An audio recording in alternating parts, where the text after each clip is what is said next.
Hello, hello, everyone. How is everyone today? You remember to notify the Discord? I did. I did. Hey, Jigglypuff, welcome to the stream. Hey, Apple, welcome.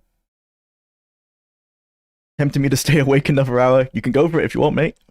Alright, so let's get into picking a game. Got 168 hours left for today. What, for today? No, we're not doing all 168 hours today. But for the challenge. And we are starting with Fallout 1. Okay. That's not too bad. I think we just got both companions, so we can start going to the hub now, I think. That's good.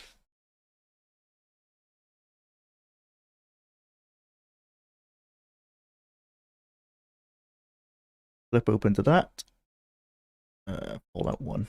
Oh, there you go. And I've actually started on with the Fallout Fixed mod this time. We've done it right this time. So we can jump straight in.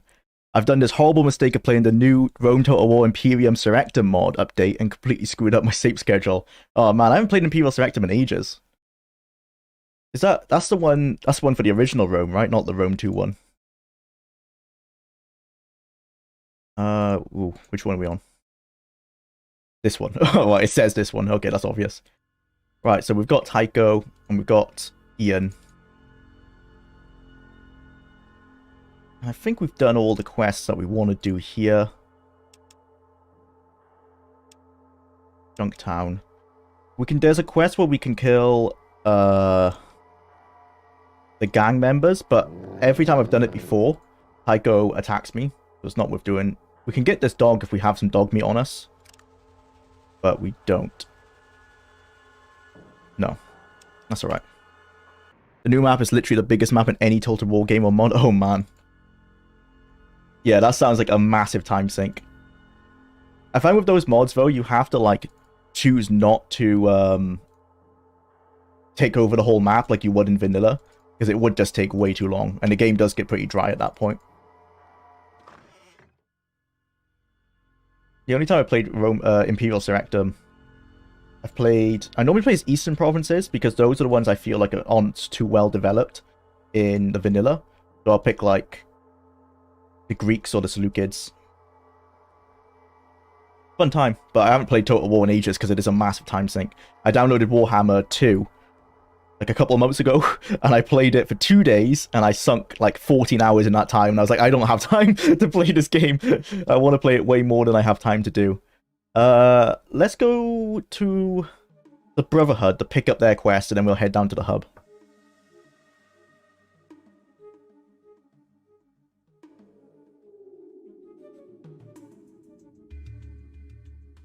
If I was a better gamer, we could go straight to the military base now, but I know I would definitely die.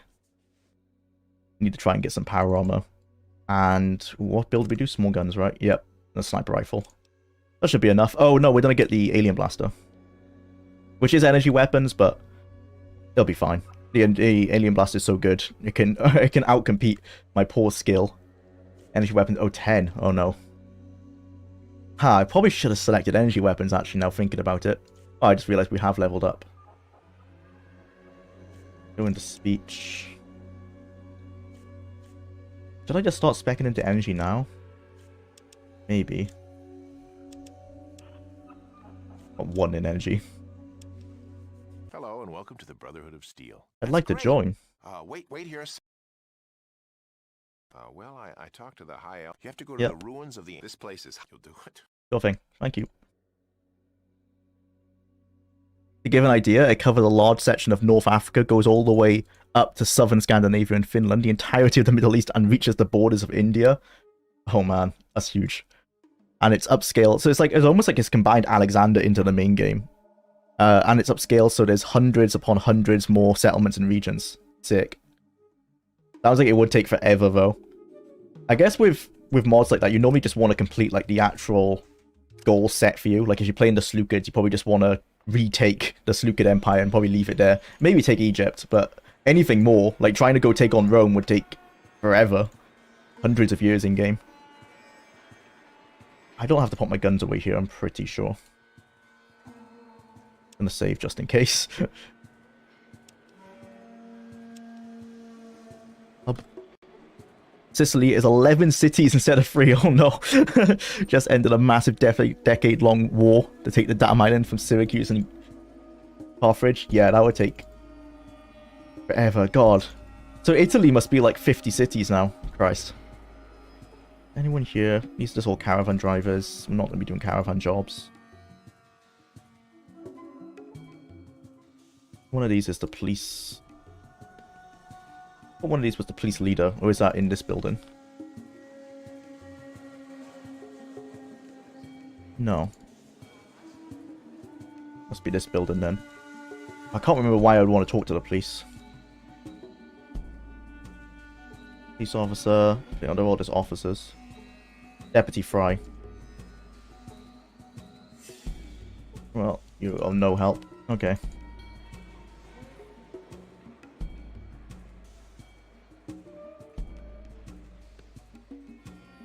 Yeah, nothing on this screen of interest, unless I can steal from this place. Probably not. Worth a try. Hi, Jwlar. Hi, Treasure Hunter. Welcome to the stream. Playing some Fallout 1 to start with. Oh, I need to forget the bloody set the timer. Start.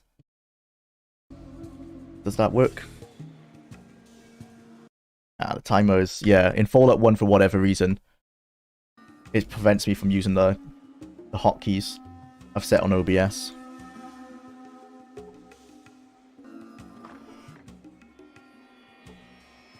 No, they didn't have anything anyway. Useless. Farmer, farmer, farmer. Alright, we're not going to use the water merchants because that makes everything harder.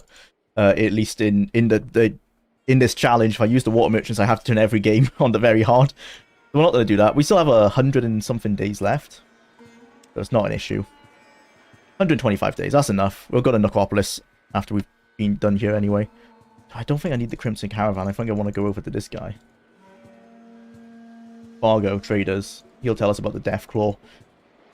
And we go find Harold. I'm looking for work.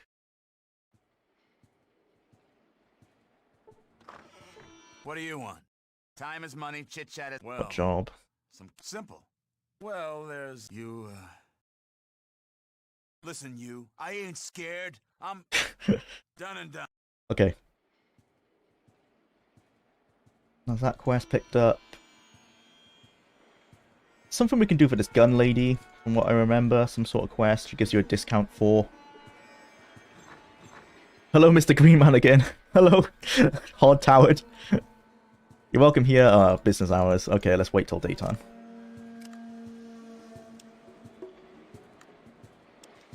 Probably still not business hours. Oh, it is. Oh. I thought I was going to sneeze. I did sneeze. She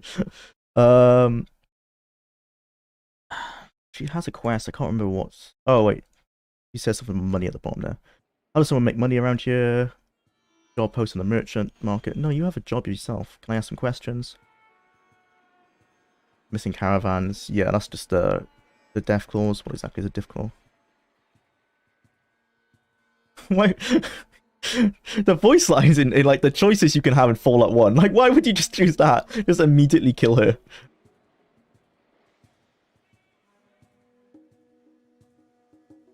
Yeah, she just tells me about Harold and Slappy. I might be misremembering.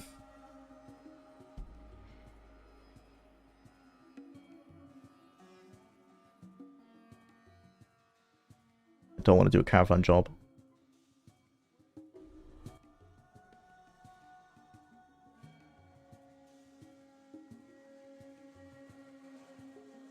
Good rumors.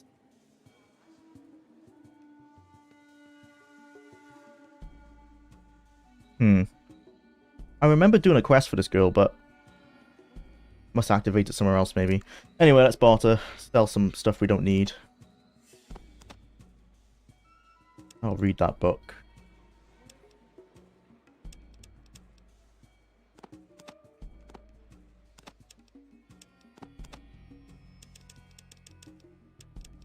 This gun's pretty bad from what I remember.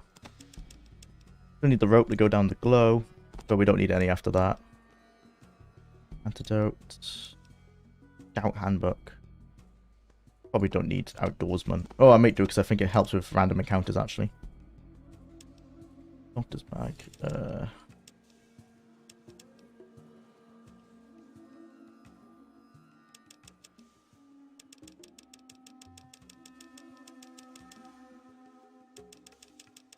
I'll just take caps in exchange. We're wearing leather armor, I think, already. Or combat armor, I should say. Caps. 433. Okay, let's not waste money with the bartering. I'm just going to go to the casino because I think I took max luck. I did. Okay, cool.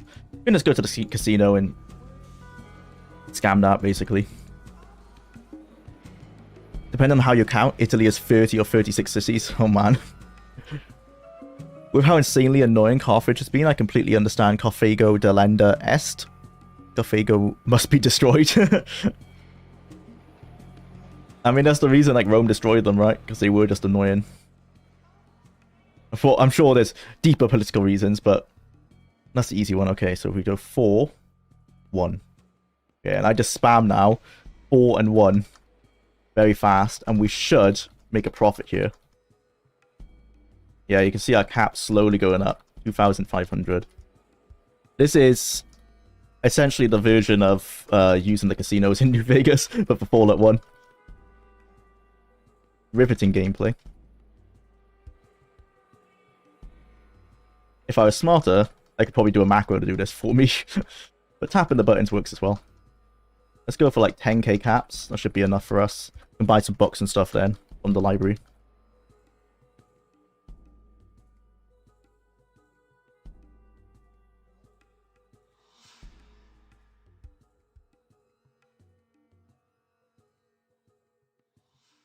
Surprising how slow this takes. It's a lot faster in New Vegas. Actually, no, it's probably not a lot faster in New Vegas. It just feels more dynamic because it's actually a game you can play. This certainly isn't very enjoyable.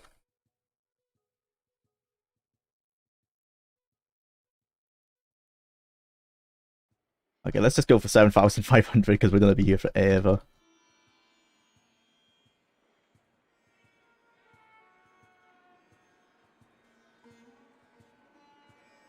I watched your 10th Planet retrospective. It was really good. Thanks, Treasure Hunter. Yeah, I spent a long time on that one. I guess my like most well-produced video, I would say. Most researched as well. Actually, no, all my videos, like Daggervon Arena, were all equally researched. Or at least Arena was. Because it was a little bit shorter than Arena, I could spend more time like polishing up. I'm pretty proud of it. I've got another secret project coming out next Sunday, hopefully. No promises, but it will be pretty soon.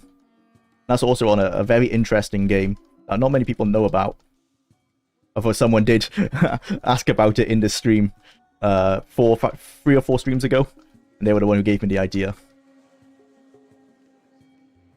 There's very little coverage about it online, so I think it'll be a pretty interesting video for many people. Okay, 8,500 should be fine.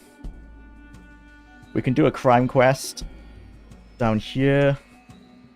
Can't remember how to do it without getting killed, but we'll try it. No, not here. I hear the view. Yep. The job.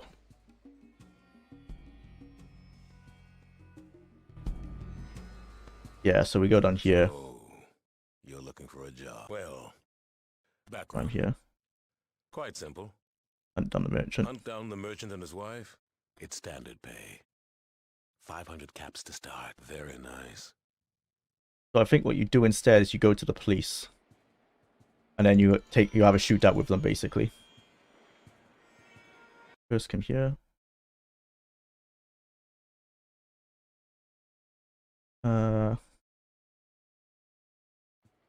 Oh no. Oh. Oh. Bugger. I think there was something. Yeah, I picked the wrong option there. Alright, let's speed through that again and save afterwards. So, well, background. Quite simple. It's standard pay. Very nice. Cool.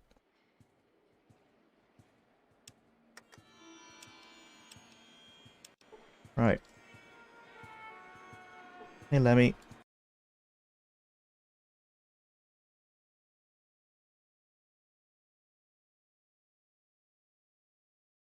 Old town, it could probably fix you up with some great stuff. Oh, so he's just telling me about the drug dealer. Oh, I don't think I have to pay this guy, though, to get in. Or do I?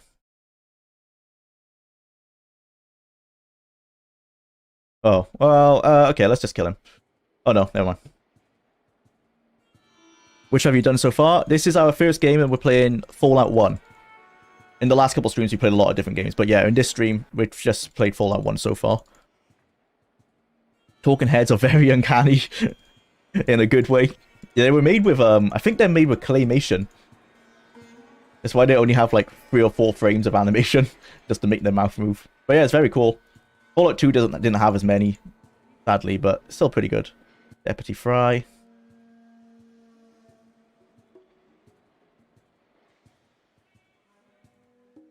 I have a crime to report. Oh, the sheriff.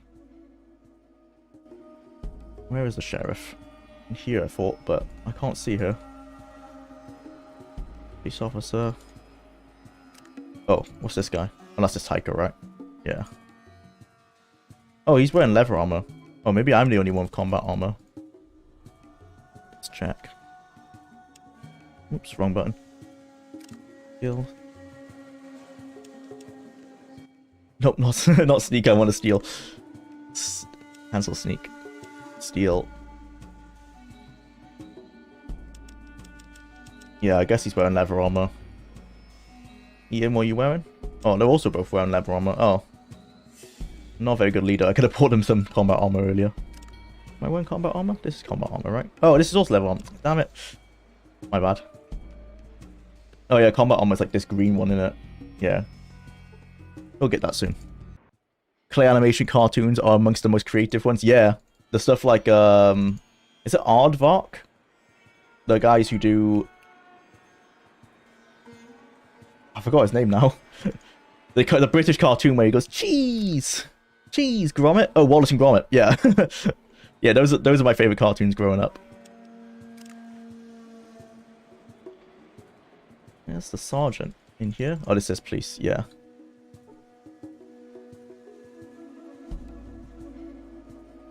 Where's the doorway?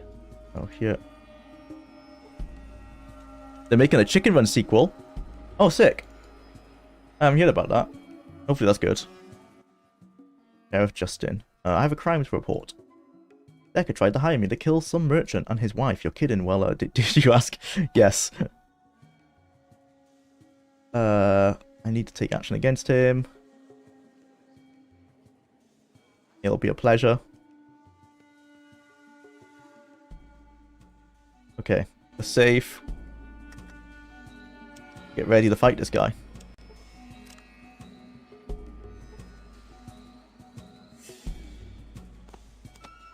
Five to 10, 5 to 12. The normal pistol's better. Let's equip a shotgun as well. Reload the shotgun. Okay. I think we're ready. Take these guys on. Yes, let's go.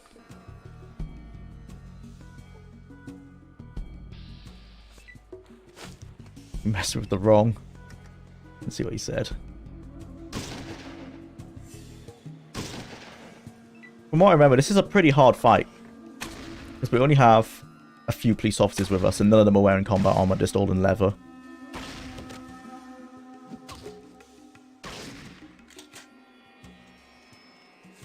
Oh, Ian, why do you always get your knife out? I keep telling him to like stick with ranged weapons, but he never does it. Ow. Stop targeting me.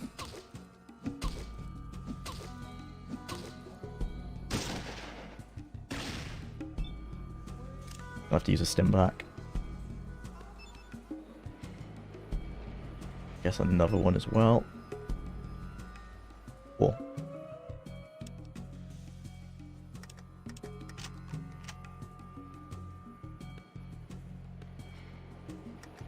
It took 3 skill points just to walk that distance. Oh man, okay. Finished turn. internet that Chicken Run is an allegory for certain World War II German camps. That sounds possible. They were like all in a chicken coop, right? And trying to escape. It's very similar to the Great Escape in that regard, actually. Hey, can you remind me who you are? I am Jwlar. I make the Daggerfall retrospective, the Arena retrospective. I'm going to be working on a Fallout series retrospective, which is what these streams are leading up to. I'm doing a Battlespire retrospective soon. Did a 10th Planet retrospective that just came out. Oh yeah, cool videos. Thanks, Major. Welcome to the stream.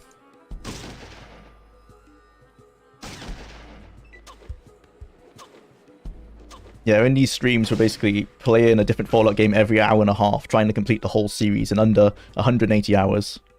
Just as a fun challenge to play through them all again as I work on the retrospective. Oh no, I hope we don't die.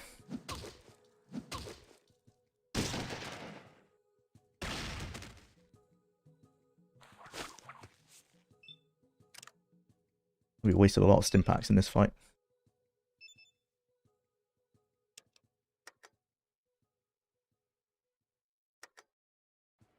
Why can't I hit him?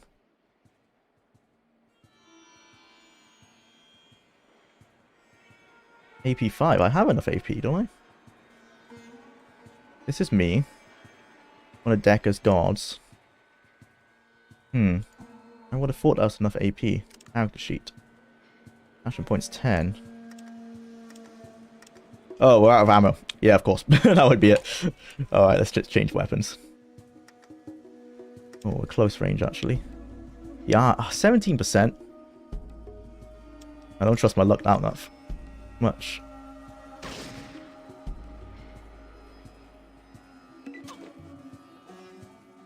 Your copy of Fallout seems pretty different from what I remember. Are you playing with mods or something? I'm playing Fallout Fixed, which includes like a widescreen mod, but that's and some highlights around like the enemies and stuff. But it's mostly vanilla. It's just like a bug fixing mod. It's called Fallout Fixed. It seems to be like the most recommended one for people. And yeah, no ammo. Yeah, that was it. Thanks.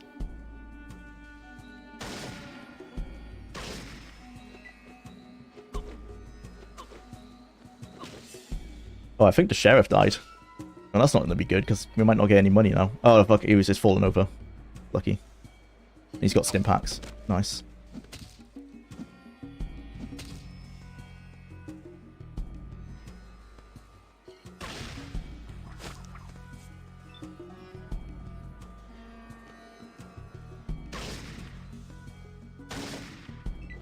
My 10 luck is not helping me out here at all. I've not got any crits yet. Hit for 3 points.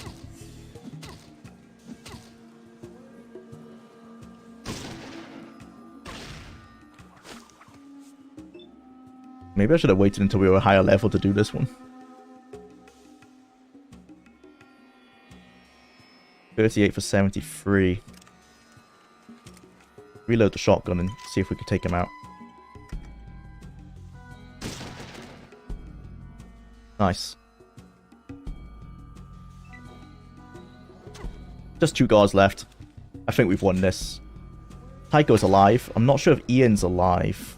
Unless this is Ian. Oh no, that's Ian. Okay, we're fine.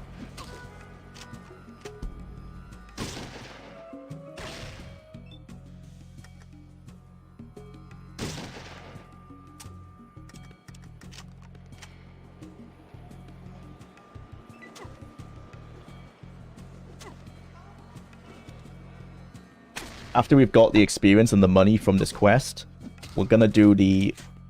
I was gonna say we're gonna do a Deathclaw quest, but we're probably not strong enough to do that.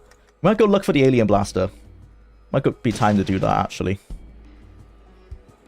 But my main goal is to get to the glow, get into the Brotherhood of Steel, and then we can get power armor. And with power armor and an Alien Blaster, we can probably just rush straight to the military base. So we might not be able to do it in this hour, but I think the next time we play, we might be able to do the military base, like the Mariposa. And then just have to do the Cathedral. So it shouldn't take us too many, maybe like 8 hours to do Fallout 1. It's not the fastest, but that's my main strategy. Power armor, Alien Blaster, pretty much sorted. I don't think we have to go to the gun runners or something. Maybe the kit out Tycho and Ian. Not sure how important that will be.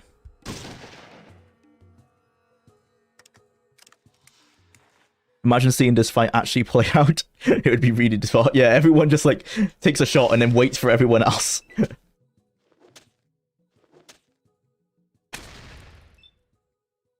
Okay, we're done. It took forever.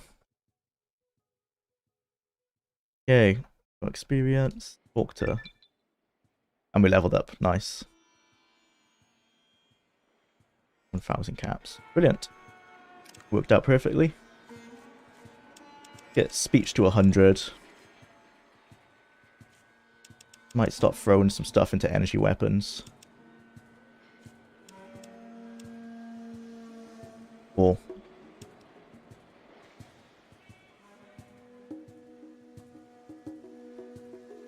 what's everyone's health? Oh, well, wait, did Ian and no? Did Tycho die? I think Tycho died. I can't be asked to reload the save. Tycho. Oh well. We don't need him. Once we get power armor and the alien blaster, we'll be pretty sorted. Get back down into that base and loot everyone. And mainly get all my stuff back off Tycho's body.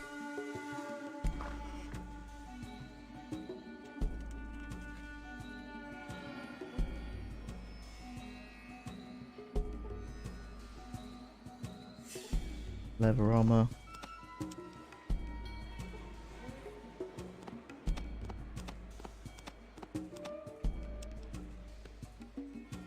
Yeah, there's Tycho.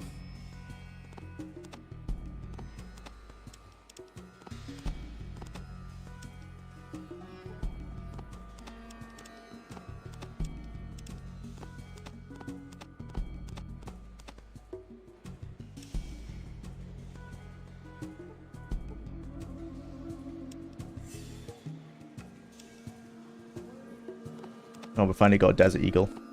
That's a nice little upgrade. Take that. I don't think there's a lot to loot around here from what I remember.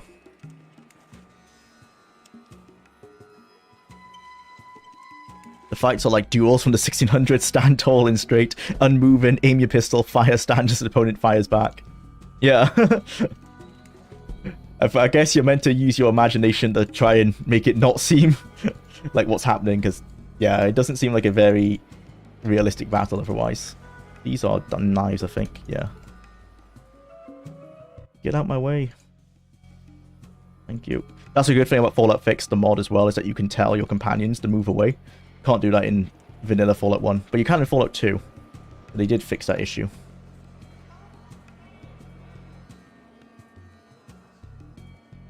I think now maybe this girl gives us a discount because we killed Decker. Can't quite remember. Put your weapons away.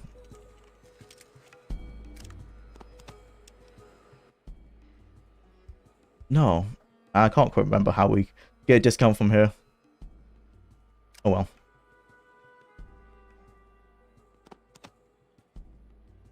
My pistol.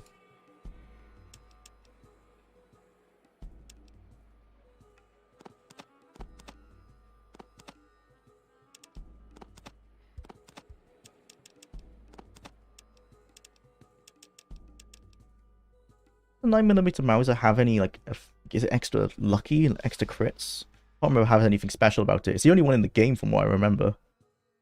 But it's not any better than the 10mm.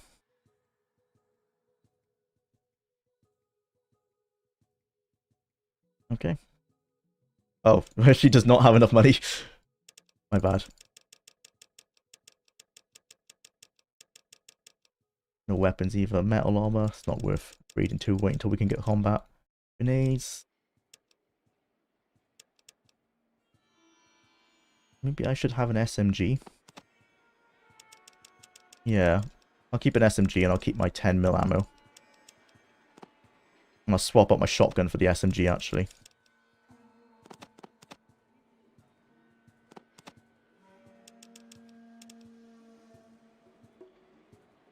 $5,000.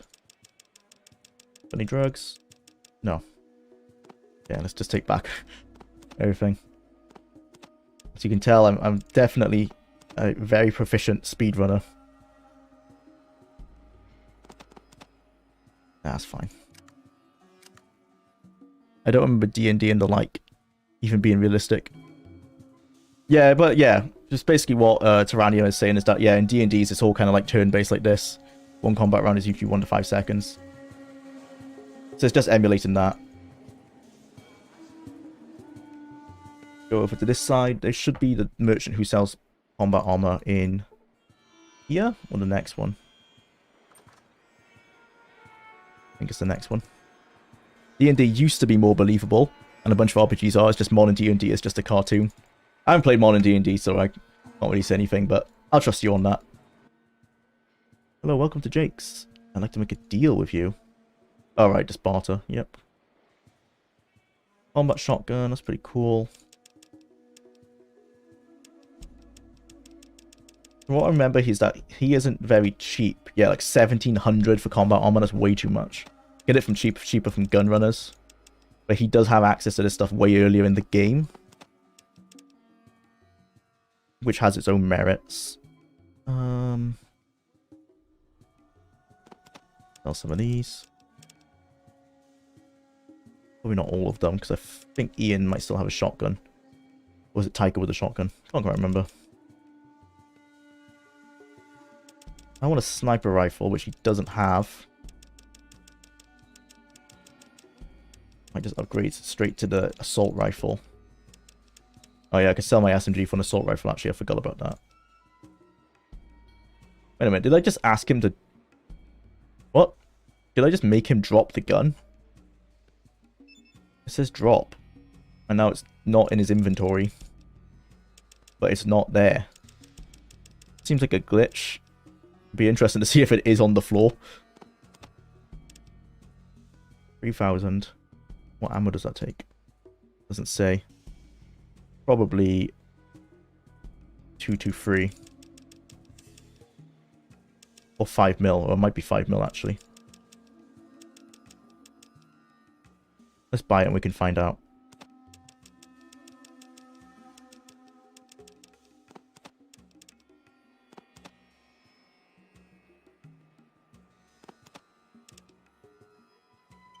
Give him some cash. 200. Yep.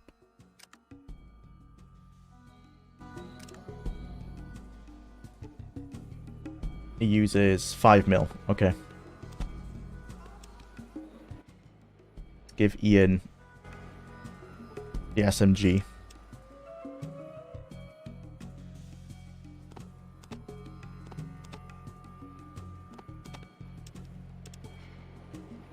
And some stimmies.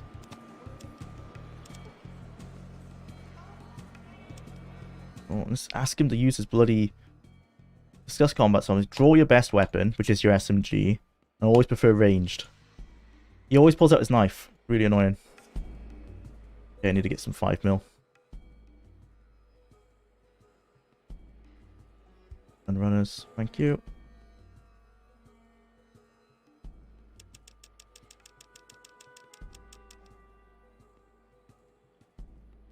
$5 mil. Armor piercing or just... I think just GHP. Expensive. Take my psycho. I'm a scout handbook. I'm not... That's useless to me. Keep guns and bullets on the medical one. Need to read those.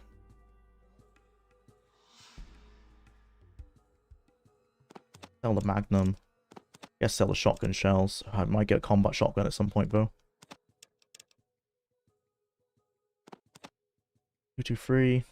We don't need 223.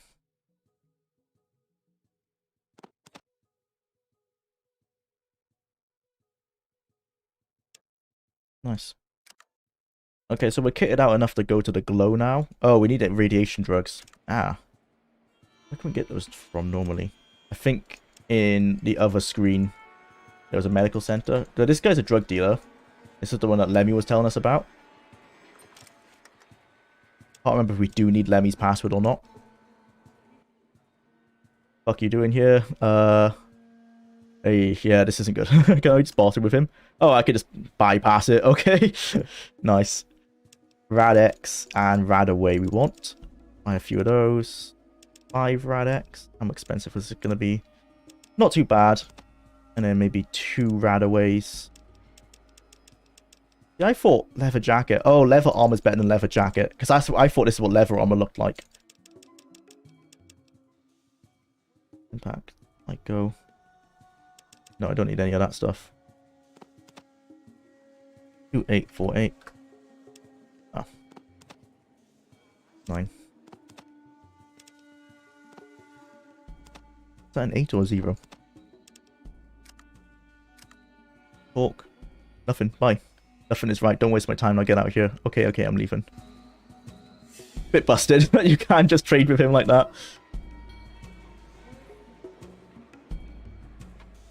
So in this building, there's a Brotherhood Initiate, but they shoot on sight, and we're not strong enough at the moment to take them on.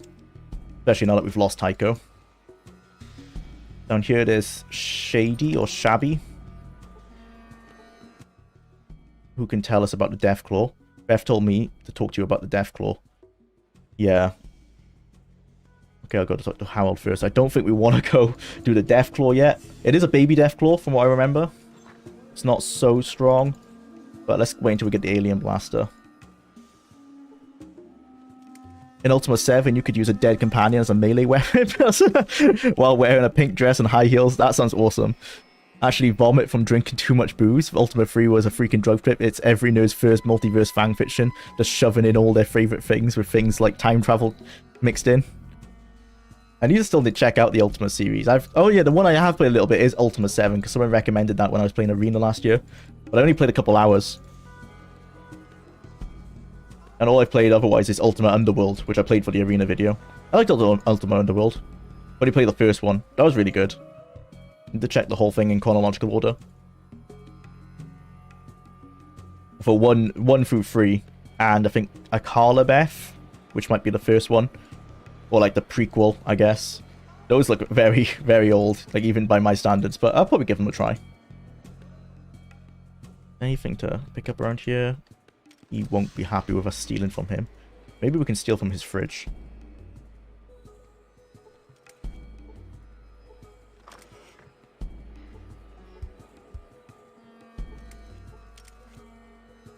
Oh wow. That easy, huh?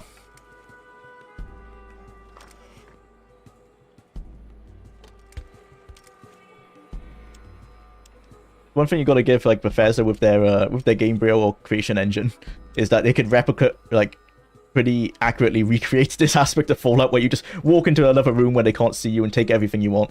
And because they can't see you, it never happened.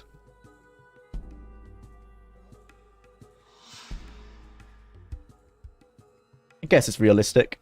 As long as they don't see you like carrying the guns and stuff as you're walking away. They wouldn't know until you've left. And without CCTV, they might not know it's you, assuming he gets a lot of customers. Unfortunately, Ultima's owned by EA, so there doesn't exist any kind of re-release or remaster. Yeah. Are there any fan ones? There probably is fan mods. I've not seen anything for, like, the first 3 Ultimas in terms of that kind of stuff. This is the library.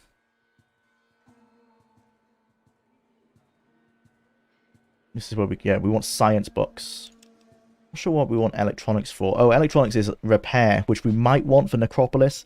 I don't really care about keeping the ghouls alive, so I don't think we need a repair skill for that.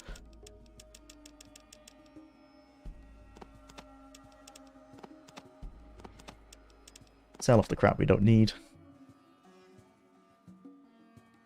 And let's read these books now that we're here. Might as well.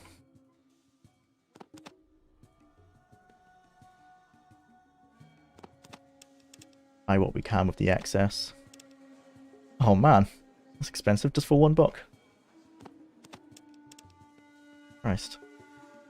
Take back some of your money then. 30.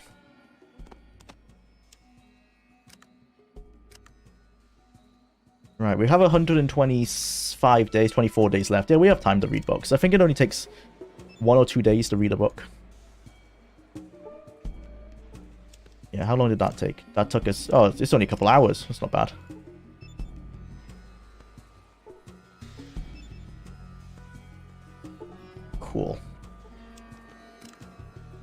Yep, guns went up. Science went up a little bit. No box on energy weapons, unfortunately. At least she hasn't got any, does she? Get a guns magazine. No, just guns. Ah well. Be kind to those unfortunate. Then puppy eyes. Be kind to those more unfortunate than you. Puppy eyes. What's this referring to? Sorry, I'm definitely out of touch here. Unfortunately, there are lots of fan attempts at remakes. Ultima Codex, the website I think of hardcore fans document everything. Oh cool. A remake of Ultima 6 in the Ultima 7 engine was released not too long ago. Nice. I'll find out all this stuff when I come to check out the series. A Carla Beth is Ultima 0, yeah. How high's your luck? Oh, sorry, Treasure Hunter, I didn't see that. My luck is 10. Yeah, 10. Maxed out. Is this where the Follows the Apocalypse are? So the thing with Fallout Fix is it adds some areas that were originally removed, so I can't remember if this was one of them. There's a mod for the Fallout 6 restoration, Fallout 2 restoration mod does the same thing as well. It's always confusing when you've played the original game and then you play it with the mod and suddenly just like, is this an original area? Because I thought the water merchants were south, weren't they? Yeah, well, oh no, I remember this place. Yeah, this is where you have to go to kill, this is the merchant you have to kill for that criminal. Yeah, never mind. And then if we go over here, it's the water merchants, which I don't think there's anything we need over there. I think we're ready to go try out the glow.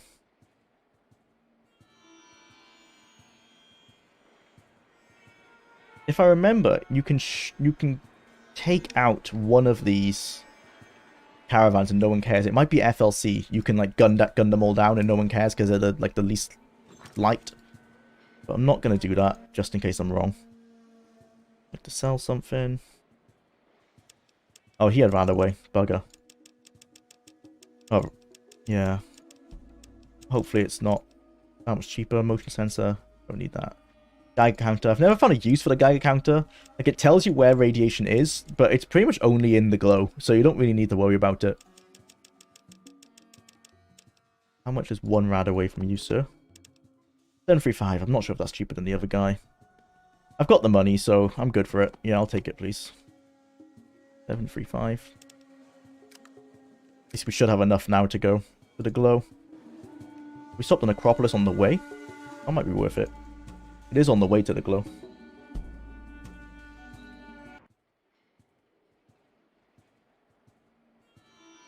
Off DS1 remaster. Oh, Dark Souls 1 remaster. I'm all for remakes as long as it's not a remaster. Yeah.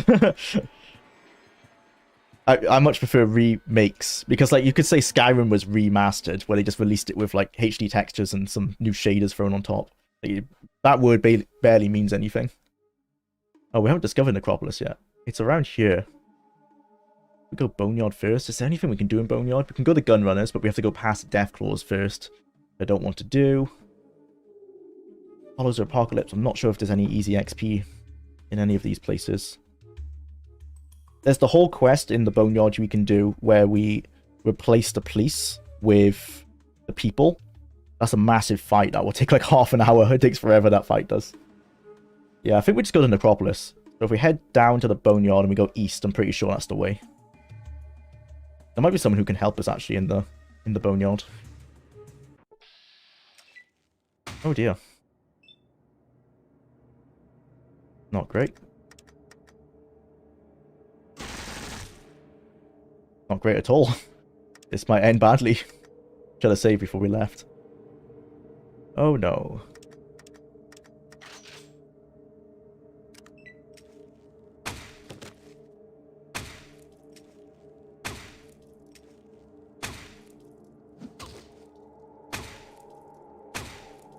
Ian, stop getting shot.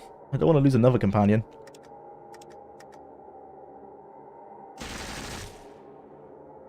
He dead? Yeah.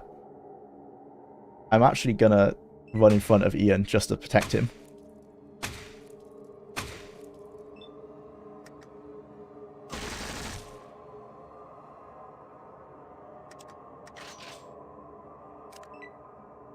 Skyrim Creation Club Edition. Yeah, the Anniversary Edition was really not a good upgrade, in my opinion. A lot of the creation content, it doesn't work well together. It kind of breaks the balance of the game. There's suddenly just loads of new quests you can do to get really overpowered weapons. I did enjoy. I started a new playthrough with the Anniversary Edition, and I got about 20 hours in, and none of the new content like really appealed to me. Because it's essentially just go to a dungeon, kill lots of people, and get new overpowered weapons that are generally just like a nostalgia trip. Like there was one for Morrowind, that's the one I decided to do. I think I found a broken carriage somewhere. Yeah, not a big fan. Remakes for RPGs can backfire a bit sometimes when they simplify gameplay for a modern audience. Yeah, the best way to do that is that if they give both options. Like a talk, so like what Fallout Tactics did, you know, where they had the modern real-time version of combat, but you could also go back to the turn-based. If they're willing to put two of those in, it works quite well. But I've liked some RPG remakes. I liked Boulder 1 and 2. I think that got some bad press at the time. I'm not sure if they fixed those issues, but I liked the remakes of those two games.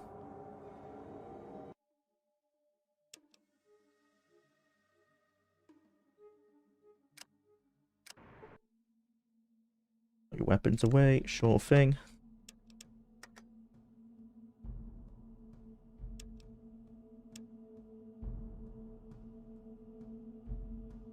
Bone Yard. Final Fantasy IV re-release was decent, but I still prefer the Game Boy Advance version. I've heard that a lot, that people prefer the GBA versions of the Final Fantasy games. And there's, when I've looked into it, there's loads of versions of the Final Fantasy one as well, isn't there? There's like the pixel remakes, and I think they're doing some remakes with like new drawn art as well. And there's obviously the original, and then there's the original Japanese one, and then there's the original NES one, and they're different numbers because of the release schedules for the games. All a very interesting scenario they've got going there. And now there's something on like that in Final Fantasy like 16 or something now. Don't really want to be filled in. Yeah, so there's this quest here where you can go to Zimmerman, and he asks you to do something, but I just remember that you can choose to kill Zimmerman, and then all these scavs will rise up and kill the policeman. That's a very long battle. But it does get you some good things, because I think you can go to the gun runners to make a deal to give the scavs like plasma weapons. So when the scavs die in the battle, because one or two will die, you can get some really cool plasma weapons pretty early from doing that. This is John Zimmerman. What I remember is that his family were killed, but they weren't. He was involved in it or something. I can't quite remember. It's a very interesting quest if you're going to do it properly. But yeah, he's talking about the Followers of the Apocalypse here.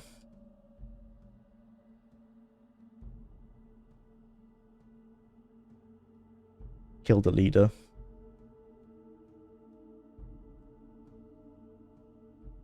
Yeah, it's not true. Obviously, the Followers of the Apocalypse are not bad people.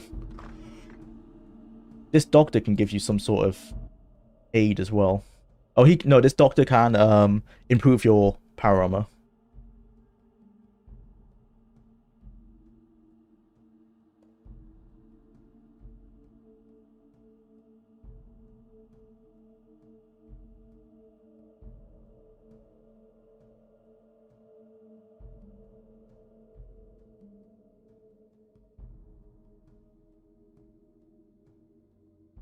That's the fix.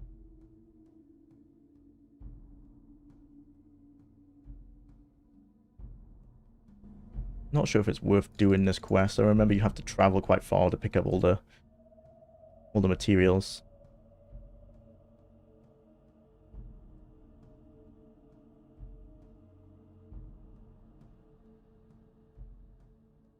Oh, is this the... Yeah, I think maybe he's stuck in the Deathclaw area of the map, actually.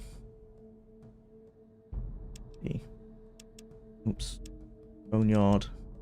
Fix the farms. That doesn't tell us.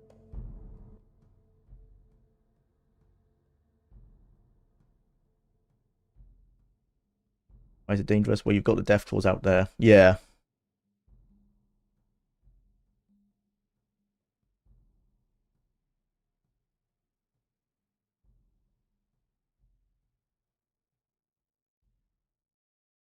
I don't think any of these guys are in the Pot Necropolis on my map. Alright, I think we just head to Necropolis myself. If I remember, this guy can give you extra luck, but we've already taken 10 luck.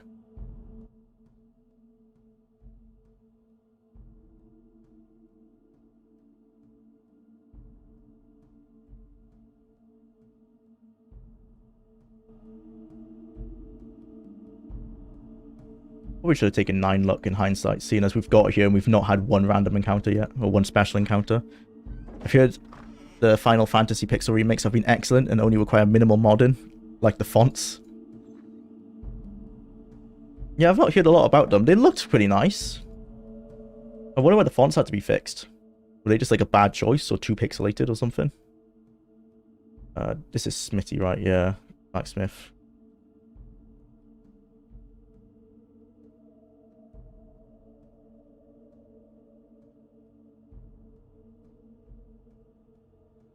This guy, I think, can improve one of your weapons. I think he improves your hunting rifle or something. Yeah, but I can't buy from him. Keen Stare. I can't... It's kind of... The barter option is definitely busted. In this game, you can just barter with him. But he doesn't sell anything special. Just take his bullets. His caps, I mean. Magnum.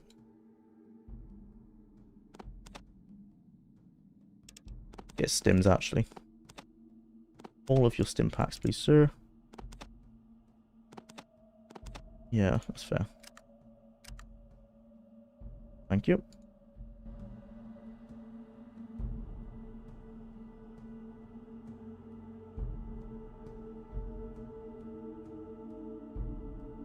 Just a police regulator. Yeah.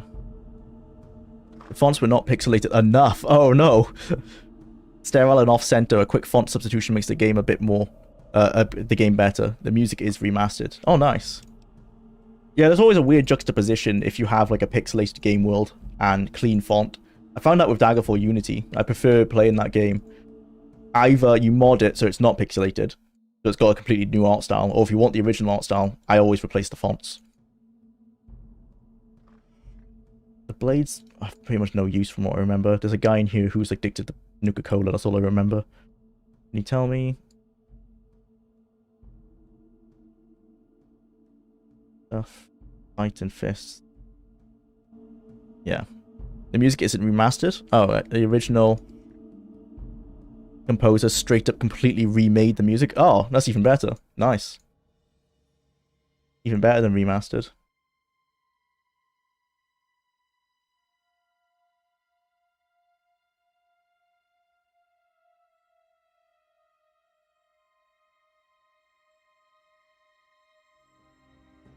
Yeah, I don't think we need anything from the followers. Go talk to the leader. Hey, we're very glad you could join us. We try to remind, they claim to want peace like us. But anyone who disagrees with them, just call it instinct. We've seen Morpheus and the Nightkin, and they don't look like peacemakers to us. They're hospitals and a number of our spies have seen Night. Ask, and I'll answer if I can. You've probably ask, and I'll answer if I can.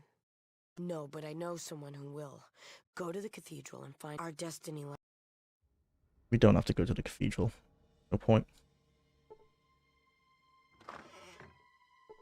Can I rob these people? Taking those rows might be useful.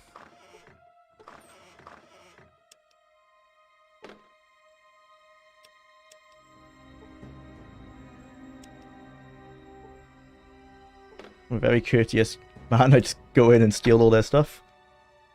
They're not going to stop me, that's on them.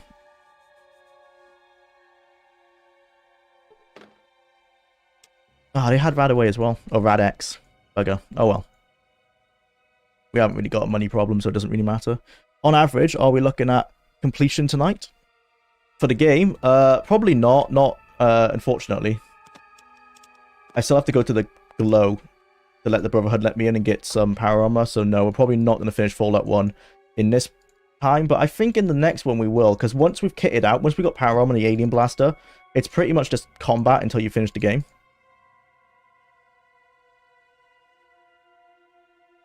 It would just be, all we'd have to do is go to Mariposa base and then the cathedral, and we're done. Pretty fast once you've got everything. I'm not even sure we need to go to Necropolis. Oh no, we do. We still have to get the water chip, even if you kill the master.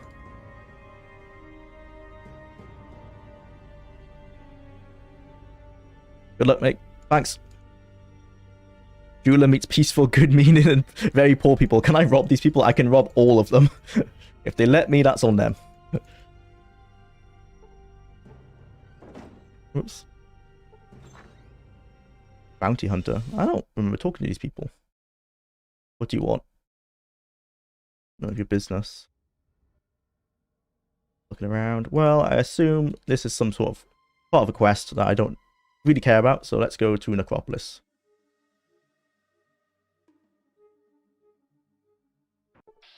Oh no. That's a lot of gang members. I forgot to save again. Let's save now. I like our chances. The chances would be higher if I had the correct gun bloody equipped.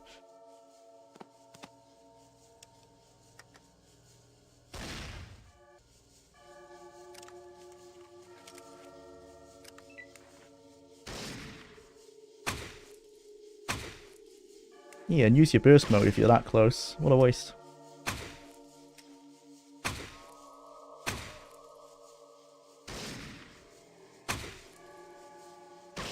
Just think what you said earlier about the combat.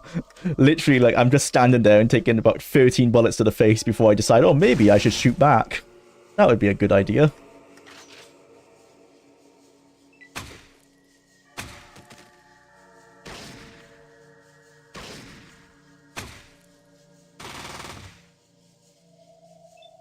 Oof. Do I risk? No, I'm not going to be risky here. Just taking this stim pack. I've got loads of stim packs. There's no reason to be stupid.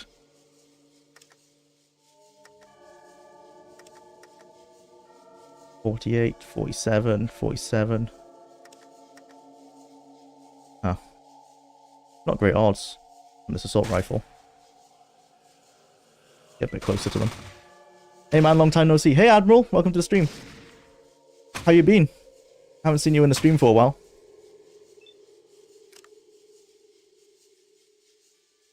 Remember, in turn-based RPGs, all the turns are supposed to be happening at the same time. And that makes a bit more sense. I guess if you wrap your head around it, that they're all shooting at the same time, and then within 1 second, I'm shooting back. And I don't like how low these percentages are. Yeah, I missed most of my shots there.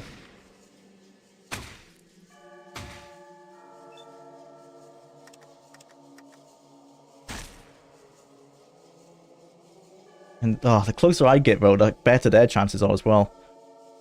We'll risk it. Mostly personal stuff. Fair enough, man. Well, I'm glad you're back here.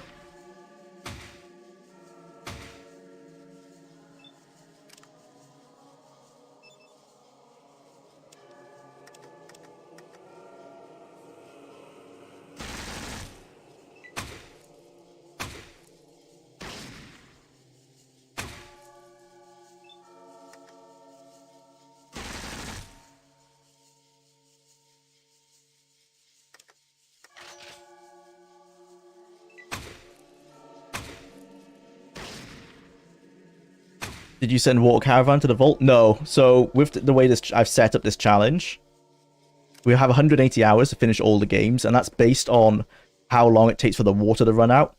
It's some complex math, but basically the game gives you however many days, I think 150 or maybe 200 days, and then you calculate how long an hour is using the Fallout 4 time system, which is about 10 minutes an hour or something like that. Basically, it works out. You have 180 hours before Vault 13 loses water, so the challenge is I have to complete the entire series in 180 hours. I'll explain that better when it actually comes to making the video of this. Yeah, so I have 180 hours, and one of the caveats is if I can use at any point the water merchants to increase the time limit to finish all the games, but if I do that, I have to turn the difficulty to very hard in all the games. So we won't be using the water merchants because I don't want to play on very hard mode.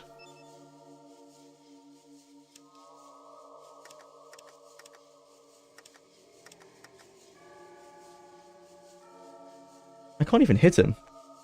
Oh, because I haven't got AP. Okay, that makes sense.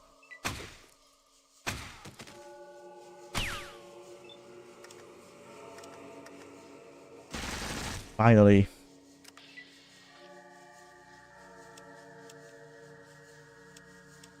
I'll have to dump some of this loot off on Ian.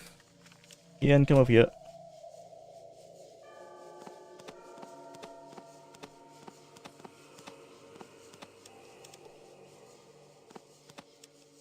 Oh, I need the Magnum for my Desert Eagle.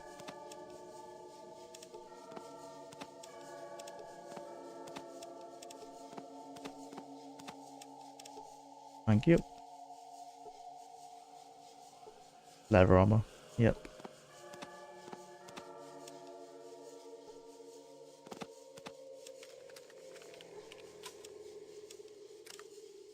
Well, let's use this medical bag because we can. Oh, this is just the same as reading a book. My bad. Or maybe not. Oh, it's just the same as doing doctor on yourself. This isn't effective at all. Wow. I only need one of these at a time, right? Huh. I've completely misinterpreted what these do.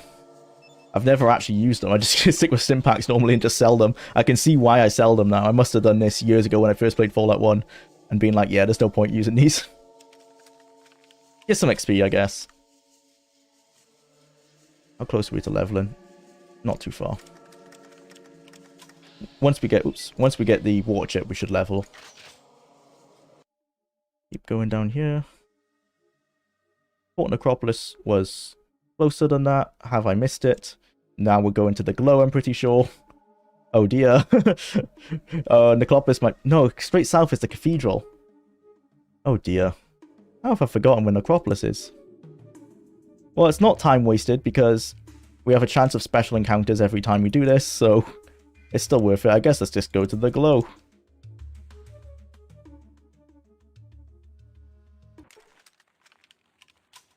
Oh, hello. You are selling Nuka-Cola from the looks of it. Greetings, traveller. What brings you out this way? Just wandering. I see, much like myself then. Communities, can you direct me to a nearby settlement? Using the... yes, Necropolis, thank you. Necropolis is the city of the dead. Brilliant, thank you, sir. What do you have to sell? Nothing that good. Well, I would kill you, but you really honestly don't have anything worth stealing. Are you wearing combat armor? I don't think so. No. Studded leather armor. No, that's okay. Don't need leather armor. Where is Necropolis? Doesn't... actually, let's do Necropolis first. Oh, I went the completely wrong way. My bad. Hello, single ghoul. Bye-bye, single ghoul.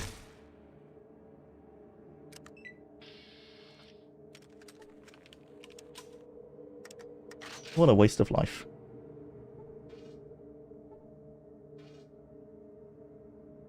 Jwlar meets peaceful good meaning in a very poor... Can I rob these people?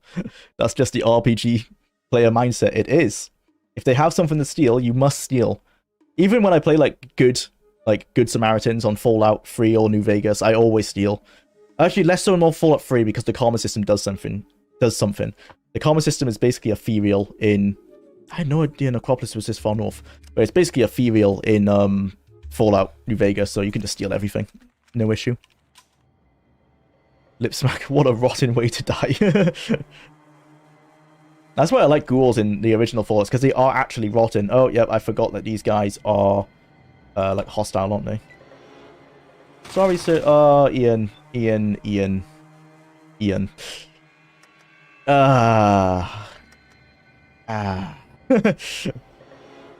I think we might be hostile with all the ghouls now, but we just want to get underground, so it's not too much of an issue. We're gonna steal from them anyway, so yeah, you know what? Doesn't matter. Good job, Ian. You started what I should be doing anyway.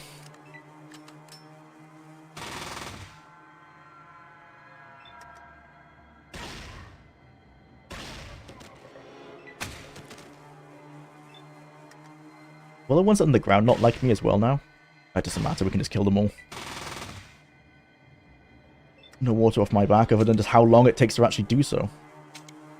Right, let's just get underground. I haven't got the action points.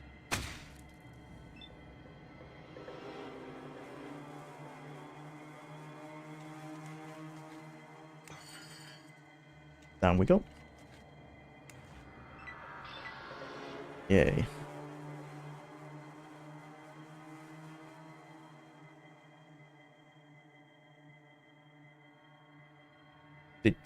Oh, I've read that, sorry. OG Fallout, a good one too. Yeah. Love some Fallout 1. The one I finished the most because it's the shortest. Can normally do it in about 8 to 10 hours. I wanted to try and do it faster on this run, but it seems about to be the same. Yeah, I'm looking for water. Just insulted him. Yeah, thank you.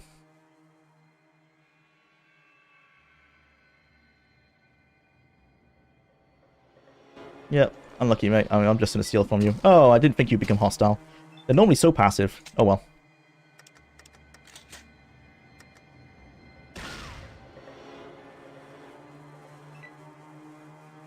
That was probably a time waste. Now I've got to kill all these guys.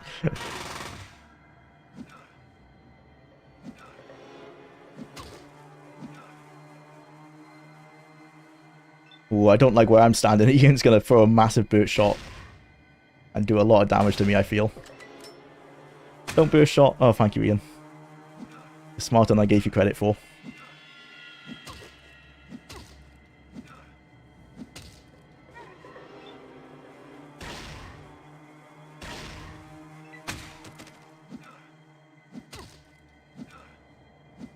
This wasn't my smartest decision. Should have probably read the actual the options before I selected them. I've never actually become hostile with this guy before. Didn't even know he could become hostile.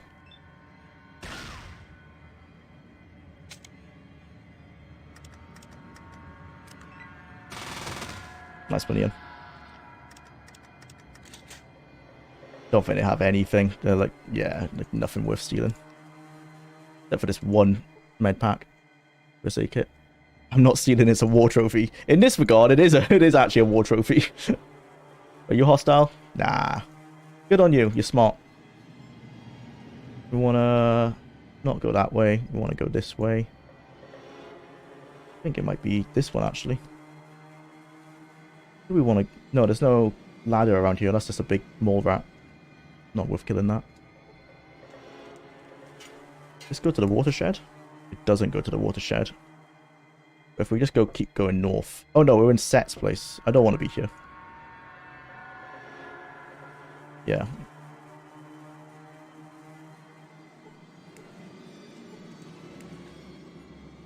Yeah.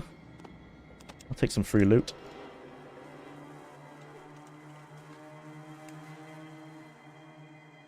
Can't get north up here. Oh, maybe this just goes through to the next bit of the map. Yeah, cool. Ah, there we go. We're not going to be killing the super mutants. If I can't remember if they become hostile if we steal the water chip. If they do, what we might do is you can come here. I think you've talked to Harry. If you say the right things and then you leave, wait a couple of days and come back, the super mutants have left. I can't remember why they leave, but I'm pretty sure they do leave for some reason. Okay. I don't actually remember if they even attack us for stealing the water chip or not. But it's not something I want to find out, to be honest. Because we would not survive that. There's way too many of them at this moment, and I'm not kitted out yet. Is Harry? Larry? I thought his name was Harry. Oh no, the guy who can talk is Larry. This doesn't get us inside, I'm pretty sure. What does it? No. No, it doesn't. Where does this link up to? Just a manhole cover over there, which isn't where we want to go. Okay. Interesting.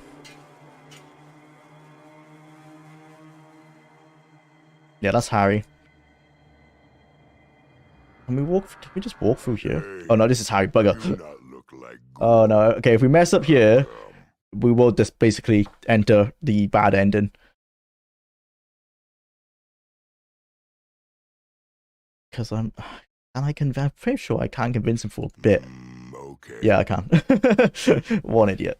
Okay, that worked out. I'm not sure. Let's save here. And let's just try and steal the water chip and see what they do. I think they do attack us, though. I know what the ghouls do, that's for sure.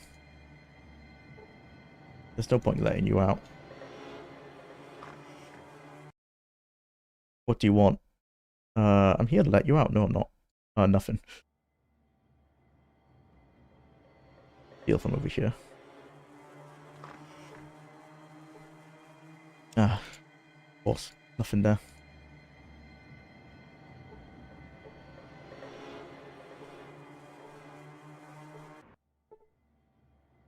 Yep, this is the right place. I forgot that there were glowing ghouls here.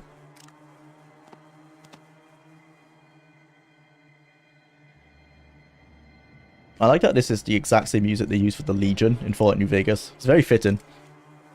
It's such an ominous, evil track.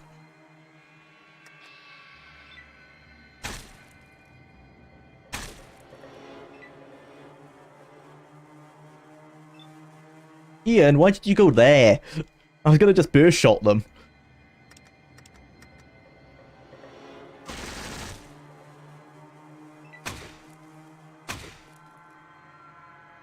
Yeah, let's get them off. Nice. Yeah, no point looting these guys. Can you continue forward? I think all these computers and everything are all busted. Yeah, let's go straight down.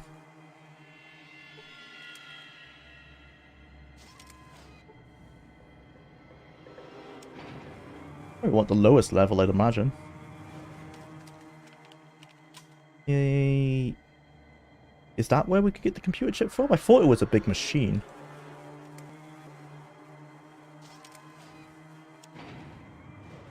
The vault 2. Well, I guess that must be the level, because it's not on this level. Huh. Just notice these ghouls aren't actually hostile. But we will have to kill them eventually as we steal the water chip, so no issue with doing that.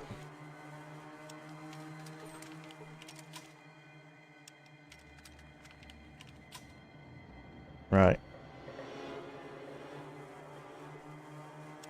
Hello.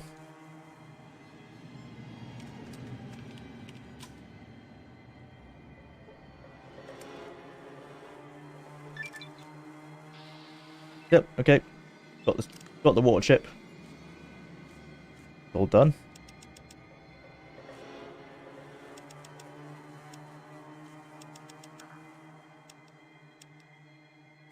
And I just have to get it back to the vault, I think. So yeah, time limit's still going. But we'll get that back to the vault. That'll be another massive XP. And then we can go to the glow. Or should we go to the glow now? Might go to the glow now. I think we're closer to it. Probably doesn't make a difference, actually. 22 minutes left this session. And we can go into the next game. Hello together. Fallout 1 is the only Fallout that I actually completed. That was true for me for a while as well. Even though Fallout 3 was technically my first Fallout, I never finished it. So this was the first Fallout I've ever finished, and it's the one I finished the most. I finished it 5 times. And I've done every, like, method, including, like, the stupid method. This is the only Fallout as well I've played a stupid character. This in New Vegas. Now, I guess you could count Fallout 3, but there's actually no stupid options in Fallout 3. But yeah, I think this is up there as one of my favorite Fallouts. I haven't played enough of Fallout 2 to, like, say that definitively, though. I've played, about 40 hours of Fallout 2, but I've never actually finished it. I've got pretty much to the point where you can get on the boat and go finish the game. I've just never actually got that, like, that little bit further to get on the boat itself. Oh, it's got... How can those guys see me? Wow, they've got some good distance on them. Alright. Come on, fellas. Let's have a good old fight.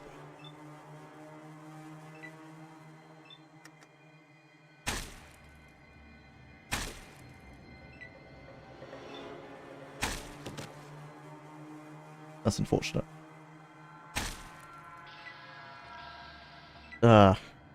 Cool, I was also playing Fallout 2, but only the first big city. Which one would that be? I forgot the name of it. That's the one that's kind of looks like the hub, right? With, the orphan lady Big Mama, I think her name is, or something. Yeah, I forgot the name of the city. But yeah, I really like Fallout 2, even though I can't remember. I suck with remembering names. I really like New Reno in Fallout 2. That's really sick. But that won't be until a bit later in the game. Playing a stupid character in Fallout 2 is really fun. That's the one I still haven't tried yet. But to be fair, I should probably finish the game on a normal run before I try the stupid run. Because you really need to know what you're doing when you do a stupid run. High charisma runs will always be easier because of that. Like, I can just get past Harry so easy. Oh yeah, I just noticed that this totally might be impossible because I haven't checked if the super mutants attack us or not. What's up, people? Hi, Baya Fox, BYA Fox. Welcome to the stream. Nice to see you again. We've just grabbed the water ship. We're heading back to the vault. Fingers crossed, the mutants aren't attacking us. So the ghouls will attack us. And I'm fine with that, because I don't care. But if the mutants attack us, we're going to have to reload and change our strategy here. I think they are not attacking us.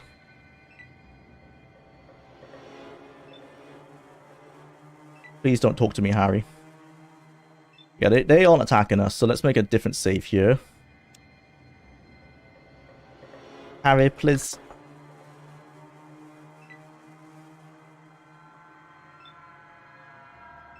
Okay, we're scot-free. We can run out of here now. Bye. Sorry, ghouls.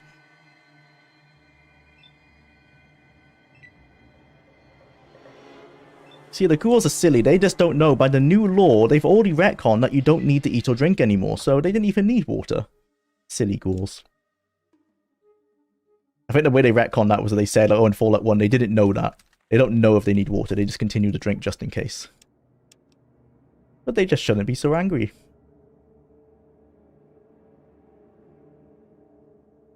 Right, let's drop off the water chip. Get the experience, and then start looking for the alien blaster, which is going to be a lot of just running around on this map and crossing our fingers.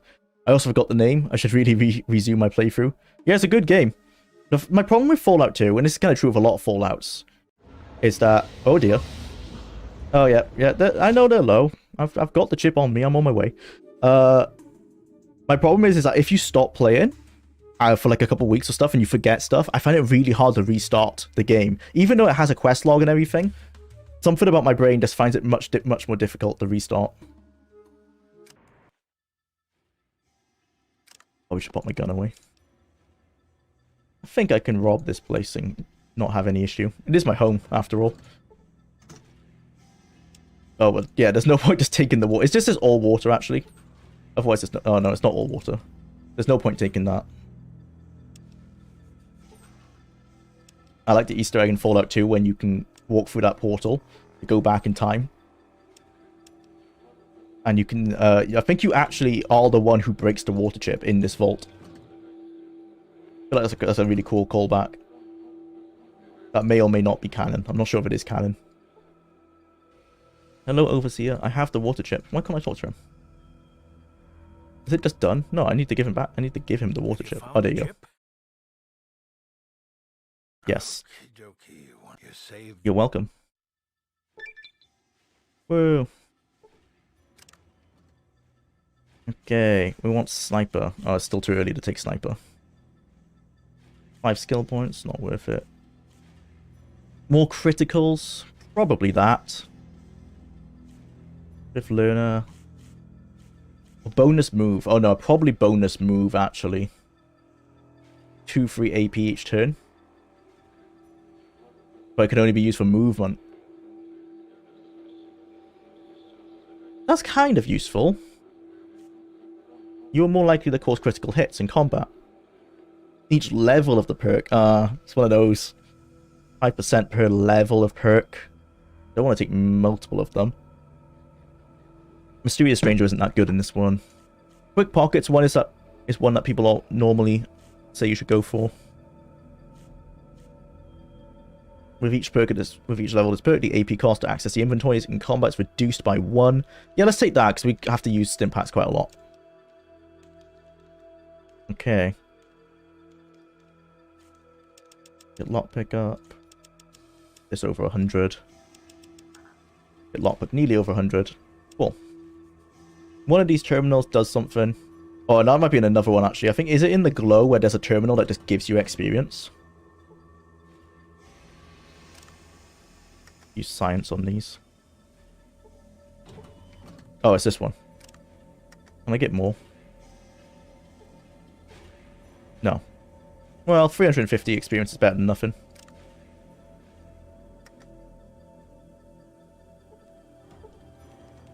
Well, I can do it per computer. I think it's only in these computers because this is the library. It would be broken if we could do it with all of the computers. Let's just try that. I'm pretty sure that's not how it works. That would be super broken. No. Yeah.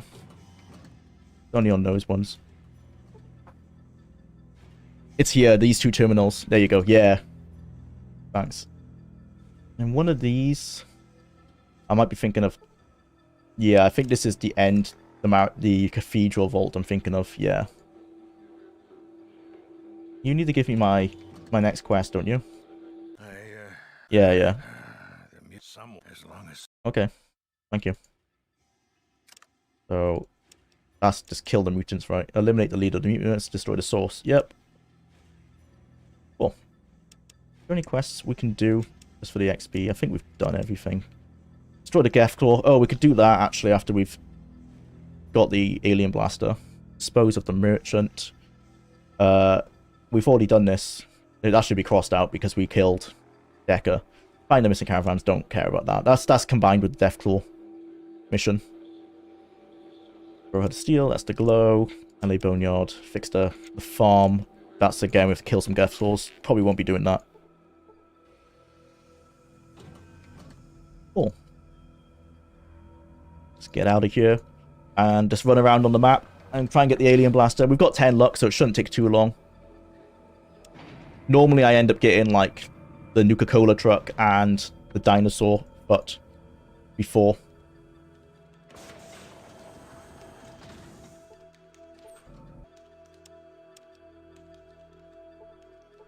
I don't remember if these computers can give me any I think I'm thinking of Vault 15, where the computers can give you some XP. No, these are just all... Yeah, all default stuff, but we might as well steal from the doctor's little cabinet here. Cool. Thanks, Doc.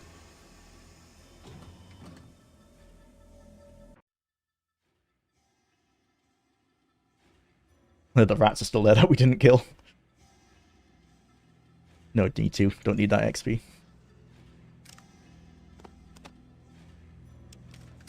Nice. Alright, fingers crossed for Alien Blaster. And we're just gonna run between here and just around this area, basically, because the enemies aren't too strong around here.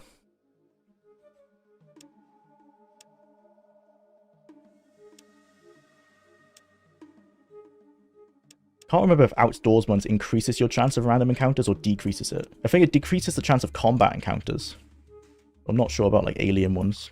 Or special encounters, I should say. The start of Fallout 1 is so frustrating. My first experience with the game was getting attacked by 5 scorpions and getting killed. And I only got on the first time when I got lucky with 0 encounters. That's really unlucky, actually, to get an encounter between these two. Yeah, that's really unfortunate, mate. And I've never had that happen, actually, where I've got stuck on an encounter between these two towns. If it has happened, it's only been like an ant or something like that. Very unfortunate. Oh, we're getting nothing. What was that 10 luck for?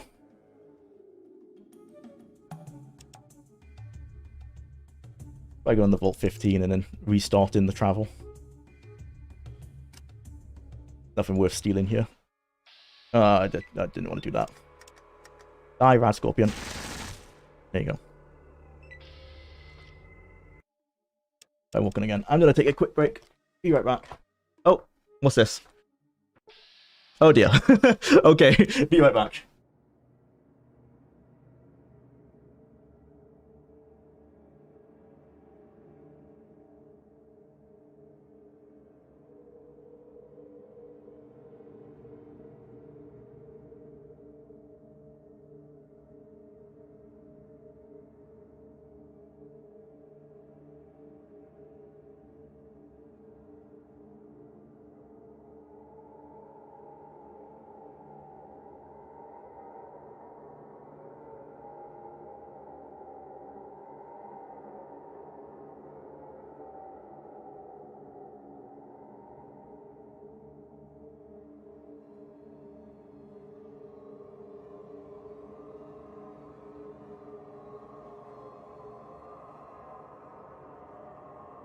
Eck. Oh, you can see my elbow sleeve. I dislocated my elbow in the gym this morning, which I've done quite a few times. Unfortunately, I've got like elbow instability because I broke my elbow as a kid. So I've got my... If I play bad, that's totally the reason. It's because my elbow is in pain. That totally affects how well you can play Fallout 1. That's actually the best thing about breaking my elbow as a kid, was it gave me an excuse just to play games all the time, because I was suddenly like, oh no, I can't do any more sports. I guess I'll just have to stay home and play games. It was annoying though, the way they had a full arm cast, so it was like, the cast went through my finger here, so it was really hard to hold an Xbox controller. So I ended up just playing tons of Morrowind, which might actually, think about it, might be the reason why I like RPGs so much. Because I played Morrowind quite a lot at that point anyway, but it gave me another reason for 6 weeks just to play Morrowind every day.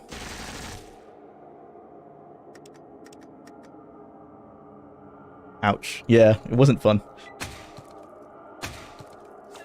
You'd think I'd learn not to do overhead press, but I always forget. I'll like dislocate it doing that exercise, and then it'll be like another year, and I'll be like, oh, well, yeah, I haven't had any injuries in a while, so I'll start doing it again, and then I'll do it for like 10 weeks, and then it'll pop back out again, pop it back in. Can't lift now for another 2 weeks. Story of my life, just keep forgetting. It's happened 4 times now, so I did tell myself today, like, I'm not going to do exercise anymore, it's not worth it.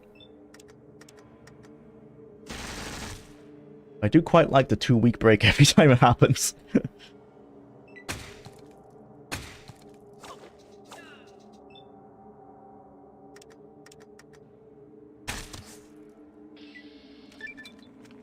Oh, got another level straight away. That was fast. Right, so these are kind of... Well, they're not max, because you can go up to 200. But I'm going to start speccing into entry weapons, ready for when we get the Alien Blaster.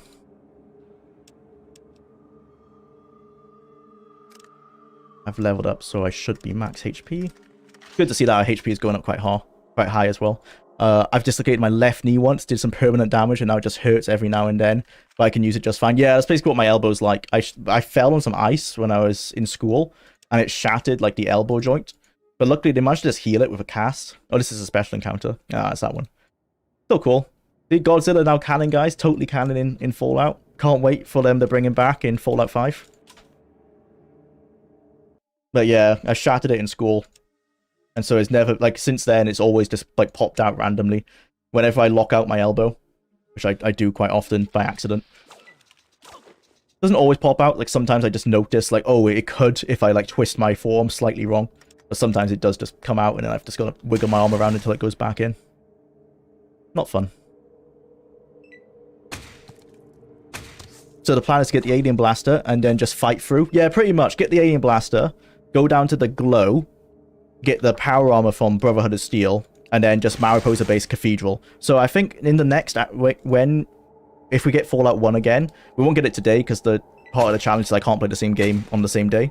But when we get Fallout 1, say the next time we play, yeah, I think we'll finish it in that hour and a half, to be honest, because we are pretty much done. We get the Alien Blaster, get the power armor, and then we can finish the game pretty fast.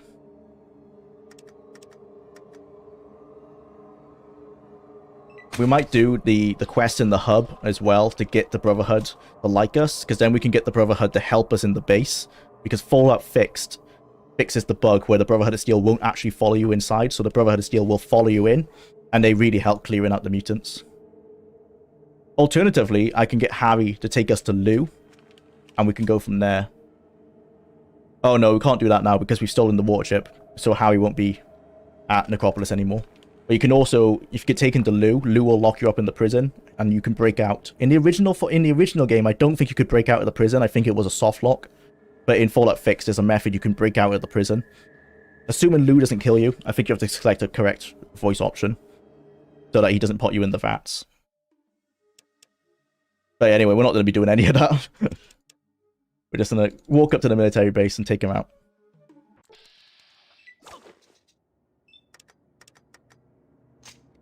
Ah, no ammo.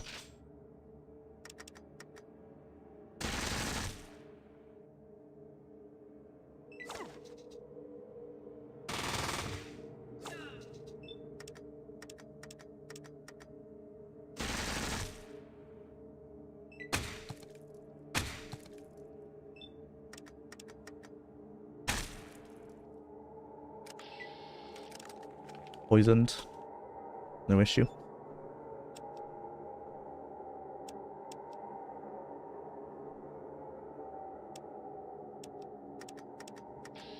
Oops.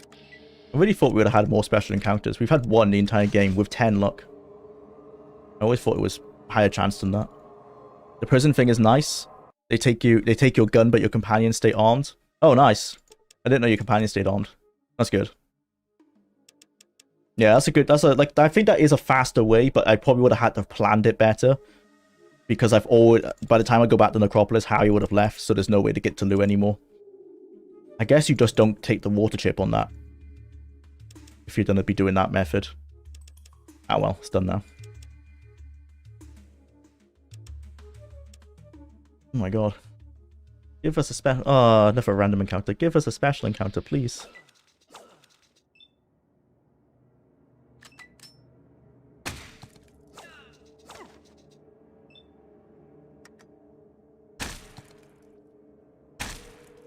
Yeah, I think we're going to run out of time before we get the Alien Blaster just because of RNG.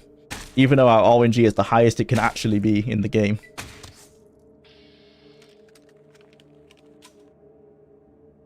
I love how they made the footstep legally distinct by making it 3 toes instead of 4. Yep.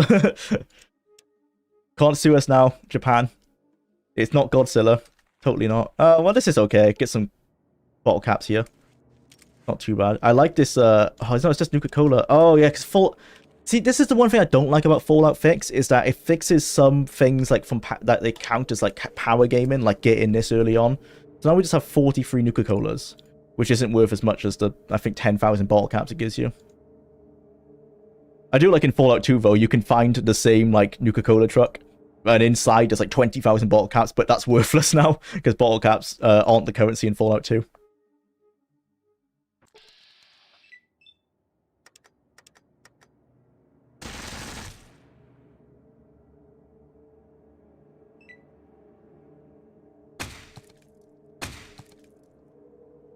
And one complaint with, not a complaint with Fallout 3, I can understand why the East Coast is still using bottle caps, because the East Coast is so, like, not as developed as the West Coast because of things that they've later retconned in Fallout 76. They've given reasons, at least. But I hate that because of the engine, the way it was implemented, they had to go back the caps in New Vegas. Luckily, I think they managed to talk that through by basically just being like, oh, New Vegas isn't the NCR, so they still use battle caps. Just fair enough, I guess. But most people just resort to caps because the NCR cash is so devalued in that game. It's the Legion Denaries are the best currency in that game just for how expensive it is because it's pure gold. Which does mean you just end up selling it for caps anyway, because of the way the economy system is built.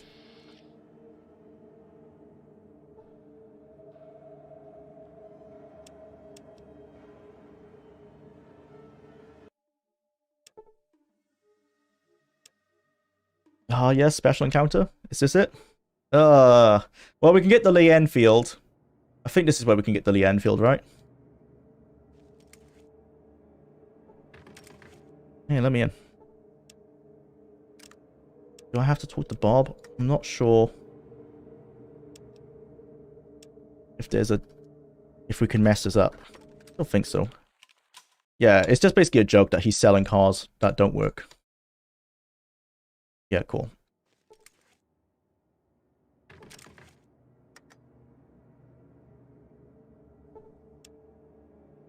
Well, the Lee Enfield, is it the Lee Enfield? The Lee something BB gun. Lee Enfield, I think it's the British service rifle, isn't it? Or the old one. Oh no, is it not here? Is it on his person? Might be.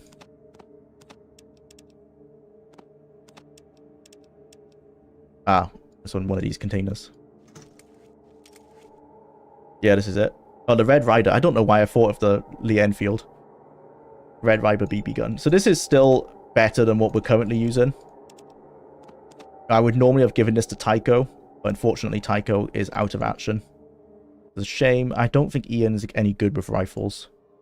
Submachine gun and pistol. Yeah, no good with rifles. I think the best gun for Ian is the 14mm pistol. But you'll be fine with the 10mm SMG. Oh no, I don't want to barter. All the hacky stuff you gotta do in this game. Steal.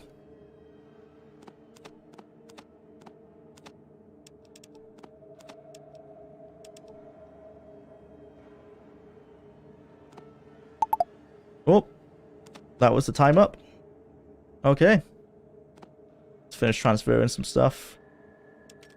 And a save here. That's Fallout 1 done. But still, we've got the Enfield, not the we've got the Red Viper BB gun. We'll get the Alien Blaster next time. I still think next time I'm excited to see if I can do it in an hour and a half. I think I can. I think Fallout 1 is really charming. Also, things like that, the mutant invasion can really happen. Yeah, even if you never see because you complete the game before it, it gives your actions a real purpose. Yeah, I like that. Even though it takes a long time in game to happen, I like that it can give you just a random ending where there's a cutscene that all your vault gets taken. All right. Well, that was a pretty good start. Back to picking the next game. The hours left are not accurate anymore. I'll update that after we get... What are we going to get? Oh, Fallout 2. Okay, straight into the sequel. We haven't started... Oh, no, it's going to be like 45 minutes of the bloody temple. Let's see if I can run through that as fast as I can. 6.5 on the hours. There you go. Yep, okay, straight into Fallout 2. Which I'm also running a modded version of.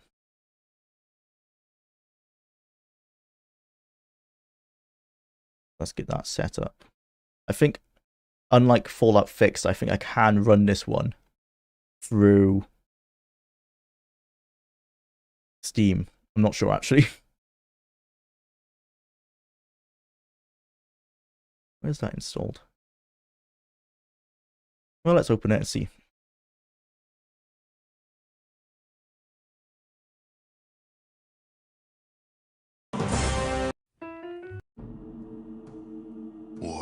And start the timer. Yep, S-Fall. I think this is the modded version. Start. Cool. And that works as well, so we can actually remove the timer in this one. Okay, new game. In terms of characters, we are pretty much going to do the exact same thing as in Fallout 1. Like a sniper build, high luck. You can get 2 luck free in the game, but I'm just going to go with 9, and we can get the 1 from NCR, because that's pretty easy to do. It's just a speech check. It's just a speech check. Charisma does your companion, so 4 charisma. Max agility. High intelligence.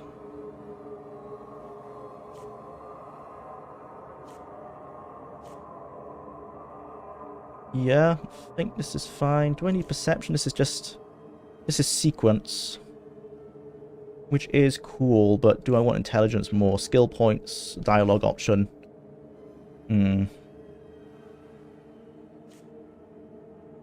Combat distance modifier. Yeah, let's go with perception. Pretty much the same build. Speech and lockpick. Let's play a generic guy. These are added by the mod, and I'm not sure if they break the game with like armor and stuff, so I'm not gonna touch that stuff just in case. Jwlar. Let's just go 60 again. The oldest you can go. Funny thing about the old coinage, Electrum is real. It was 70% gold, which is why it looks like gold. 20% silver and 10% copper.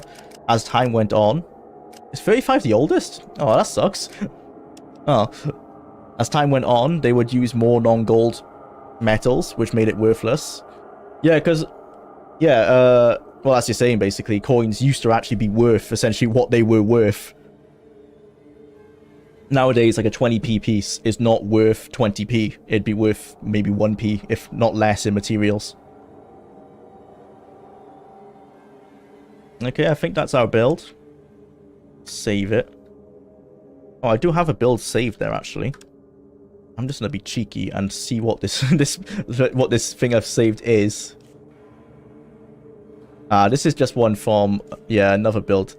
So they've gone with Finesse. I went with Finesse for critical hits. I went with 6 for Companions. I've got 2, yeah, because you can get 2 luck free. I'm not going to do that, because I'm not going to be doing the 2 luck. But I will take the hit to my strength. Okay. Let's go.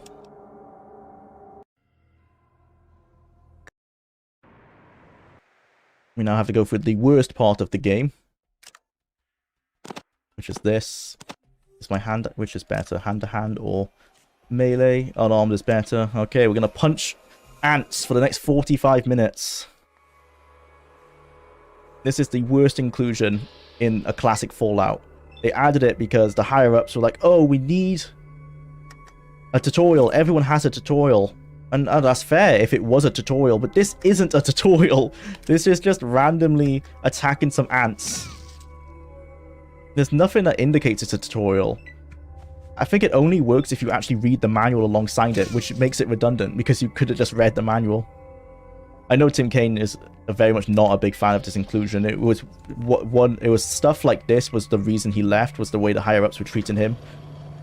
Especially after the success of Fallout 1. They were trying to be like, oh, you need to do all this stuff. And he's like, well, I've already made a successful game, so clearly I should know what to do. But yeah, this is everyone's least favorite part of the entire game.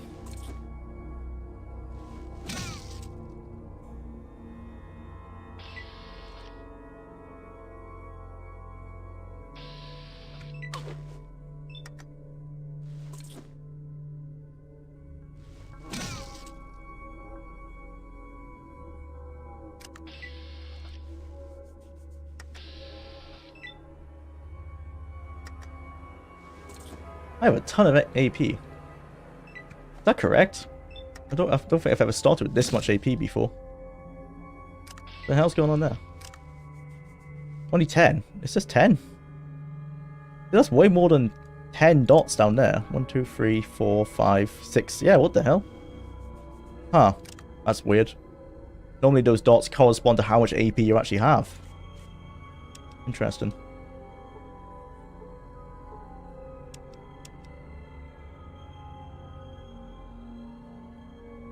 Now I'm interested in to see how your tutorial runs. It took me forever. Yeah, it's going to take me forever as well. I've never learned how to do it any faster.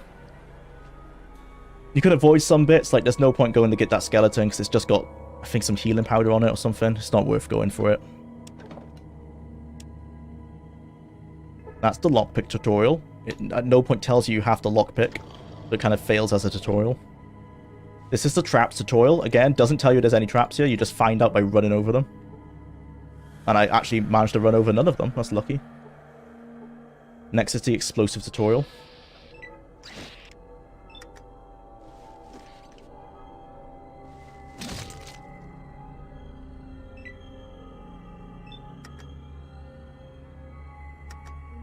Oh, it's not filling up to the top, so it is 10 AP. I've just never seen it. It's normally, at least in Fallout 1, the dots correspond to how much AP you have. Yeah, it is only filling up 10 AP with the extras. Weird. I wonder if that's from the high-res patch I'm running.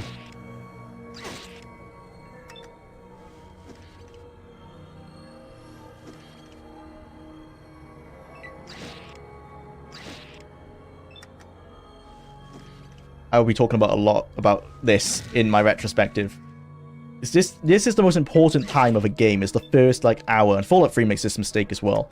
At least in Fallout 3, it's exciting for your first playthrough. For your first hour, you spend the game essentially left-clicking enemies and nothing happening because you're so low-skilled. If Fallout 2 didn't have Fallout 1 to kind of entice the fans, I feel like it really would have failed. Just because of this tutorial. It might have had a cult following because people would have said, like, oh yeah, if you make it past a tutorial, that's when the game gets good. But without Fallout 1 to fall back on, where people could be like, oh, there must be more to this game than this awful combat section. It really harms the first experience with the game. And that affects the game to this day. Like, when you have new fans go back and they think, oh, I'm going to check out Fallout 2 because everyone says that's the closest to New Vegas, which it is. And then they check it out and they get the first hour is just this. They're immediately like, ew, oh yeah, I don't like this style of game. Where Fallout 1... even though it's the same turn-based style, I think it's just more enjoyable. Because killing the rats is way easier, because you've got a gun straight away. Way easier than killing all these ants with your bare fists. Most people would probably equip the spear, because most gamers think, oh, a weapon must be better than not a weapon. They might not be checking their skills. And then the spear is even worse. And worse still if you throw the spear. Which, that is a noob mistake, but, you know, for noobs to the genre, or noobs to this style of game, they're not going to have a good time. Worse still if you don't know you can just charisma check the guy at the end, or speech check the guy at the end. Because that guy's that's actually a really hard fight for the start of the game.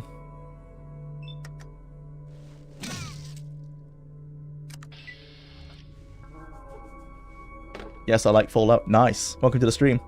I also like Fallout. That's why we're playing all of them.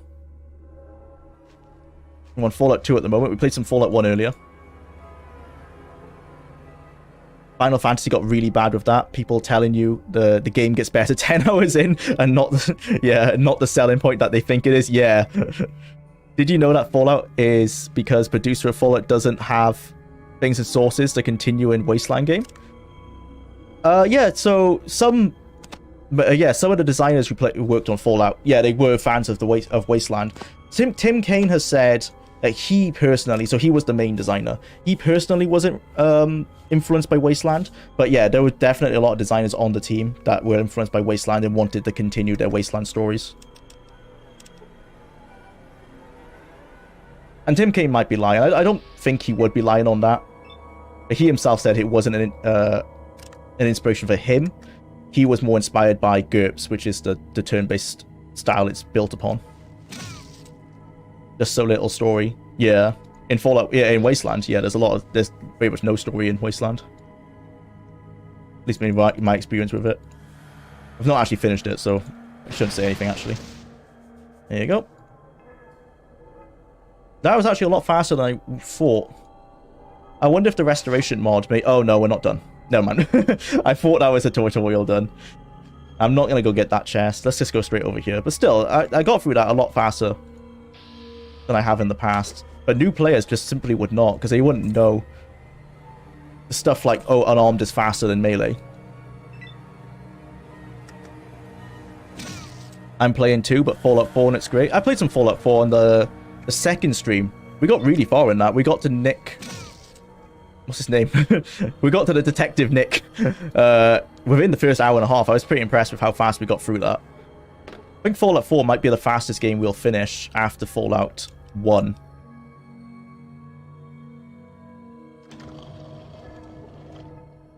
Right, let's save here. Oh, that's my old save.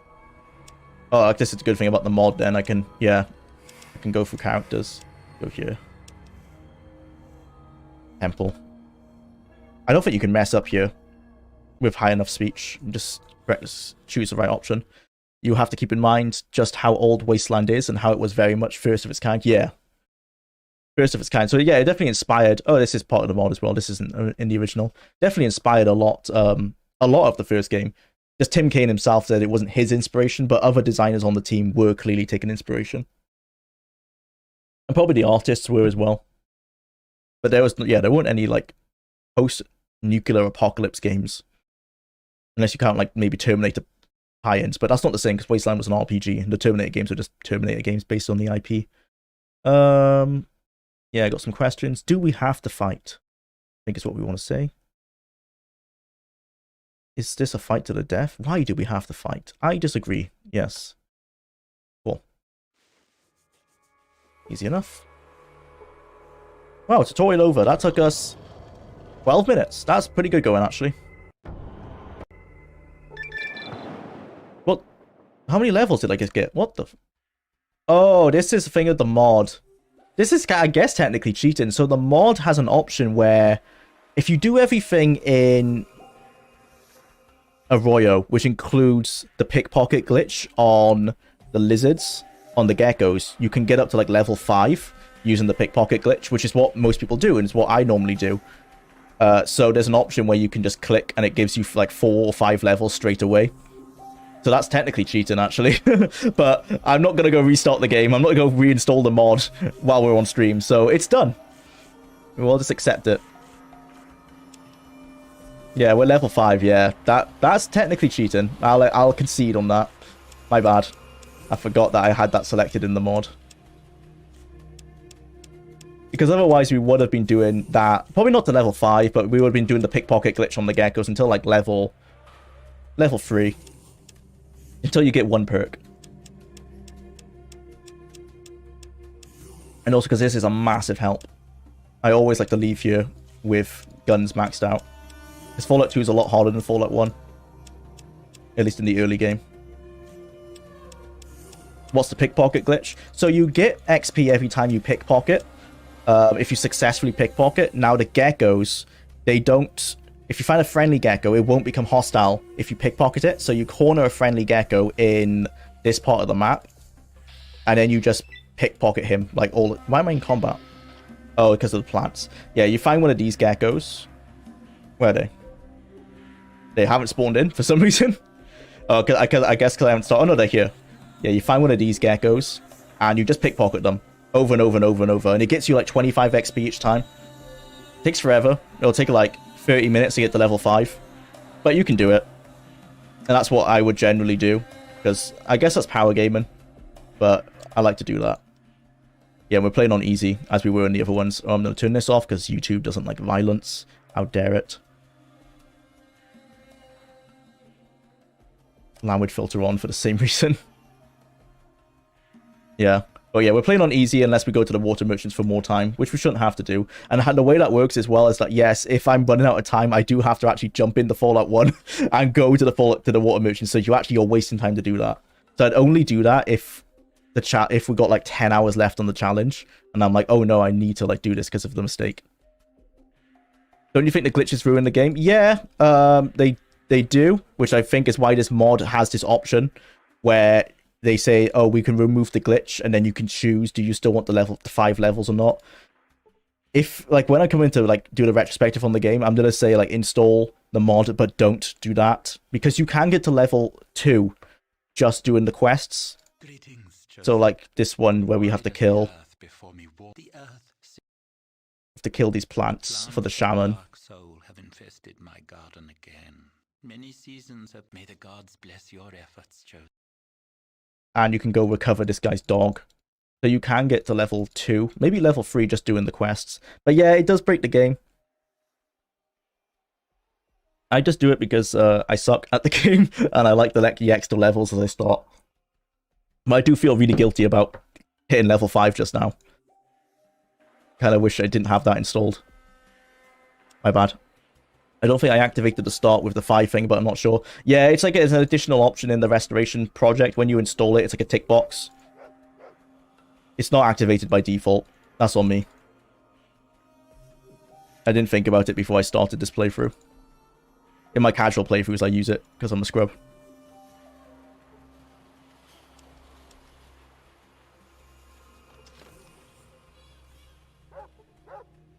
I mean, in general, hey, no need to insult each other, guys.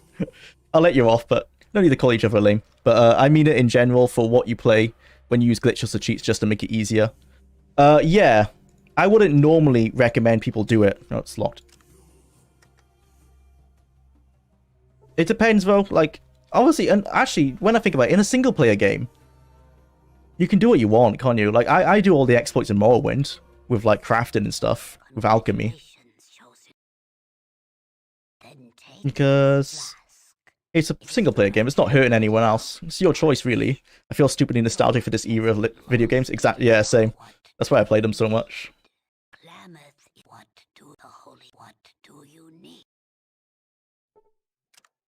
Okay. Get some training from one of these guys. Oh, you need to fix your well, right?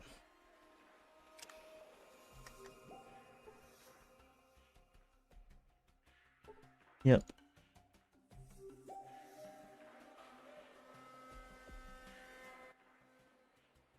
Pretty well. Yep, he'll teach me some unarmed skills. Thanks for the help. The guy in here teaches you some melee skills, I think. Sure. Yep. Some melee training.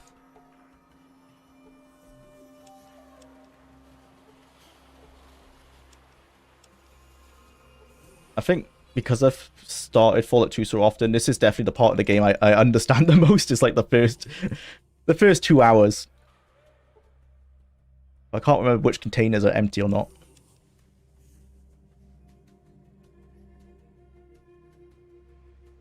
What's our best thing now? Is it still unarmed?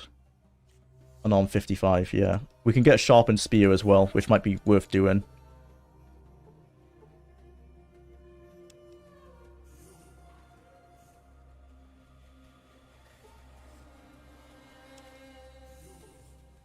When UI had soul, yeah. This massive block down the bottom. I still fit in modern games. I don't necessarily like UI this big, but for an RTS, there's no issue with it. Or like a turn-based game like this. Because I have played in New Vegas, you can get a mod where you can have a UI that's similar to this, but I don't quite like that because it does take up a lot of the screen. I prefer like in a first-person game to keep it mostly clean. In some games, like for Honor, for example, even glitches are taken strict as cheating. Yeah, but for Honor is online, so like I totally understand that. In an online game, yeah, I don't like people using glitches. Like back in Modern Warfare 2, you could get some like glitches to go under under the level and like shoot people from underground. Like even though it's a glitch, it's not like a hack. I don't like that kind of stuff because it's got a competitive advantage. But in a single player game, do what you want, you know. It's your game at the end of the day. Right, this guy can tell us to get a sharpened spear. Can't remember how. Wonder what about your spear? Obviously, don't know how to use it. Where will I get some flint? Yeah, talk to the ant. Thank you. Go up here. I find it weird as well how well, it's not weird, but because this village was all started by the Vault Dweller from the first game, I think these are all your relatives. They're all like your cousins and aunts. It's a very inbred village. Because this is your aunt. Yeah, give me some. Thank you for the flint. Pick up the shovel as well so we can dig up graves.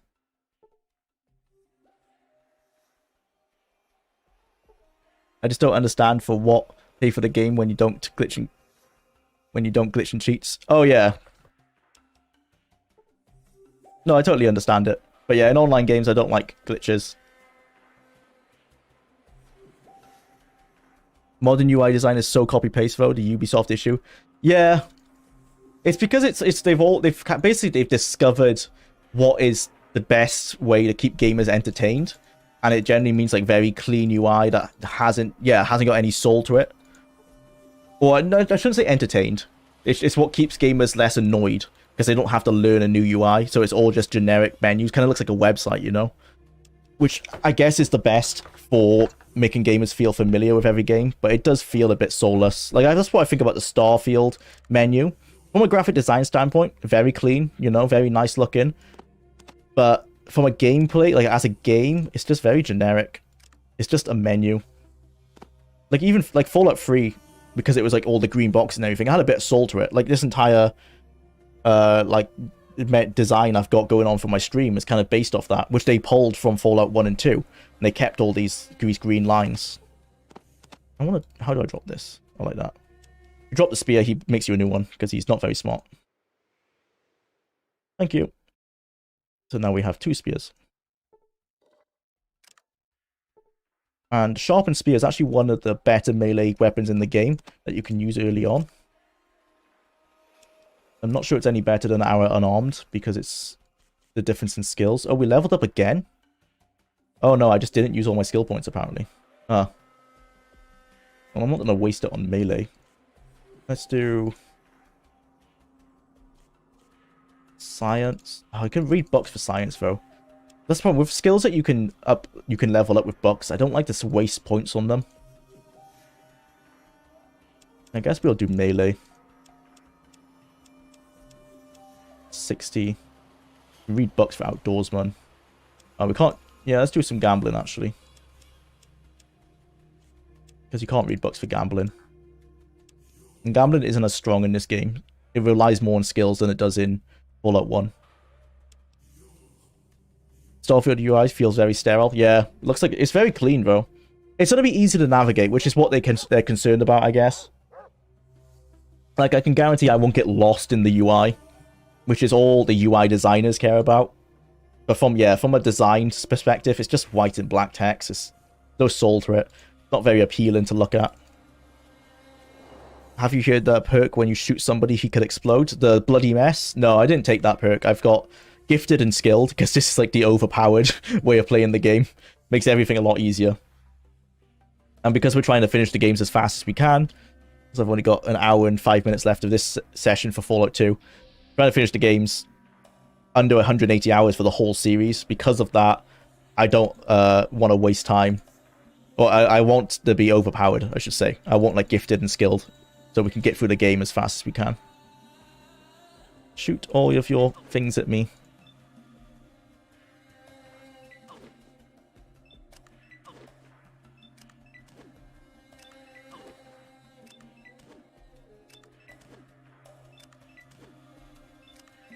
Just wait until he runs out of needles and then we can fight him in melee. Cool.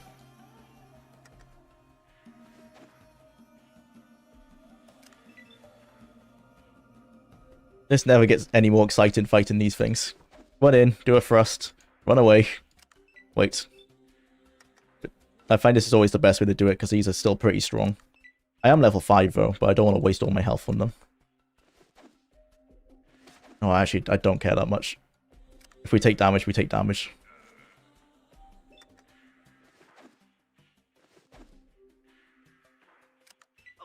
I'm playing Fallout 4 now, about 140 hours in. And I'm not even half the game. Yeah, I'm definitely speedrunning it. Like, Fallout 4, we're going to miss most of the content. Just going to be doing the main story. I'm not sure which faction we're going to choose yet. I think Institute might be the fastest. But I hate picking Institute, because it just feels so wrong. I'm just waiting for Baldur's Gate 3. Same, I just wish it didn't release so close to Starfield. Like, I want to cover Starfield for my channel, so I won't have time to play Baldur's Gate 3. But once Starfield's out of the way, yeah, totally looking forward to it.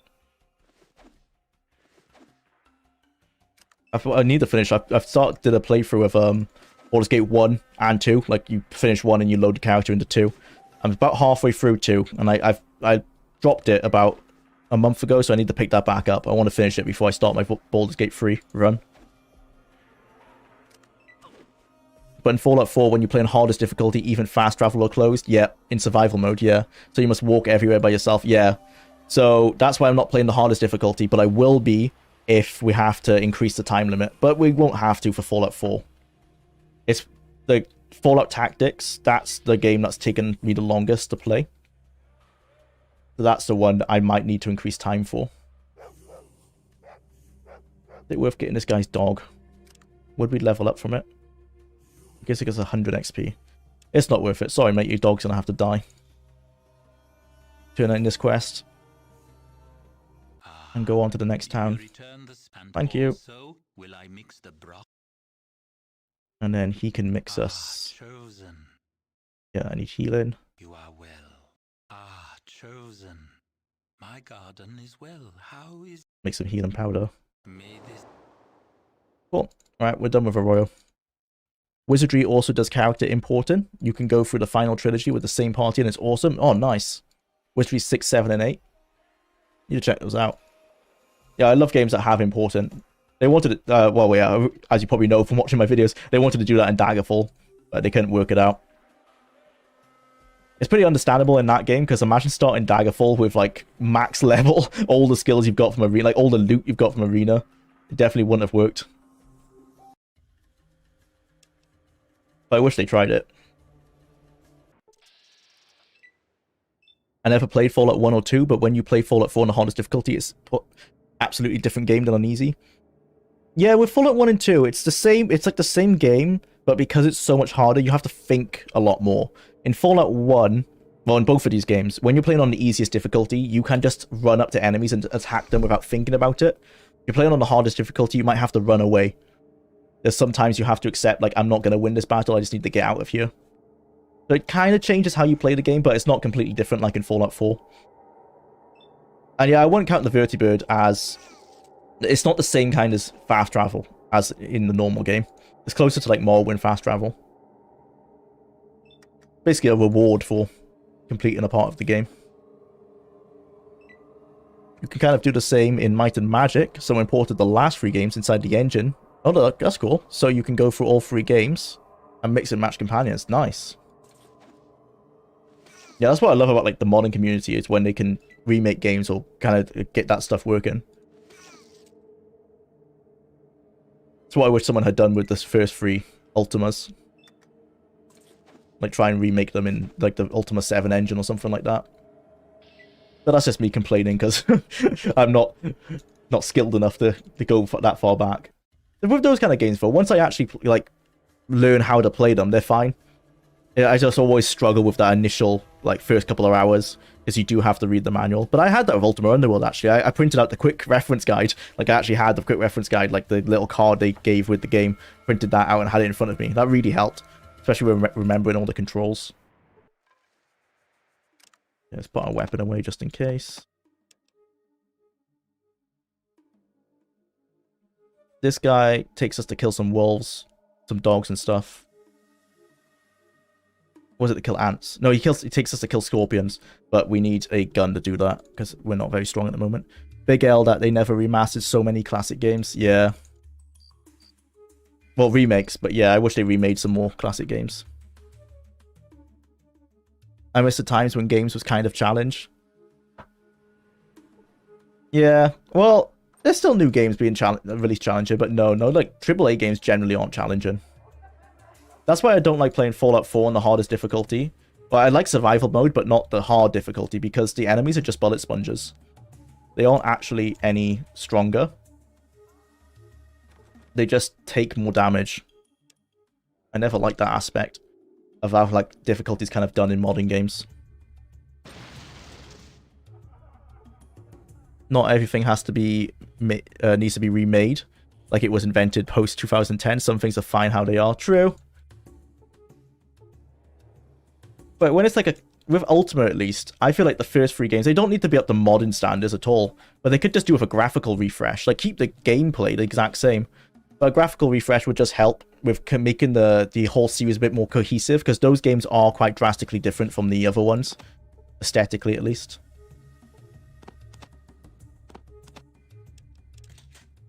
But that's just me being a millennial complaining, essentially. Complaining that my graphics aren't good enough. Not enough colors. I don't know why I'm like that, actually, because I'm fine with Dwarf Fortress. And Dwarf Fortress looks the same. You can just hold these and flip to them. Let's just might as well just open the inventory. The laser pistol's nice, but we're not doing energy bills. Small guns. Yeah, but some quality of life changes are needed. Maybe some minor ones. I've not played Ultima 1 through 3, so I can't say. This is the brothel. What quest can we do here? Yeah, I know we can talk to this guy. Yeah, the local idiot. Yeah, let's do this. Yeah, I can help you, God the Brahmin.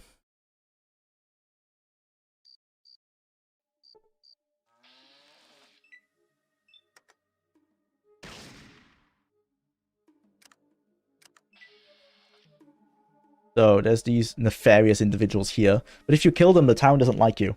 So we're not going to kill them. But yeah, they're not good people. They want to kill Or's Brahmin. And if we go down here into their hut, we can find that they have like scorpion arms that they wear to scare Tor. But there's nothing you can do with those. You can pick them up, but like if you take them to them, nothing happens. So it's not worth doing. But we can steal their stuff. Dog meat. Better than nothing. Yeah, because all the games now are just remakes or cash grabs. True. Very expensive to create a new IP. So everyone's too scared to do it. Other than, well, that's why I'm more interested in indie games nowadays, to be honest, than like AAA ones. That's also why Bethesda makes such a big point out of making Starfield. Because they're like, look, we're making a new IP. And sad to say, that's actually a big thing in today's climate, because everyone would rather make sequels. Sequels is guaranteed to sell a bit better.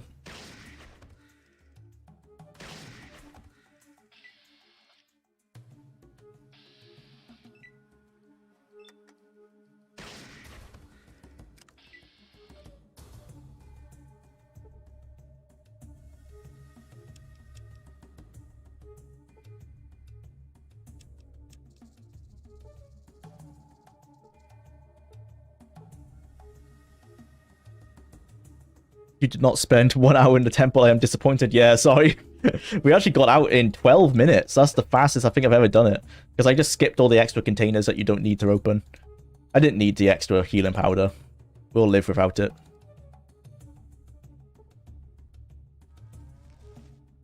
Okay, that's that quest done.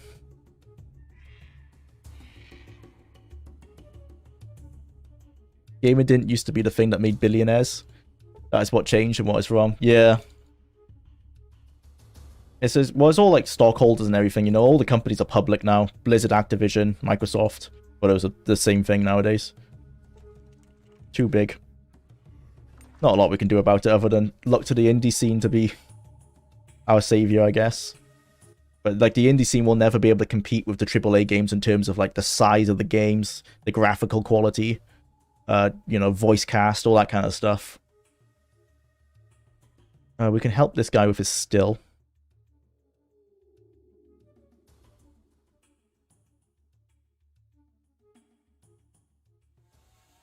So we have to kill some geckos to do that. And we can get this tribal. Yes, sell me the tribal, please. Oh, I don't have enough money. First, give me some money. Which you don't have a lot of either. Leather armor. Already got some. Actually needs 200 gold, is it?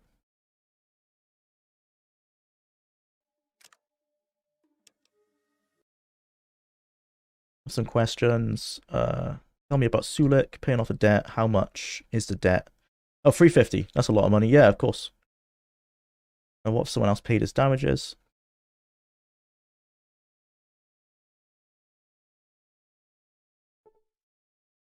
Okay. So we've got Sulik. We and I thank you. Name's Sulik. We and I know many things. Travel from great. What can we and I do you for? Tell me where the local town is. Oh, busy place. Bugminster Canyon East. You have more questions for Smiley? You have more questions for Sulik? What can we and I do you for? We're there. Not just... Okay. What? Sulik done. The tribes. What you be needing? What distance you need us at? Spread out a bit. Or stay close, actually. You got it, friend. We be good with fist. Spear, big hammer, or submachine gun. He can take the spear I've got.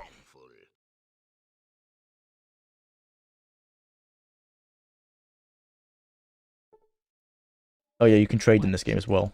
You don't have to steal off them, I'm pretty sure. Yeah, it's actually fixed. I'm not sure if that's the mod or the game. I'm going to play it unmodded when I come to actually review or like do the retrospective. Because I think it's fair to do the retrospective on the game as it was released and then mention later on like what mods you can install to help fix it. He's got leather armor. Or leather jacket at least. Give him a knife as well. Yeah, I think that's all he needs. I guess some knuckle dusters just in case. Don't think he would use those. Trade. And I need to ask you to wear your armor and weapon. Yep. Use best weapon, use best armor. Be aggressive. Cool. I remember this guy. The guy who talks to his bone. Yeah, the bone in his nose. He uses it to consult the spirits. That consulting the spirit thing really doesn't do anything. I think it just adds some flavor text, but it's very often is not a help whatsoever. Was never a help in my experience. No one said you must buy every wreck Underhill.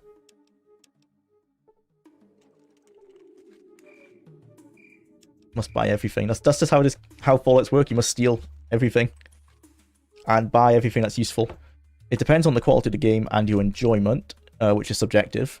I go by dollar per hour. Yeah, that's what I do as well. That's actually about, yeah. It's why I don't like to buy new games, because I normally play a game for about 30 hours. So I'm like, okay, £30 is as much as I pay. It's like £1 per hour. Yeah, only Zelda and Final Fantasy 16 have been worth price of admission for me. Yeah, I'm thinking, well, Starfield will be worth the price of admission for me because I'm obviously in a different position to most people. that I can make videos on it.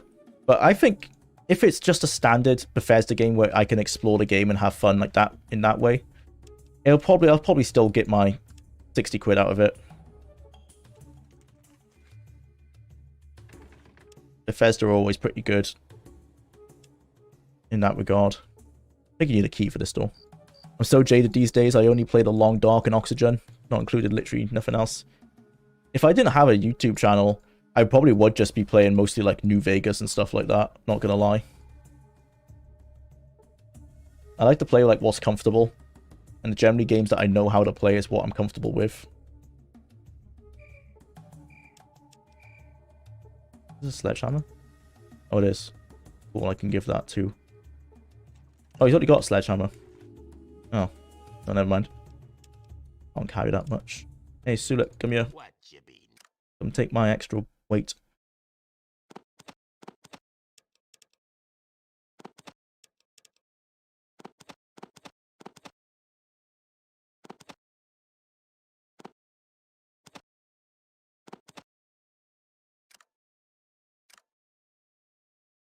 People buy new games. I only downloaded and played a little bit of the first Witcher yesterday.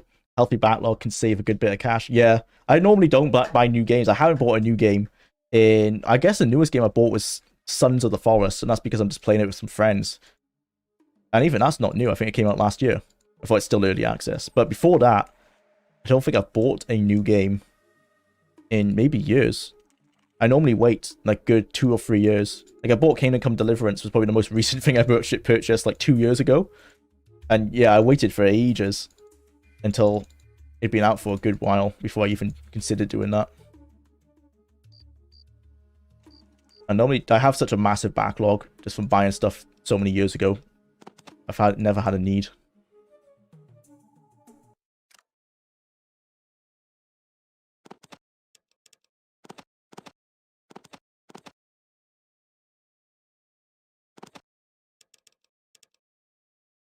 Fine. Red Dead Redemption. Oh yes, no, you're right. Actually, that came out in 20. Whenever that came out, yes, I did get that new. I got that like 2 days after because the reviews were just so high for the game. I was like, this has to be at least good, and it was a very good game. I played the first one extensively, so I kind of knew I'd like the second one.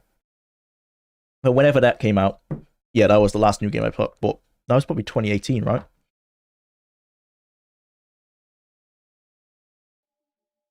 Outer Worlds. I still can't get into Outer Worlds. I've tried 3 times. 3 times I've failed to get into it. The furthest I've got is after the first planet, you go to like that hub area. And you do like Pavarotti's companion quest. I've got like that far and it's kind of... I don't know what it is about the game. I haven't like tried to critique it really, but why it doesn't grab me like the other like the Fallouts do. I've heard that you can roleplay the game quite extensively. Like there's a lot of different builds you can do, and they have like all the low intelligence options and stuff like that. So maybe that's what I should try. Is try to roleplay it more, because normally when I start a game for the first time, I do like the generic easy character, like spec into guns, speech, and that kind of stuff. And that was very just not doing it for me in Outer Worlds. Maybe that's my problem, was I was just playing it too generically.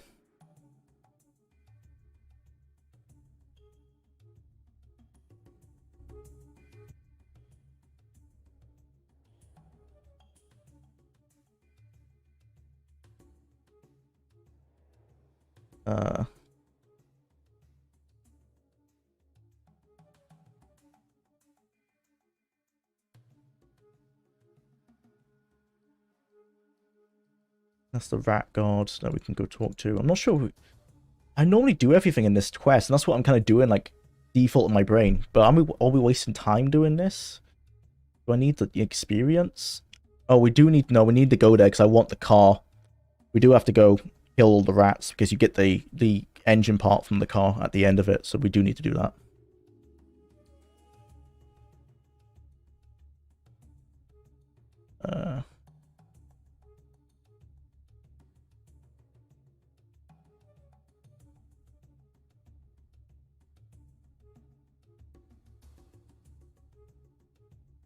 Oh yeah, the den. That was what we were trying to figure out earlier.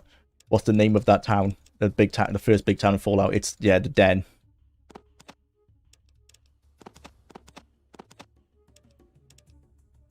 I like the den because you can just straight up murder like 2 of the shopkeepers and no one cares. Everyone's just like totally cool with it. It's a good way to get like a lot of free money at the start of the game.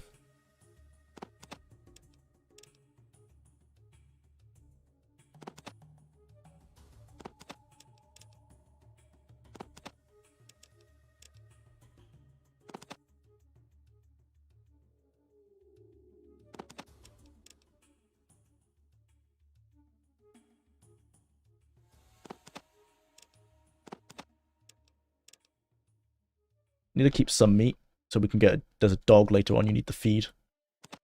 Want to keep some meat for that.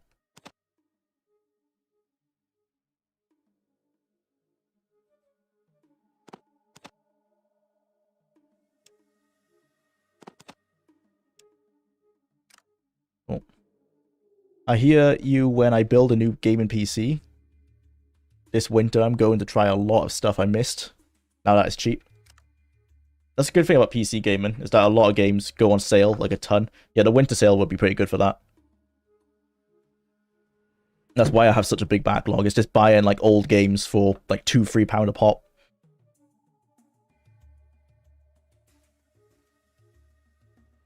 Someone in here we can talk to. This guy.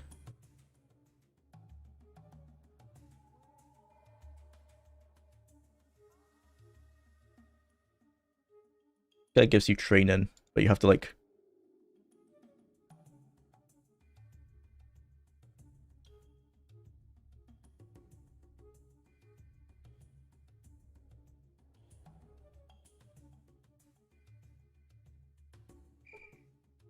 Yeah, he helps you with unarmed training.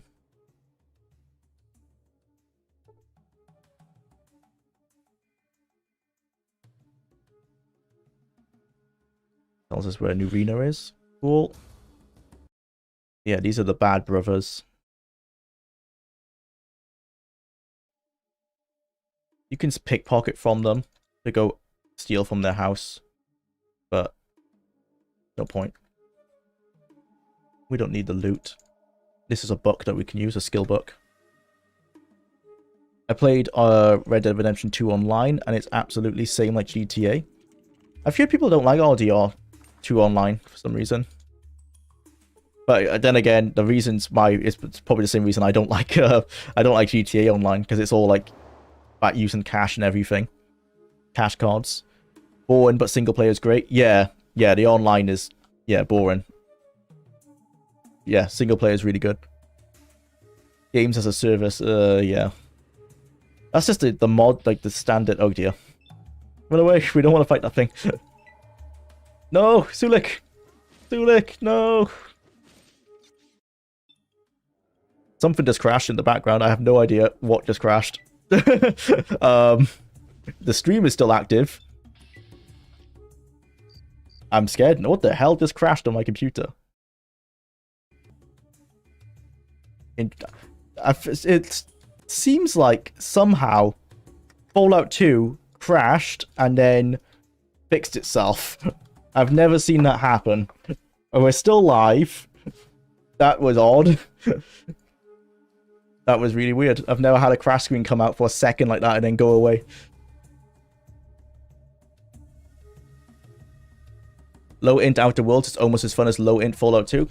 Nice. Yeah, that's what I need to like check out, is playing the game in different methods like that. Whoa, the bugs are real. Yeah, with the crashes. Yeah, that was... I've never had a game crash and come back like that before. So bizarre.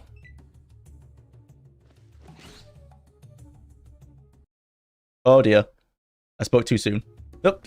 See, that... What the hell? Okay, that's... bizarre. It's literally the game is crashing and fixing itself on the fly. That must be because of the restoration patch. Oh dear. Misclicked. That's so weird. Well, I'm just gonna keep saving and... Nope, it's just gonna keep happening. We might have to restart the game here. I'm gonna save and let's restart the game. That is quite scary. I'm not gonna lie. Got 42 minutes left. This won't be too much of a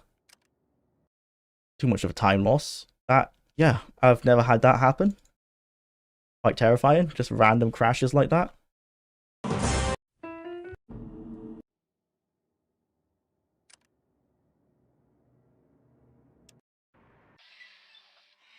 Okay, weird. This game is a Malkavian. Possibly so. This is crazy. Yeah, that's so weird. I've never had a game come up with a crash and then fix itself in seconds.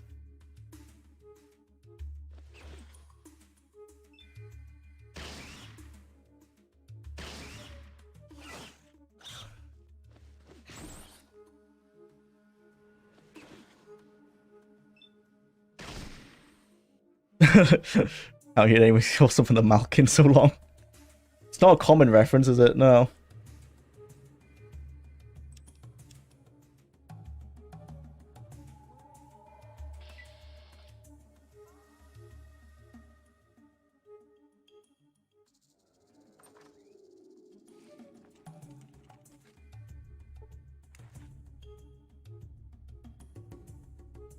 Get some wood, and then put it in the still. Not enough. Another piece of wood there. Maybe I need to put that in as well.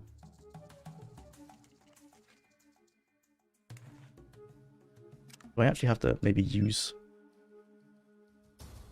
the wood? No. How would it do that? Use on still? Yeah, okay, that's it. Refueled still. Cool.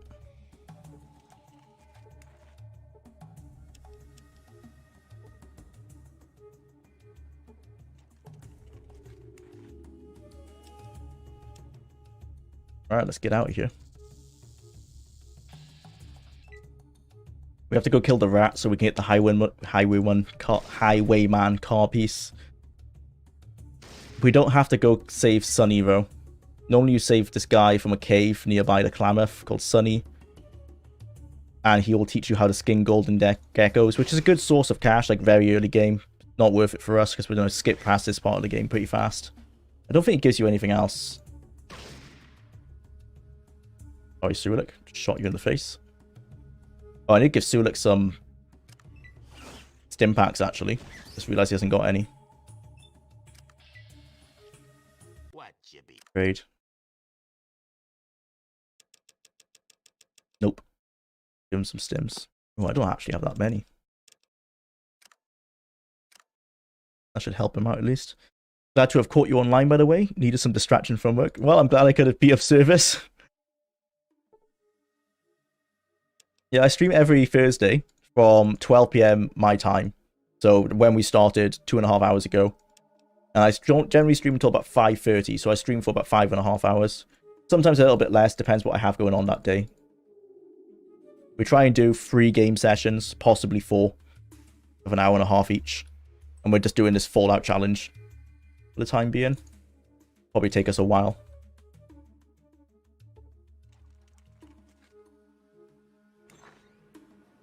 Later in August as well, we're going to do a full week of streaming. I don't think this gun bullet will work for us. Oh, it does. Oh, you learned nothing new. That was a waste. What a waste of money. But yeah, we'll do a full week of streaming Battlespire later in August. That's what I did for Arena as well. So that should be good. Looking forward to doing that. And then when Starfield comes out, I'll probably be streaming that as well. Because I'm doing a retrospective. Well, not a retrospective, because you can't retrospect a game when it's just come out.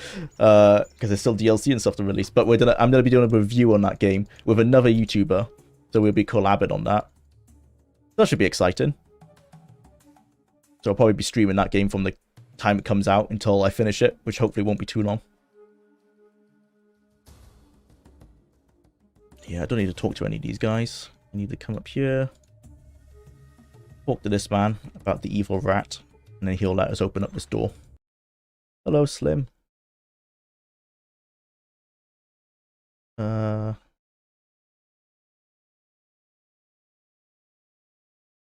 Let's tell us about Sunny. The car. Yeah, and the rats.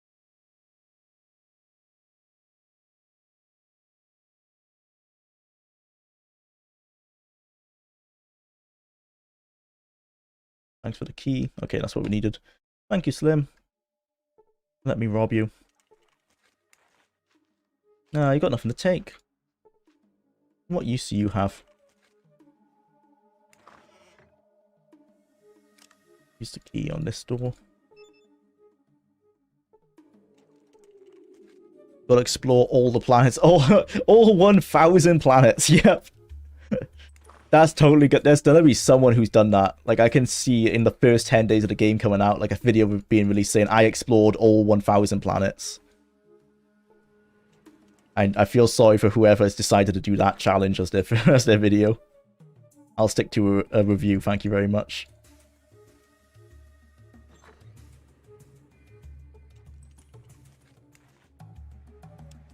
I think these shelves are empty, but I think these lockers have some stuff we can steal. Yeah, I've been burnt here enough times to know there's no point checking everything.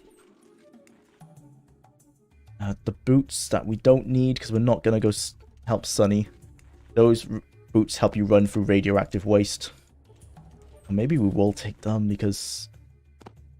Yeah, we will take them because there might be other areas with radioactive waste we can use them for. This is the wrong way. Oh, there's a locker on the wall, though. With nothing in it. Waste of time. Incoming transmission from Earth. It's Prime Minister Garvey. Apparently there was another colony which needs your help. There's gonna be a character in the game that's gonna be similar to that. I won't be surprised. If they're smart, it'll be a meme. Like, they'll have a character who says, oh, I need your help, and then he instantly dies somehow. Because they seem to be leaning into that with, like, the Adoran fan in the trailer. I'm totally fine with them doing that. I use melee weapons here rather than waste my ammo. I have 218 ammo. There's a lot of rats to kill. But then melee will take more time. Yeah, let's just shoot them. Whatever. You can always buy more ammo.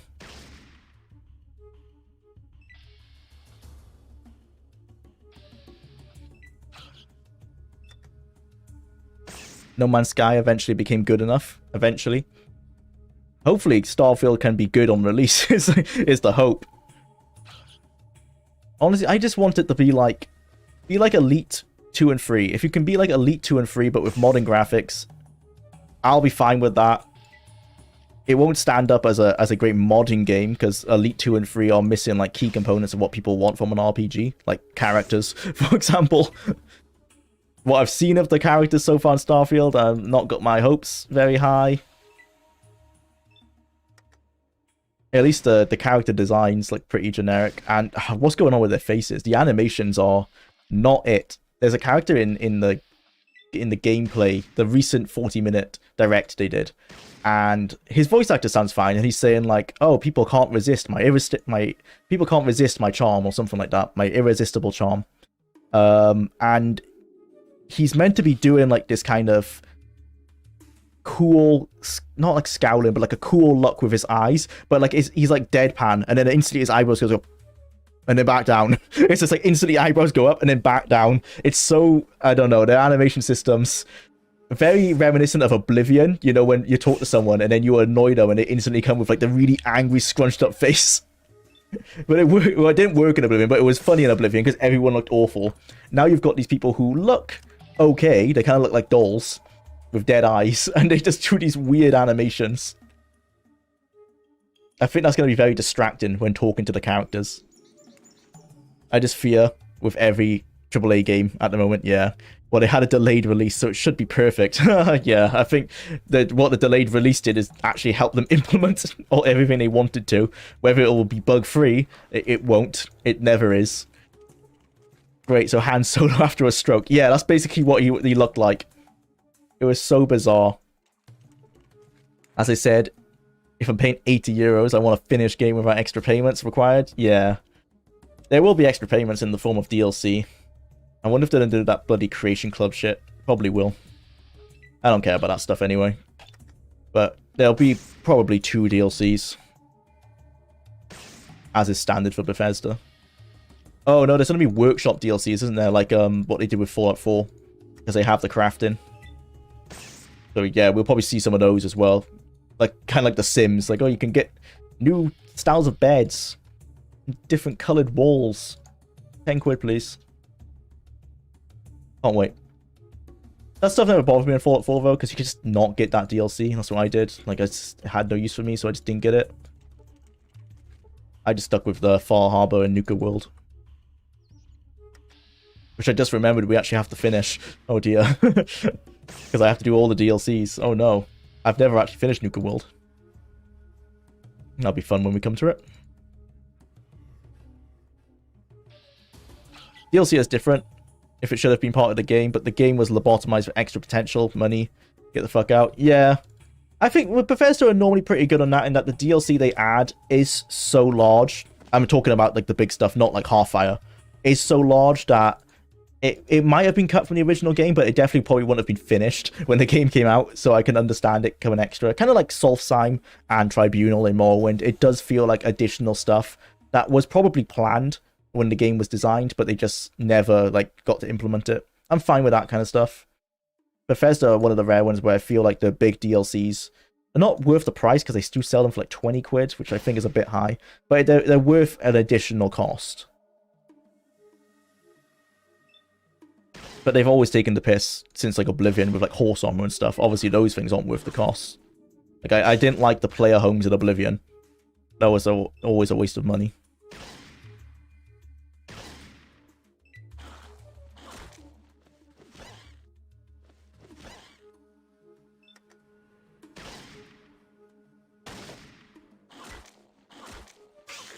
If it's actual extra content, please give me all the DLC you want. Yeah, there'll probably be two DLCs. I don't know what actual content there'll be then. Probably just extra planets. But I assume these will be good planets and not the boring ones. I remember this part 2. It's only been several months, but I remember the struggle in this mine quite well. Yeah, killing all the rats. This rat's normally quite hard to kill. I got lucky because I've got this pistol with quite a bit of ammo in it. Horse armor, that's where the trouble began, yeah. It's one of the first documented microtransactions. Got Bethesda to thank for that.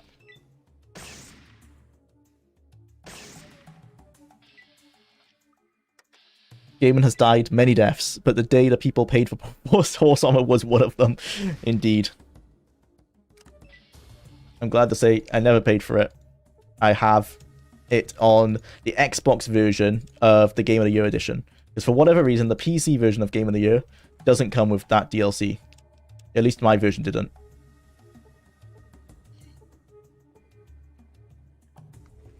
I only have Knights of the Nine and Shivering Isles. Didn't get any of the house DLCs either. But on the Xbox version of Game of the Year edition, I did. It's weird. Don't know why.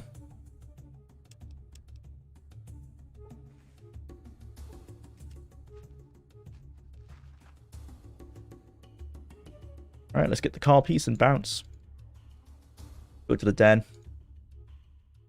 Ooh, I was going to say we could try and get the Vault City within this hour and a half, but I don't think we're going to make it. Got 28 minutes left. It's a big ass to get the Vault City in that time. We'll get to the den at least, kill the shopkeepers, get some money.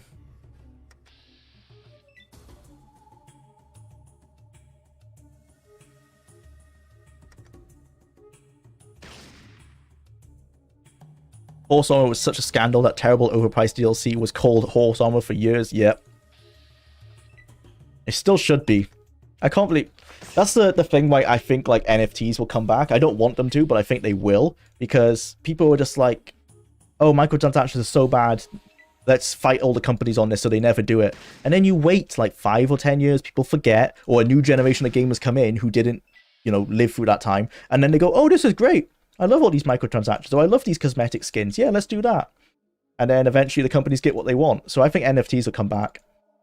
They lost the initial culture battle, but they'll be back. They probably will replace DLCs in some way in the next 5-10 years. But as I said in the previous stream, don't invest in them. But I don't think they're dead for good. Like stuff like that, people conveniently forget, or it's just a younger generation comes in who never, you know, who wasn't there for the initial battle, as we can call it, I guess. I've never played Oblivion with the DLC homes.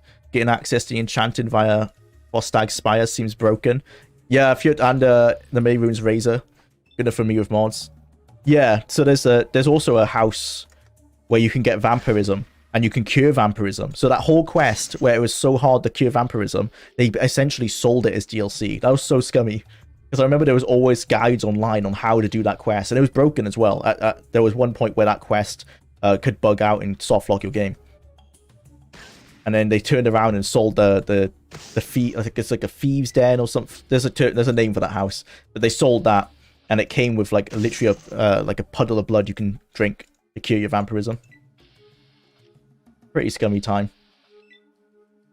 And then they almost did a 180 by Skyrim, and I think the only bad DLC with Skyrim was Hearthfire, and that's only bad because it was already done as a mod. But they still implemented some nice things like adoption and stuff. And then, so I think with Skyrim, I was like, oh, they've done a 180, they fixed it. The same with Fallout 3. Fallout 3's DLCs were generally pretty good content-wise, even if they weren't fun. Like, I don't think Operation Anchorage is a good DLC for Fallout, but it was good. It had a lot of content, or at least 6 to 8 hours. And then they released all this bloody content, the Creation Club stuff, and like break all their goodwill, essentially.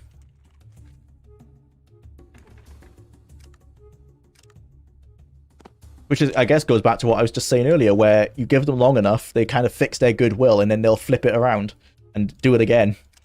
And I think they're fine now to keep doing the Creation Club stuff. Because they can do it under the guise of like, oh, we're offering console players access to things they wouldn't originally get. Like, we've given them mods. Ignore the fact that they also gave them free mods, which I guess was a way to avoid the backlash. Diablo 4 in its new season has turned me off from playing it. I haven't started Diablo 4. Actually, no, I haven't actually bought it. No, I haven't bought Diablo 4. I'm playing Diablo 2 at the moment, because I've got that retrospective coming out in October. Playing through Diablo 2. And that's reminded me a lot how much Diablo 3 was just a remake of Diablo 2. I completely forgot the setup of Diablo 2. Like, it's so similar. Like, you start in the I guess the medieval kind of area in the road camp, and then you move to the desert. It's like, it's so reminiscent of Diablo 3. Then I was just like, wow, I completely forgot that they essentially just remade Diablo 2 and then called it a new game. Which they actually then did do with Diablo 2 Resurrected.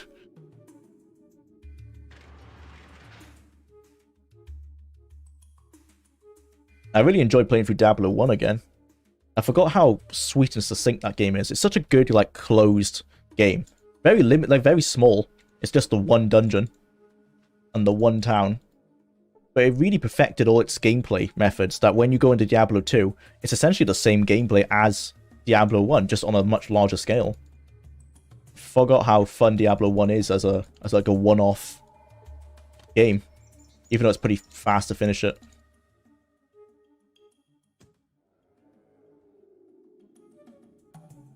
It was more fun with Diablo 2 than 4. Yeah, I probably won't get Diablo 4 for a long time then. What? A Diablo 2 retrospective from you? Oh, hell yeah, I'm hyped for that now. Yep, coming out in for Halloween, Diablo 1 and 2 retrospective. That's what I've been working on in the background. In between all these other videos. And I've got another video coming out on Sunday, which is like a little shorter thing. Based on something someone commented in one of these streams. I can't remember their name, sorry, so I can't actually like say thank you to them in the video for telling me about it. But yeah, it's a I won't tell too much, but it's a game that not many people know about, and there's no coverage of it online at all. Completely uncovered. So I will be one of the first people to actually cover it. So I'm trying to do a pretty good job on that. There's not a lot of detail about the game, but I have managed to get in contact with the designers. There's 2 people who worked on the game. I've managed to shoot them a message on LinkedIn. They haven't replied yet, and they might not, but at least I've tried. It'd be great if we could get an interview with them.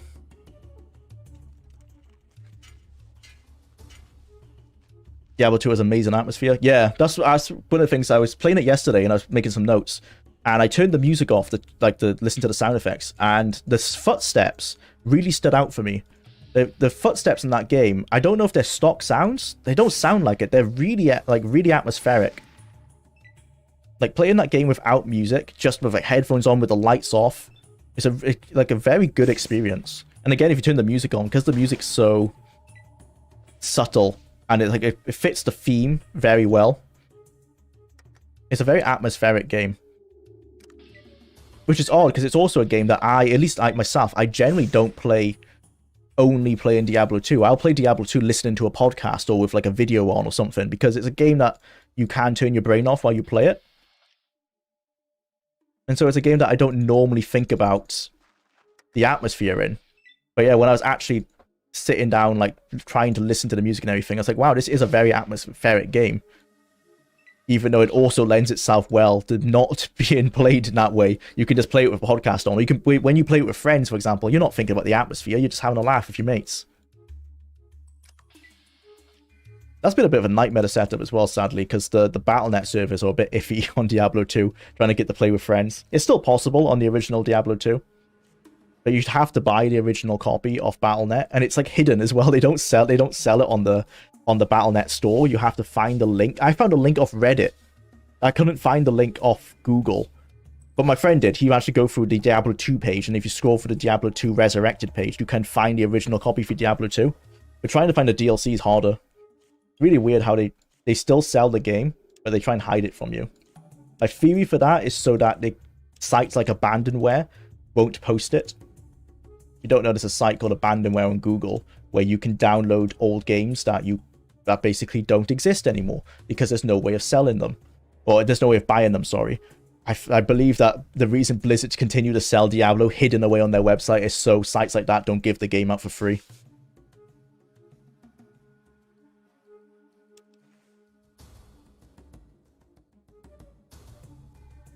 Diablo 1 and 2 do heavily rely on sound libraries. I can recognize a good portion of the sound effects from 1. Yeah, and 1 definitely. I know like the door opening effect and stuff like that. So maybe the sound effects do, but or maybe the footsteps do. I haven't listened to the full Diablo 1 footsteps specifically. I'll need to do that. But definitely the ones in Diablo 2 really stood out for me for how well selected they were if they are from sound libraries. Like I was walking across sand and then I walked onto like some tiled flooring and then into a temple, and they all had distinct footsteps, and there was a little bit like a reverb on them, like you could hear the echo. But it was really well done. It's something I've not normally looked out for in Diablo ever. A door open sound from Daggerfall is in Breaking Bad. Love that bit of trivia. Yeah. There's also the Morrowind door open is in another show. I can't remember what it was, but yeah, there are a lot of sound libraries cross over like that. I remember when I did the Diablo retrospective, a lot of people were commenting saying that the teleport spell sound effect I use in the beginning when I change the scene behind my little OC character guy who's talking to the audience, when that happens, people are saying, oh, is that the sound effect from some other game series, like not the Elder Scrolls? So another game series must be using that magic sound as well.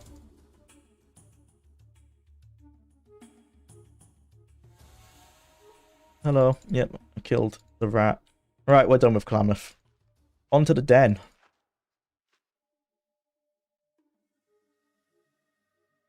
Foley is an art, like sound Foley. Yeah. It's really impressive that people can make...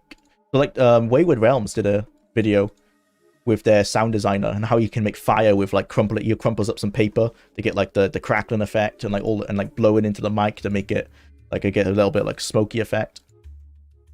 It's really impressive what they can do to design sound from other sounds. I would just be bored and try and light a fire and just record that, and it probably would be awful. I'm not as creative when it comes to sounds. I could do great things with images, like when I'm photoshopping like a thumbnail or something, because I did graphic design. I can take like something you wouldn't think of to make a texture. Like I know in the past I've used teeth. Oh, this is a special encounter. I've used teeth as a texture for some sort of metal surface. I don't know why I did. There was like the shine of an enamel on a zoomed in like dentistry photo of like a pair of very white teeth. I used the shine of that on some sort of metal gadget I was designing at my old job. But I think that's kind of similar to what Foley designers do. What did I pick up? A flower, some daisies. Okay, interesting. Oh, this is something as well. A rock. Oh, let's not pick up a rock. That's useless. Well, unlucky about this whale. Poor guy.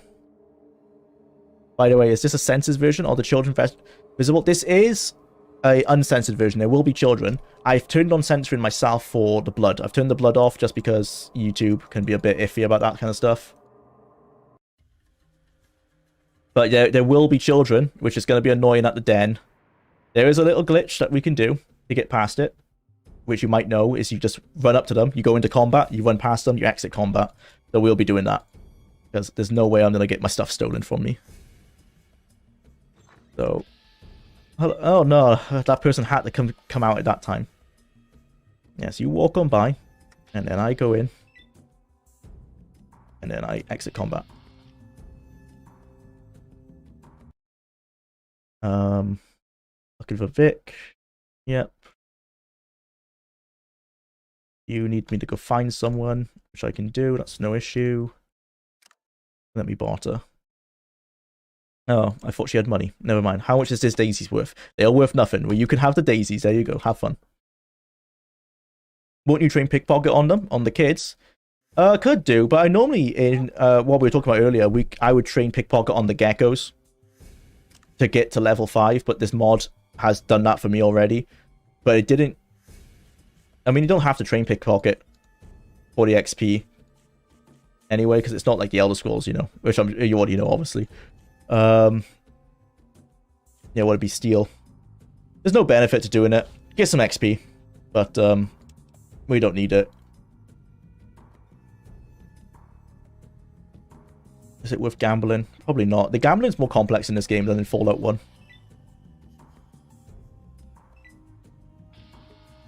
What's worth doing instead is trying to find this guy for Rebecca. Can't remember where he is. Sometimes he's in the shop. But you find the guy for him. For her, sorry. And he says, oh, if you pay some of the money that I owe, he will bet it on the table. And if you come back in 2 months, I think in game time, he wins like 10k gold and he gives you half of that. So that's worth doing more than gambling ourselves, I think. Yeah, what's his name actually? I can just check the Pip-Boy. Find his name. It's like Jim or something. Status. The den. Oh, Fred, yeah. So when we come to collect the money off Fred, rather than collect the money, he says if we'll pay some of the money ourselves, he'll bet some of his other money on the tables. And he wins loads of money and then he gives you some good stuff.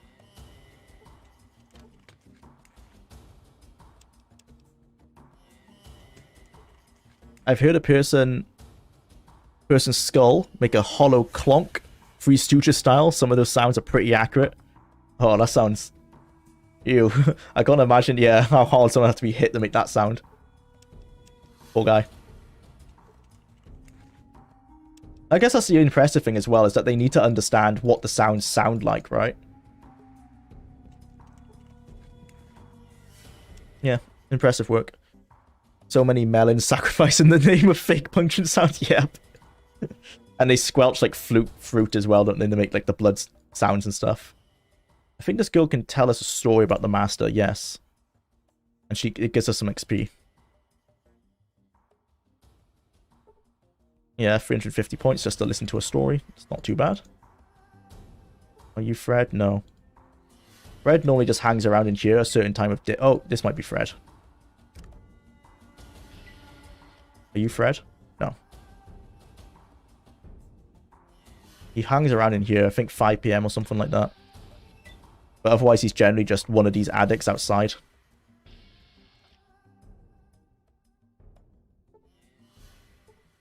I think you have to talk to all of them though to find which one he is. Oh god. We'll find him when we find him. Okay, so we can go into Tubby's and we can kill him. Let's not do that quite yet. Get some better guns first. I will never get over how the iconic Godzilla roar is a freaking bass being rumbled with a lubricated rubber glove in a sound room. I never knew that. That's awesome. It's like the T-Rex from Jurassic Park is a lion mixed with a tiger, mixed with some other roars, and an elephant. Like they just mixed all of them, like pitched them differently, stretched them out, like to be a bit longer, combined them all, and that's a T-Rex. Got any work? Yep.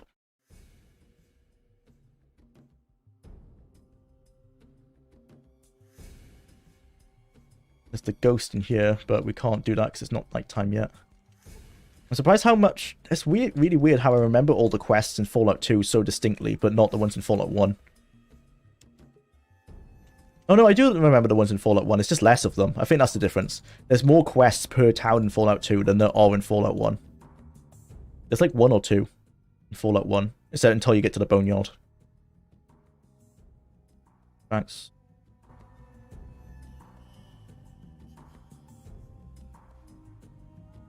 We can introduce ourselves to Slim over here. Well, I don't think there's much point at the moment, actually. Or Smitty, sorry, not Slim.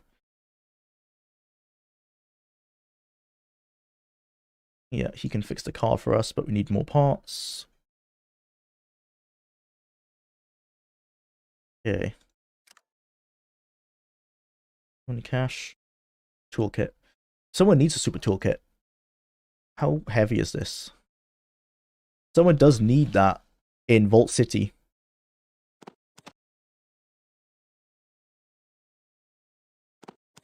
$1,700. Oh my god, I will come back for it. If I'm sure we can find it somewhere else. Someone needs a super toolkit in Vault City. We use this diary. What is this? Oh, I've never known this before. It appears to be a diary which belonged to a young girl. The writing on the inside cover says, "Property of Anna." Most of the pages are either torn or faded, but one is still readable. Day 271. Today my mother gave me a gold locket. It is the... Oh yes, this is the ghost. Okay. So it's just a bit of fluff to help with that ghost quest. That might be added by the mod, because I've never seen that before.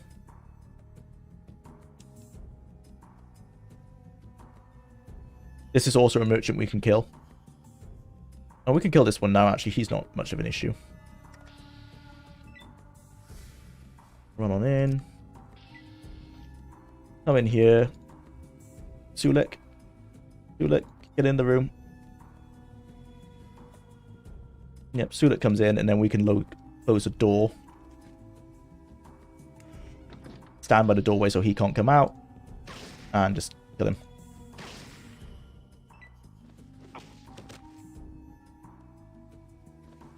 This may be a crime. Actually, no, you know what? It's an ethical crime, but it's not a legal crime, because the Den don't care. And there you go. Easy mode. Ethically, my karma should have gone down for that, but I don't think it does. Because he is a bad person, according to the game. And everyone knows murdering bad people is totally fine. Don't try that. This is not an endorsement. I shouldn't say stuff like that on YouTube. They don't tend to like jokes like that.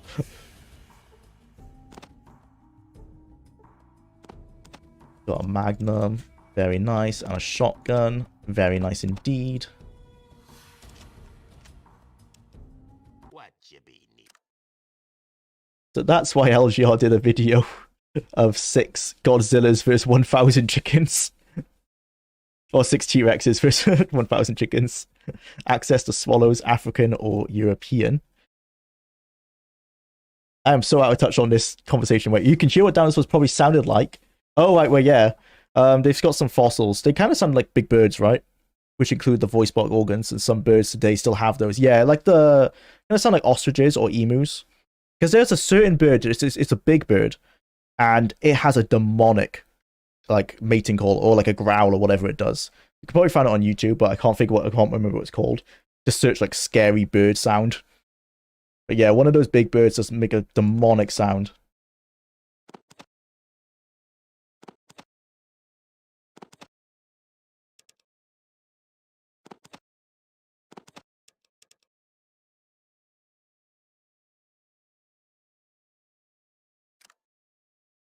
Jwlar, from my point of view, the Brotherhood is evil. The Brotherhood are not evil, not good. They just have a goal of saving technology. The evil bit is when they say they're doing it to help humanity, because that's lying. That's not fair. You're not doing it to help humanity. They're doing it because they like tech. And then Lion's Pride is just liars. Like, well, not liars, they're just not the Brotherhood. Not my Brotherhood. My Brotherhood wouldn't help a single soul. Unless helping them would help them get tech. Then they would do it.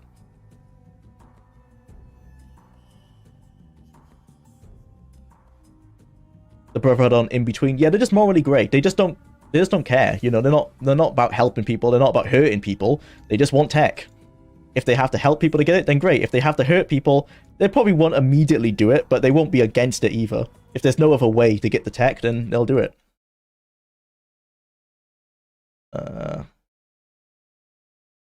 So she has. This is a mod. This is a new quest. It's not. The Restoration Project does say these are restored quests. I don't know how true that is. I haven't looked into it. But there's a quest here we can do where she wants to open up an orphanage. Oh yeah, the first quest is I have to take a meal to Smitty. Which we can do after we go help Vic out. If you want easy money in the start of the game, you can become a slaver. But your karma will be immediately destroyed and most people won't talk to you for the rest of the game.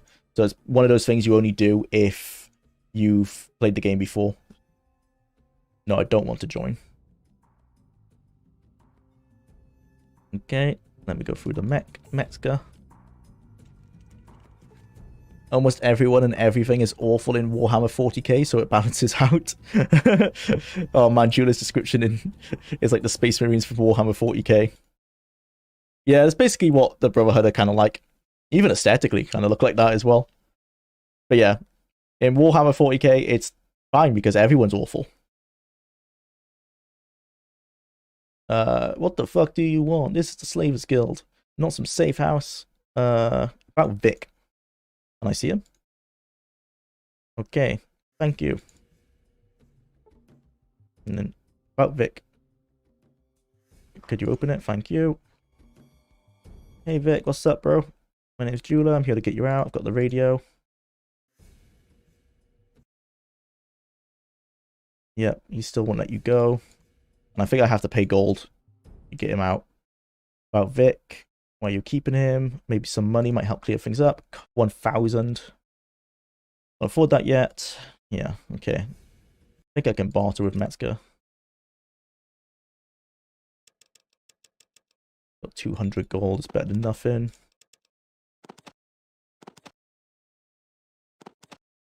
Oh, that's my Magnum, right? Yeah, I want to keep that. Don't need the 223 for now.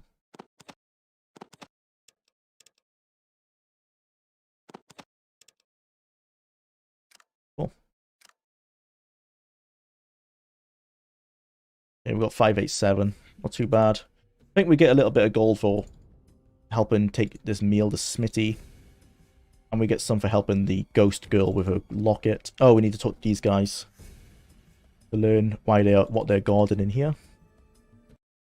Hello, Metzger sent me. He wanted me to check it for him. That was easy. High speech in these games is so broken. Go past every quest. How can I become a slaver? Asking for a friend. Just go in there and say, "Can I join?" And they're like, "Yeah, cool." And then you go on like slave missions with them. So you just go into a random encounter with them. There's some like families. You can run up to the families. I think you have to shoot. You either shoot them or you put a slave collar on them. I can't quite remember. But yeah, you capture them. For every slave you capture, I think you get 1,000 gold, so you can get some good money really fast. But your karma goes down super fast as well. Like, I think mine is 100 per slave captured. Like, at the moment, I only have 129. So you will very quickly become hated. Like, it can make the game very hard, because a lot of people just won't talk to you then. Some might attack you as well. Like the very goody two-shoes characters. Wait, what do you mean not yet? Oh, I need to go inside. My bad, didn't read it.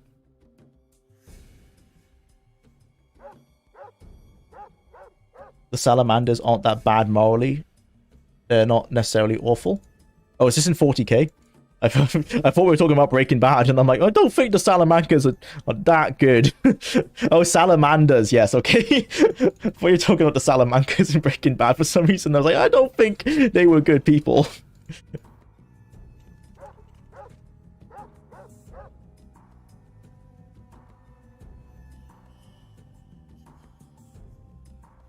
Great, you said dinosaurs sounded like Big Bird. Oh, that's where the Sesame Street thing came from. Would be like, Elmo, want breakfast? Yeah, that's totally what they sounded like. They could actually all talk, and they all had that accent.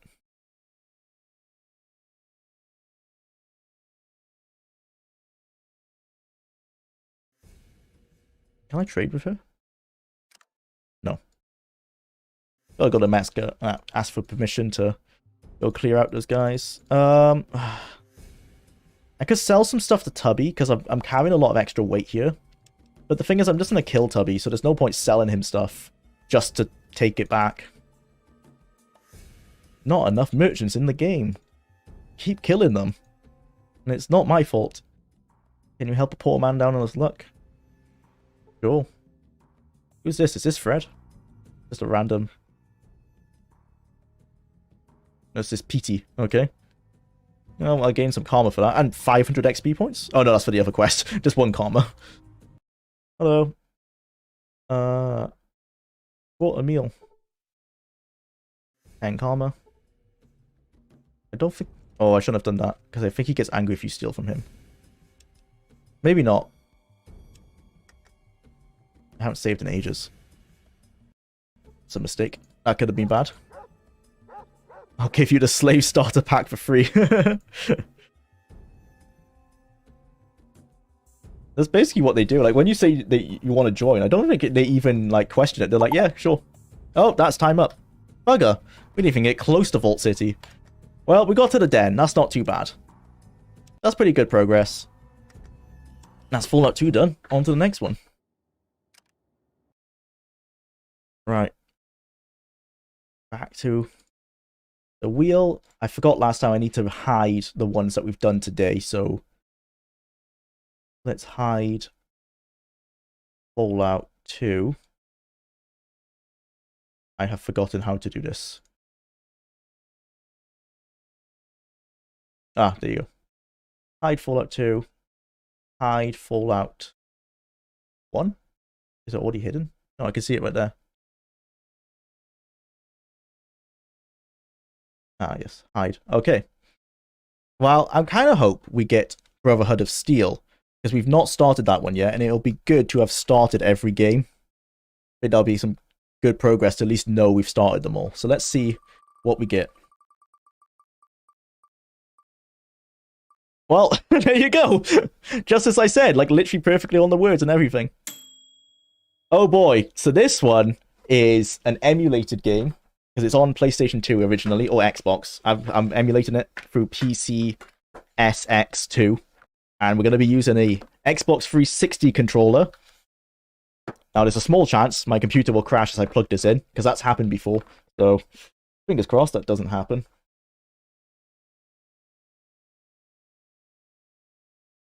That's the 360 plugged in. Computer's not dead yet, so going good. Well, time to go with the development hell game. Yeah. Yep. The game that opens with a very almost naked raider who we're somehow meant to believe is the leader of this clan of goons. But perhaps I've not played the game. Perhaps she controls them through sex or something. I don't know. But I've played the first 5 minutes, and there is a very scantily clad woman who is a raider leader. I'm not sure how she became leader. Maybe she's just that vindictive, like that evil. Right.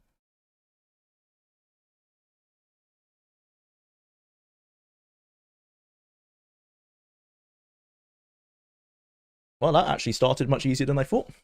Thought we would have more issues. I don't think I've seen this one before. Hello, welcome, Kurtz, to the stream. You ever seen this one before? Yeah, this is the bad Fallout. There are various different not well-liked Fallouts, but this is the objectively bad one. In the 1950s, we dreamed of a better world. Clean, fusion-powered cars, robots that walk the dog.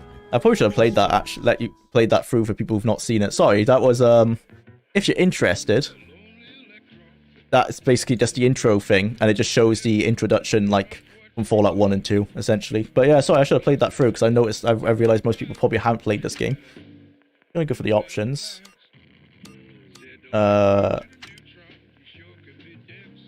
Just notice that this will be this video's gonna get copyright striked, I don't care. Yeah, because this music's totally copyrighted.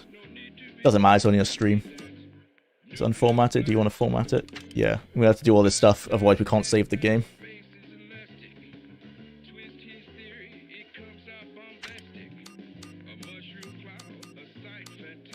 Okay, no special, no interest in options. I always check on options when I start a new game. Any bonuses? Intro. Oh no, yeah, we'll play the intro now. People who are interested.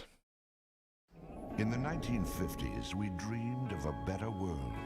Clean, fusion-powered cars, robots that walk the dog. Peaceful existence thanks to the wonders of science. We were close to achieving that dream when war broke out. Nuclear weapons were used without restraint. It was the nightmare everyone feared. It was the Great War. Millions died during the first attacks. A few people fled to underground vaults, but many more on the surface fell victim to the burning, poisonous air. For those who endured, there was only the wasteland. No order, no law, only survival. Radiation and new viruses changed the face of life on Earth forever. Out of nowhere, an army of giants called mutants appeared. They slaughtered many people and altered many more to add to their numbers. The Brotherhood of Steel, self-appointed knights of the wasteland, arose to drive off the mutants. They gave humanity peace and a glimmer of hope. But even now, the Brotherhood remains small in number, limited in power. And the dangers of the wasteland only seem to grow with each day that passes. Some people say they don't like it. I like the addition of metal guitars into Fallout. It seems very fitting. Now, it doesn't make sense lore-wise, because there wasn't a lot of metal in the 50s, I'll accept. So yeah, that doesn't kind of fit from like the lore perspective, but I think it fits the it doesn't fit the aesthetic. It fits kind of just like the post-apocalyptic feel. But yeah, it doesn't fit the Fallout aesthetic. I'll totally agree on that one. We don't need a tutorial. Handsy, because we're playing on easiest difficulty, all of them. And this is the only Fallout game you can play a ghoul in, so we will be doing that, because that's the most unique thing about this game, is that we can be a ghoul. And yes, the ghoul is in the Brotherhood of Steel. Don't ask. It's happened. Not canon, technically.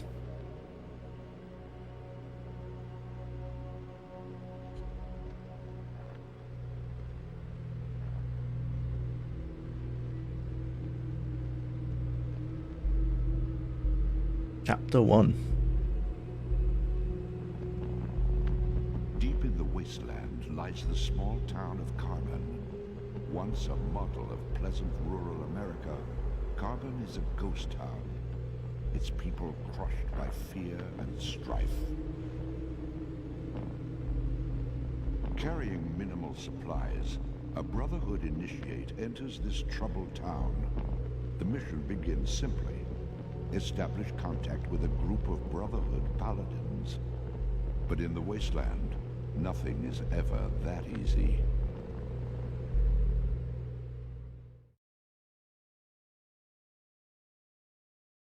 Definitely a much more well, it's a linear game completely, actually. It was made for console game. So it's very different from every other Fallout released. It's technically still an RPG, I think, because it's built on the same designs as the PS2 releases of Baldur's Gate. Broken Alliance, or Dark Alliance. Baldur's Gate, Dark Alliance, I think. Hey! It's much, yeah, this is the woman I was talking about. I can't sell you if you're dead, but I'll shoot I don't you know in how the she back controls her if I thugs, run. but she must be very psychopathic. As Or for they're just you, all simps. Actually, yeah, now I think about it, the thugs might just by all be tomorrow. simps. That's totally possible. Wait, you can't do this. We... Shut your mouth, worm, before I step on you. Yes, ma'am. This was the horny period of gaming, Alright, when all the before you designers were drunks, way let's too horny go. for their own And good. anyone who's too drunk to walk gets left behind. Like, the Now concept move. art for this character is crazy. Hey, where's Frank? Still in the bar. He'll catch up later. Come on. Oh, she must have, like, what, 9001 charisma, yeah. It's kind of like Fallout meets Crash Bandicoot. Be that as it may, I like the game. I've not played it enough to say I like it or not, but I played Baldur's Gate Dark Alliance and I liked that, so when I heard that this was built on the same engine, I had high hopes. But I've never heard good things about the game. So we have a map up there. Health bar, I guess, like a mana bar? It's a mana bar in Dark Alliance. The perspective is the same as Dark Alliance. What did I tell you? Welcome Wasteland to prostitute. Comet, stranger. Most people are a little spooked because of the raiders. Some of them are busting up the bar right now. My name's Ruby. Yeah, they were very horny when they made this game, huh? Entertainer.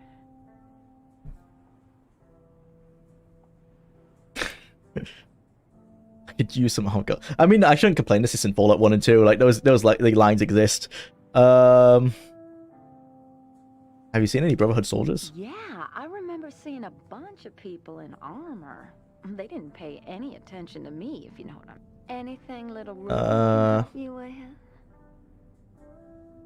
Tell me more about the The Raiders. Raiders Control carbon. Carbon, really.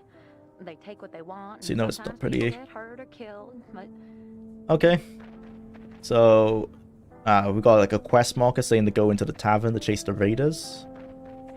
This is a Vault Boy?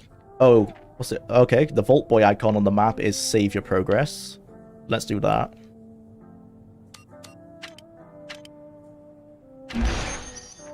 At least you can tell she's well fed.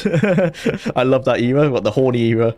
Yeah, there's like 2001 to 2006 or 7 was definitely the horny era of gaming. There's still some a little bit earlier as well, like the arena cover, for example. We have no weapons. Is there an inventory? Oh, there is. Okay, we have iron gloves. And a pistol. That's weird. Changing... the change into a pistol changes the screen on OBS. I'm not sure why that happens.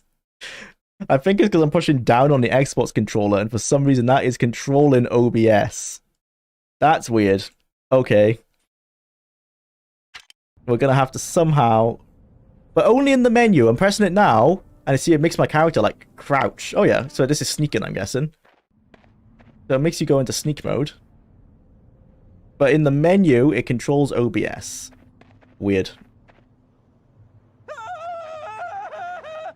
Come on, Arena was a PC game in the 90s. If you were on PC in the 90s, chances are you were seeing lots of boobs elsewhere. That's the thing. That's why it's cheesy, though. It's like, it's not necessary. Everyone was already seeing loads of boobs. They thought it would... Well, apparently they thought it would sell more games, but it clearly didn't work. And this is the controversial one. So we were talking about this in the last time. So people say this is cringe because, like, the drink's called balls. But the thing is, apparently this is a real drink, and I googled it. This is a real drink. This isn't a haha funny, it sounds like testicles. Like, no, this is an actual tie-in with a real energy drink from the real world. So in that regard, I guess I mean, it's one of the only tie-ins though of the real world, other than like the music, the songs being real songs. This is one of the only tie-ins from our world into the Fallout universe. Is Balls drink. I miss Nuka-Cola. But knowing that it's a real drink, it does make me like not detest it so much. It isn't like necessarily a cringy joke. It's a cringy joke tied into an actual capitalist tie-in, so I can understand it a bit better. I've lost my map. Oh, okay, that's how we do map. That's pretty cool. So we can get like a full like Diablo 1 size map and then a Diablo 2 size one. This is the trader. Either you're a ghoul or someone set fire to your face. Yeah, I'm a ghoul. and put it Good out work, with a mate. rake. So we can trade. Oh, now the menu works fine. Buy. We have no caps. Oh, it's caps again. Okay, so we've gone back to caps. I guess that's fine if Texas, I guess, hasn't got a good economy going. I never played this one. Hey, Austin, welcome to the stream. Yeah, this is the most forgotten Fallout, and apparently the worst one. We haven't got far enough in to tell. I can't buy anything, so there's no point being on this screen, I guess. Oh dear. Did the game just crash like that? I pressed back. That's a great start. I think the game has crashed. Oh no, we're back. Okay, there you go. There's a little bit of slowdown. That's always the fun with emulators. But then again, apparently this game was super buggy on release, so maybe not any better. That's another save point. Okay, let's go to the flashing. Hey, baby. The flashing icon then. This is our first quest, I guess. Yeah, I had a real 386 SX with a hard card. Was this a all PC? Ramsey, remember? Yeah. Softcore gifts taking 2 minutes to load. Man, the bad old days. I don't think anyone thinks fondly of those days. The internet was not really what it is now. No. But there was still that content around. But yeah, when it was like BBS services, I don't think it was that well spread. But I'm sure there was definitely still sources. I'd hesitate to call this the worst one. 76 still exists. Oh, yes. That's true. I can't say I've not played 76. I would... Nah, I can't say anything because I've not played it. Surely from a content perspective... Oops, I didn't mean to skip that. It must be better because that has more content. Okay, so how do I lock on? Oh, like this, and then I... What the... Something's going weird with my game. I'm not sure if you're streaming that on stream, but when I shoot... the game is going into full screen every time I shoot. Yeah, I don't think you can see that on stream, but I'm going to try and fix that. That's not what I want. When I press A on the Xbox controller, the game is flipping into full screen, and it's very distracting. Why is the Xbox controller taking over my mouse? Is there a way to turn that off? That's quite annoying. I'm gonna pause our timer as I deal with the technical difficulties of having the Xbox controller controlling my mouse and other aspects that I don't want it to control. Dial up with some sort of the slow and expensive games. Oh yeah. I'm glad we're not back in those times. It was funny though when, like, I say funny in hindsight, when you get like a phone call to your house and you just know your internet's about to cut off. That was so annoying.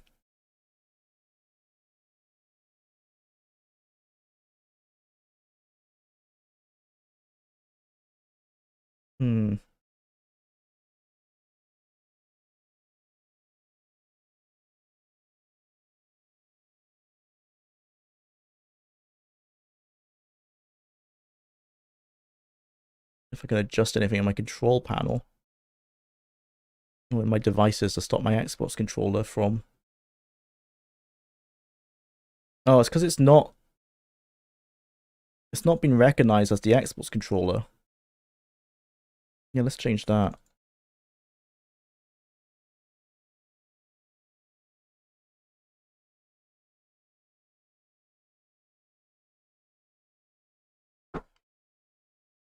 What we're going to do is unplug the controller and re-plug it in. Basically turning it off and back on again.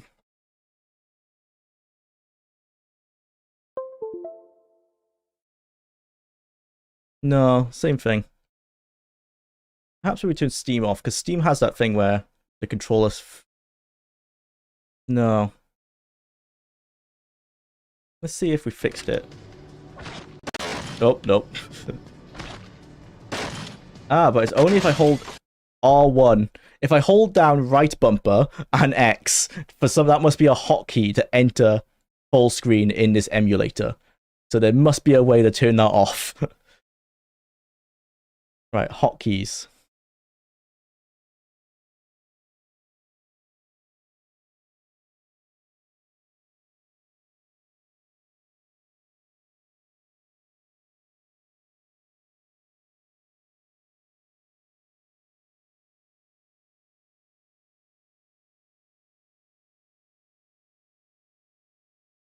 We all support Donald Trump. We do not, and Nightbot should have banned you for spamming. You're fine to, you know, use your politics, but I don't want to spamming 20 of the same message, sorry. So I have to do that myself. So you're gonna have to be timed out.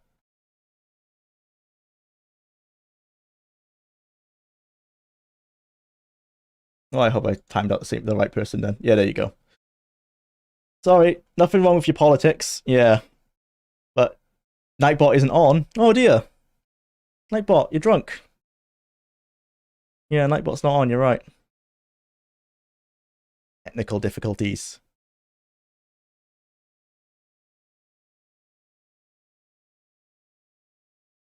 Well, Tyrannium, you're apparently the top chatter according to the Nightbot, so congrats. But yeah, I'm not sure why he's not on anymore. I'll sort this out after the stream. Anyway, we don't normally get spam. Yeah, I'll have to figure this out, why he's not currently active. Silly boy.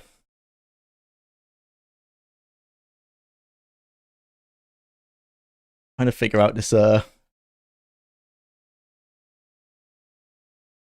hotkey issue I'm having.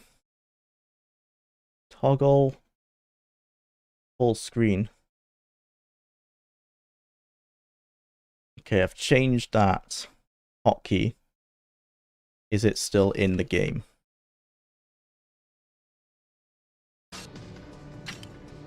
No. Okay, we fixed it. Right. Okay, let's start the timer again.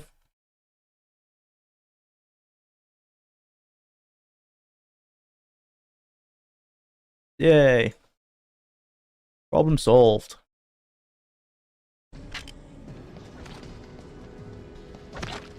I'll probably also look into why the emulator is acting so oddly between the streams. Okay, so yeah, it's like Baldur's Gate Dark Alliance. If you've ever put a controller, if you check if the Steam desktop controller config is running, that's what I was trying to do. So I closed down Steam. That's a good. I'll check my task manager. Yeah, Steam's still running. End task.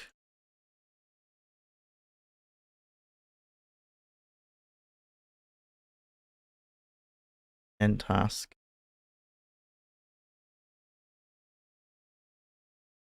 Oh my god, how many bloody Steam things are there? Okay. Yeah, that's did it. Yeah, thank you. That's what I thought it was. I just had to close it in the desk in the yeah, task manager. Whoop. Okay, they can run on you. Oh dear. I feel like ranged might not be the way to go. Let's just switch weapons to iron gloves. That's a bit easier because you don't have to lock on.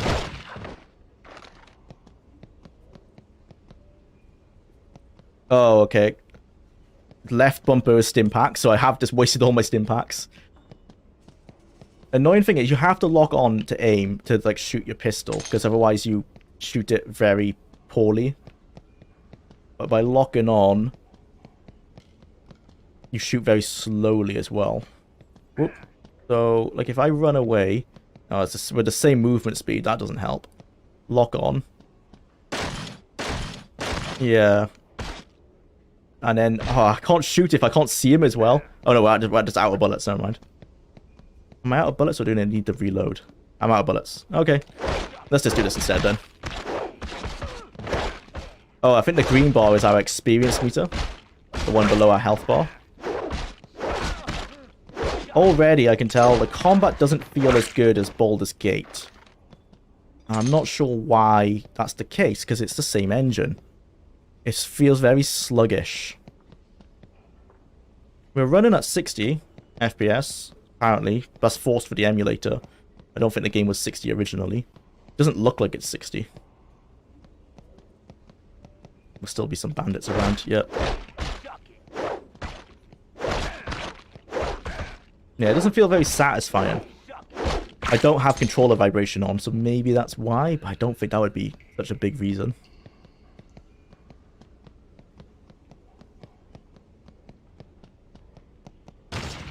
Oh dear.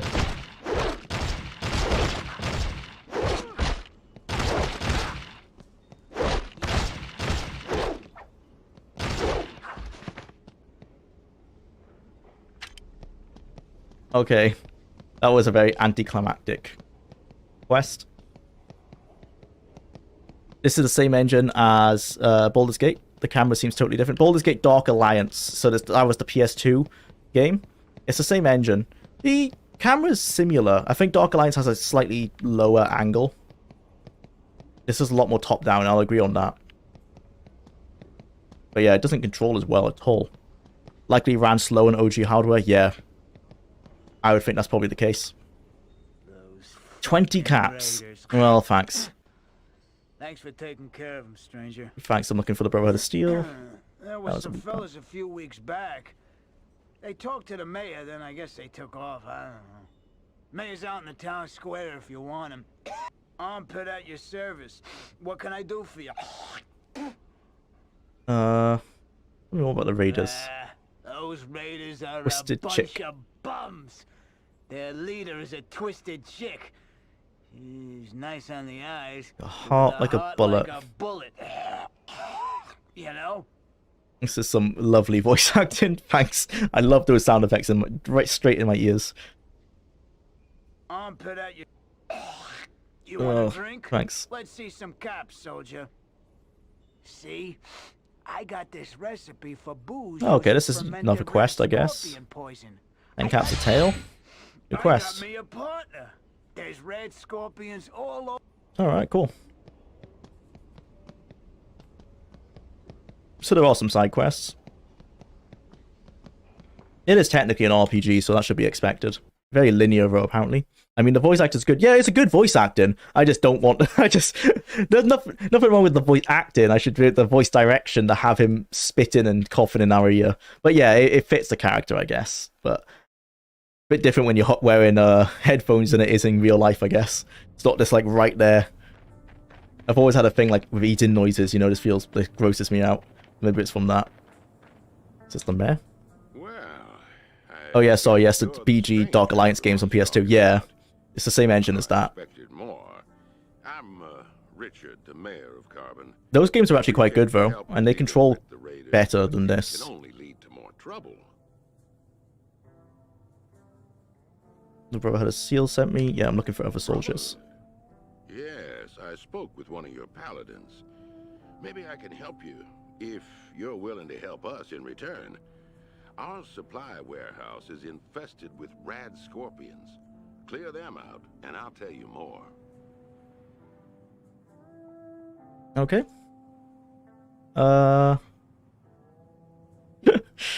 They've definitely... I mean, this...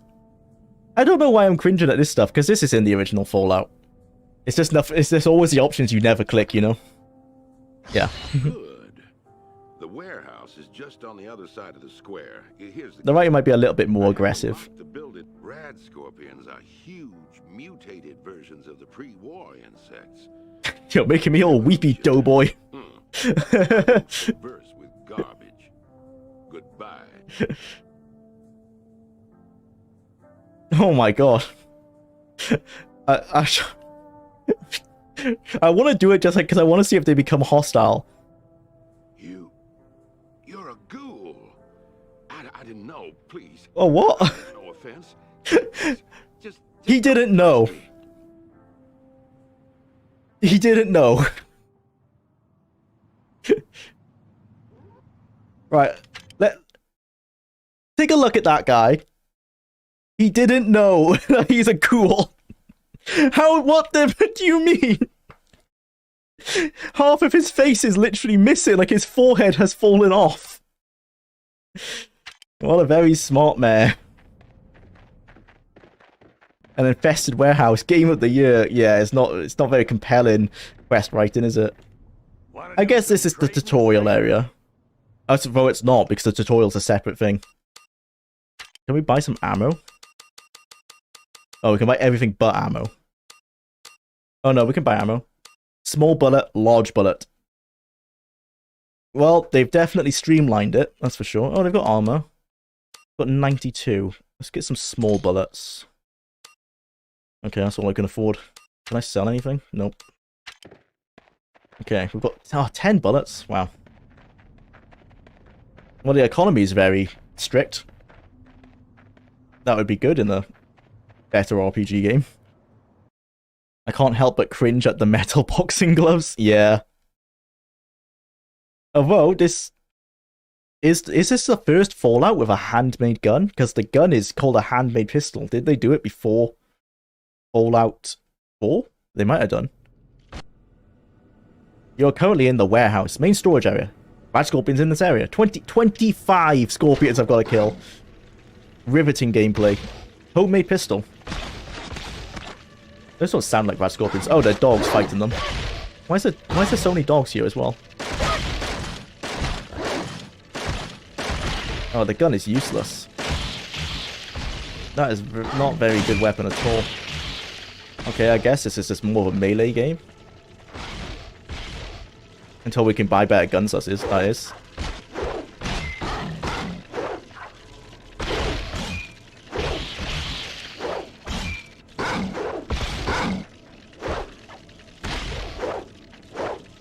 I think the dogs are friendly. We have to kill 25 of these. This is what we're going to be doing while we do it.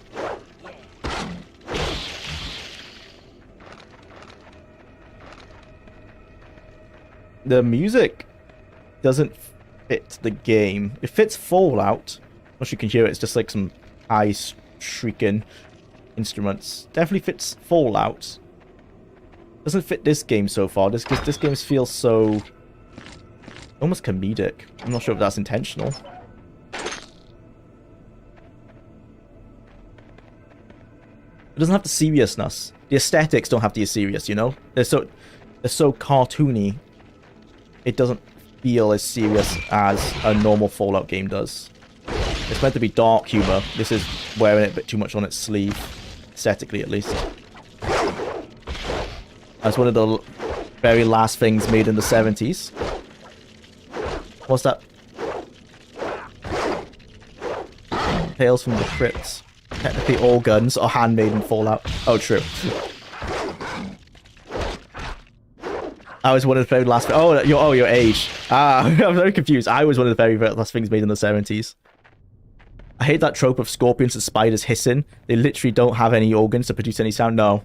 They should just have the walking sound effect. They don't need any like noises that they make. Oh, and there's rats as well. Of course there's rats.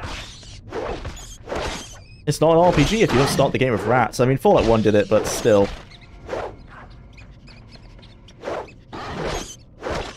Is there any benefit to fighting these? Am I getting experience? Okay, if that green bar below my health is experience, then I guess I am. Where are the scorpions? I think we've cleared this area. I wish there was something like the mini-map which have a bit more information on it. Not clear where the enemies are. What you said, walk in. Now imagine a scorpion asking for more cowbell. No, not Christopher Walken. Walking.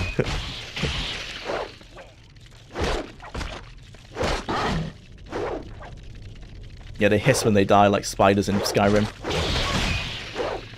15 scorpions remain. How did this pass product testing? Surely someone would have said, like, hey, 25 scorpions is pretty boring. Maybe just do 5. Like that little beginner area where we killed them with the dogs, that's all you needed. I would have done it.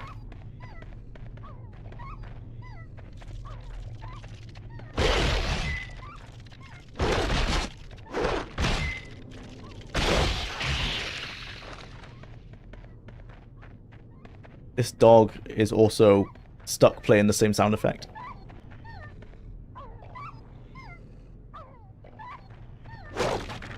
Oh, okay, we can smash boxes.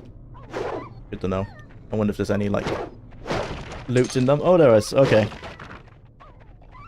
Need to start doing that some more then.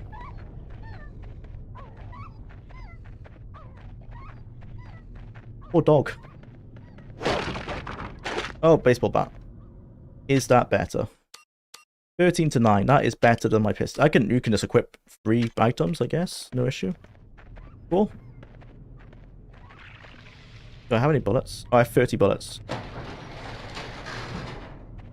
The problem is that I need, like, be able to shoot them from farther away than I can, because they just close the distance like that. At least the baseball bat's better. Right, I want to use the pistol because I want to use guns. The save terminal there, which makes me think we might be coming to up to a boss battle or something.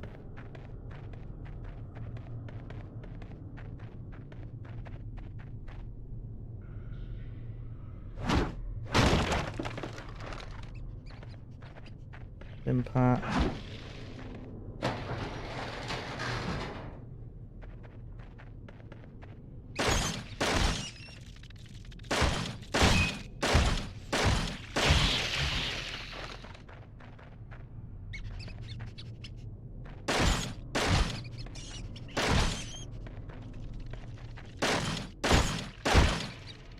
Yeah, this isn't very... It's not compelling gameplay. I'm certainly not... It's weird, I'm playing a game but I'm not having fun, which is quite rare. I'm not finding this fun. Which, if I look at it, it doesn't necessarily look like a bad game. Not inherently, anyway. It looks quite similar to Baldur's Gate Dark Alliance. But the combat doesn't have any good... It doesn't feel good, you know? That's the most important thing. I do feel like I'm just pressing buttons.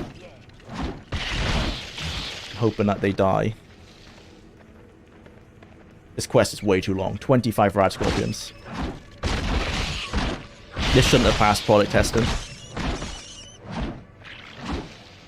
How did this pass testing? The better question is, how did this even get to the initial game design phase? Yeah.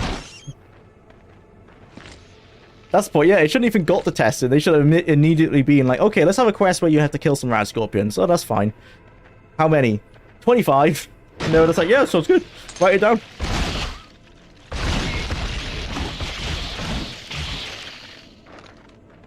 Did they play the original Fallout? Oh, no, is it just... Did they just base it on the bloody rad scorpion caves? Like, outside... Shady Sands, because that has a lot of rad scorpions in it, but that's also not the first quest of the game. And it's optional. This isn't optional.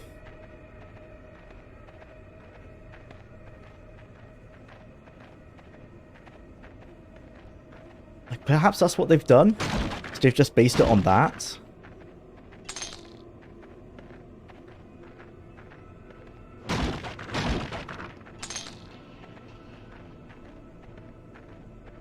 Well, we're done in here. I think. Can't remember if we killed them all. That... Oh no, that was only one level of the warehouse. You better not say there's like another 25 rad scorpions. I thought this was the exit. Oh god. Oh, cutscene. Maybe. Nope. That's very longest loading screen. I've got a PS2, so I might try and find a copy of this so I can test how long the loading screens actually are. Because this is on an emulator, you would think they would be faster. 23 rad scorpions in this area. So they didn't even base it on Fallout 1, because Fallout 1 didn't have, I believe, 50 rad scorpions. What is this game design? 23.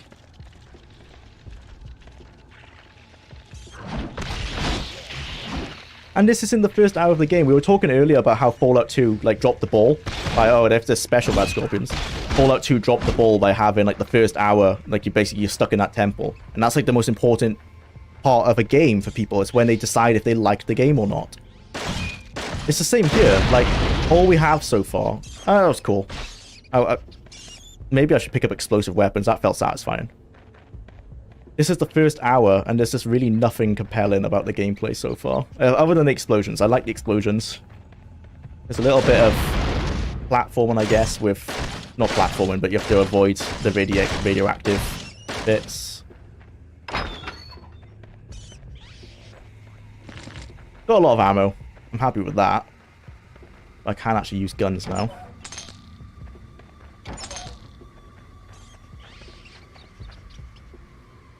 There's no way to jump though, so you have to run through. That's a bit annoying.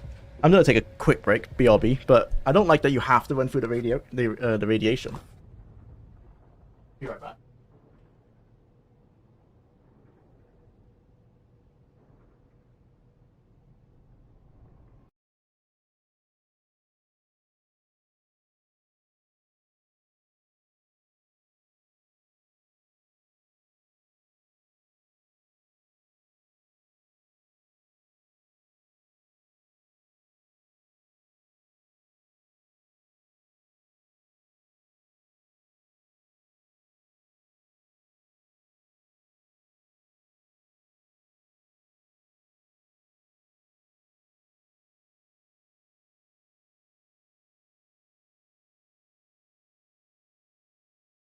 I am wondering though, if there's like some boots or something I can get for walking on the radiation. You can do that in Fallout 2, and that might fit the role of like the radiation suits in Fallout 3.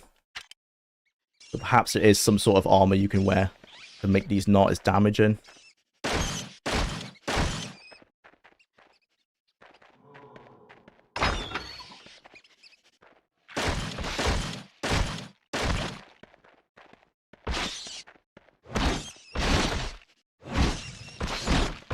And these rats are just annoying because they're not even working towards this quest that we're doing. There's no purpose in killing them other than the XP. Good level of destructibility, bro. That's always fun. The game is very much feeling like it's aimed towards melee builds. Even though they give you a ton of bullets. Melee is easier. It's more satisfying. At least you can destroy things in the world. And also, Baldur's Gate was built a lot around melee.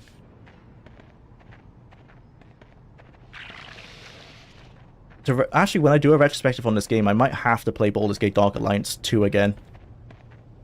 I think that will help me in trying to decipher why this game doesn't feel as good. It's been a while since I played that Baldur's Gate, to be fair. I played it when, oh, maybe over 10 years ago, so maybe it doesn't hold up as well as I thought. But I remember archers in that game didn't feel as bad as guns do in this. But I think it's because they did more damage. You generally didn't have to fire like more than 2 arrows.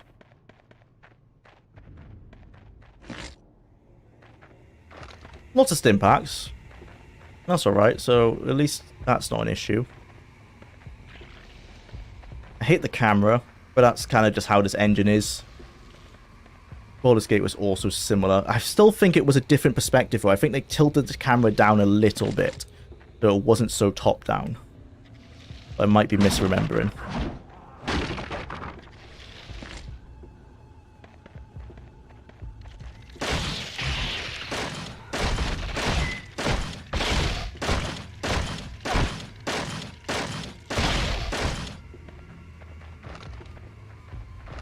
Don't think there's any weight limits on your character, because I've carried about 30 Rad Scorpion tails at the moment.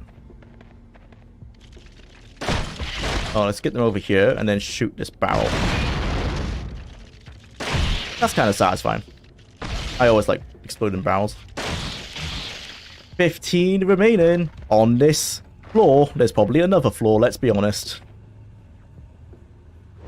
Barrels and Donkey Kong was my nickname in high school. Nice.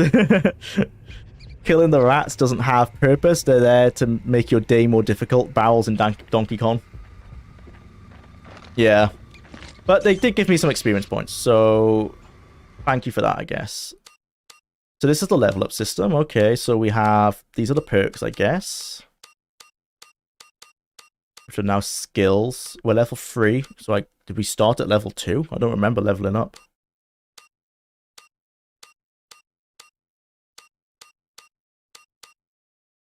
There's no weight on these items, so I guess we can just carry as much as we want. It's cool. These are the quest list. Seems okay. Bit scrunched up, but yeah, I can't believe 15 scorpions in that area we have to kill. Mad.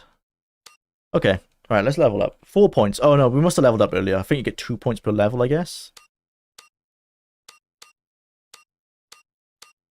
These aren't any, they're not interesting perks then, they're just like 5% damage and stuff.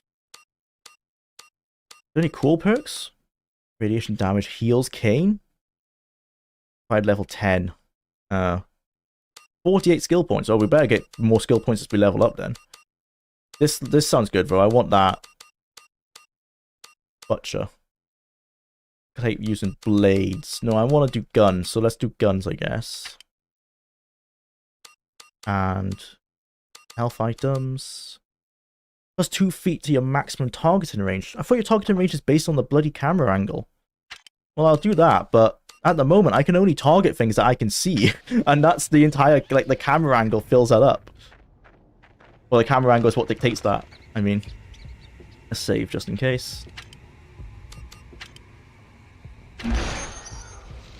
Yeah, the second game has way more quality of life over the first. It's just for Baldur's Gate. The first game was cheap as hell with how easily you can die.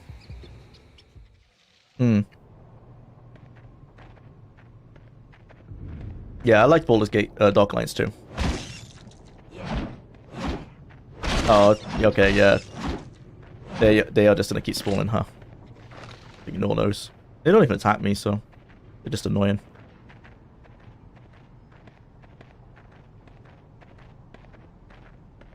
Where the hell am I going? Oh, I lost my map. Oh no, they do attack you. Oh dear. Oh, I need to destroy these these blocks. Do I destroy this? Do I climb over it? I can see there's a door on the mini-map. Yeah, you see there's a door there. I push out the way. No. I can't destroy it. It's a shipping container. Do I go around it? We've already tried going around it, haven't we?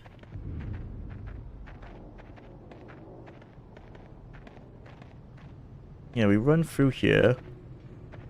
We've already done this, so I'm not sure why I'm doing it again. We run for the radiation, get into here, and you can't get into this room. Huh. Shooting this barrel do anything? I don't know why it would. Nope. Can't go through this glass. Interesting. I see currently on the Xbox Store there is a QuakeCon sale, but I'm currently waiting on Quake 2 Remastered. The first Quake Remaster is great. I still haven't checked out. I have a friend actually was asking if I own it. I still haven't checked out the Quake Remaster. Is that the same as? Oh yeah, no, I know what you mean. The actual remaster. Because when he was asking me about it, I thought he was talking about like Quake 2 RTX, like when they did the ray tracing thing, and I was like, that's not a remaster. Oh right, I didn't know the Quake remaster had come out. Check that out. Wow, these, yeah, okay, the rats keep respawning. They're just annoying. This shipping container isn't on the map, so it must be destructible. At least I would think so. But how can I jump? I cannot jump. Oh, I can jump. I can't double jump though. So how do I get up there? Wow, it's so hard to try to keep in mind that this was made directly, decently before there were 9001 3D games with collect and fetch quests. True, but these are still not great quests.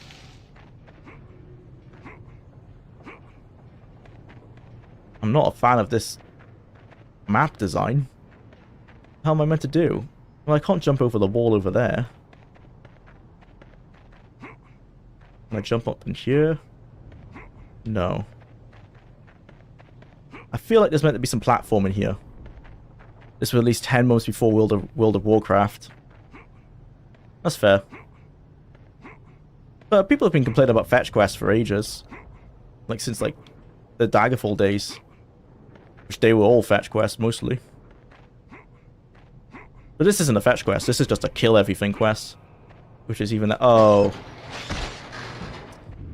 Yeah, that's on me. I should have seen that. My bad.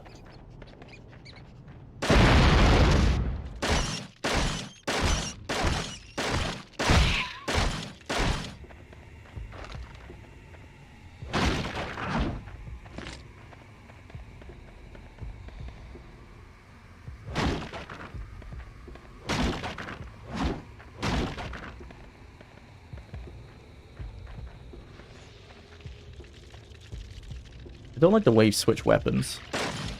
But it's pretty standard for the time, actually, so... Okay, lots of ammo. I'm happy with that. Right. Let's kill these the last 15 bloody scorpions. That's true, yeah. There were fetchy games. Yeah. There were definitely lots of fetchy games. Hello? What are you doing here?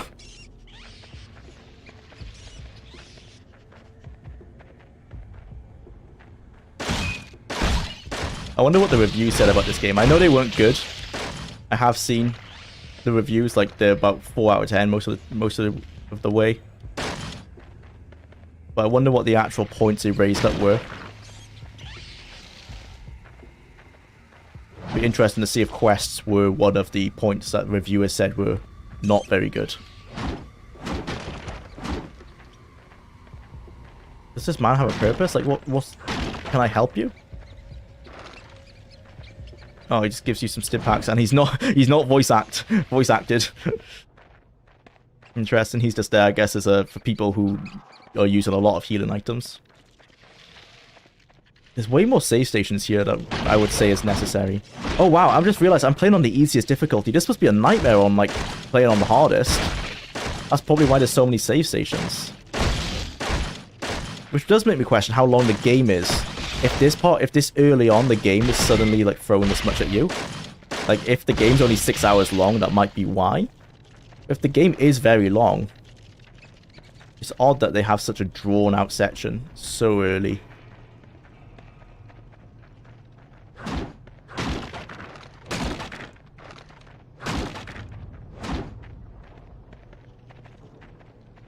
The star on your map. Yeah, I think that's the quest destination. I just couldn't find the way to it earlier. My bad. You need the folder star on the map to go through the door. Yeah, I didn't notice that door originally.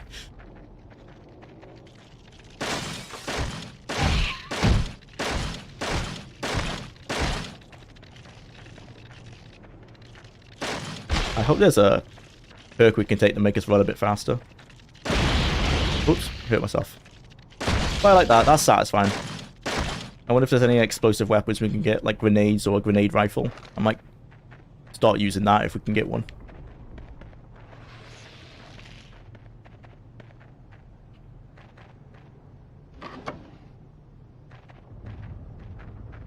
Oh no, we don't want to get in there. We want to go around here.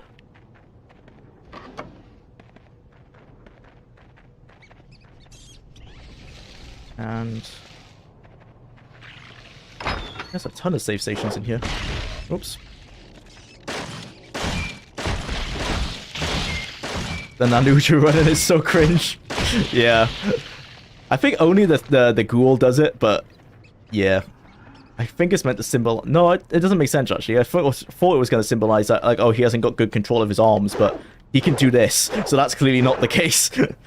Yeah, it's an odd design choice. Yeah, it looks stupid. Yeah. It would make sense if his if he punched with like a really floppy arm, you know, like he's just kind of swinging his arm from his shoulder. I'd think it would help show that he's lost some control of his arms because he's a ghoul and they've rotted away or something. But no, he can clearly punch just fine.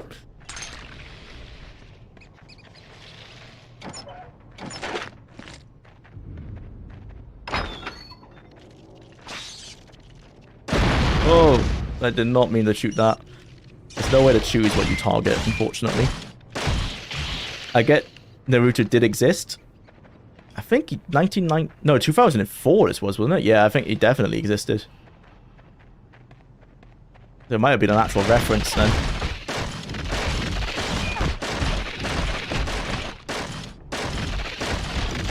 Custom gloves are so heavy. One rad scorpion left.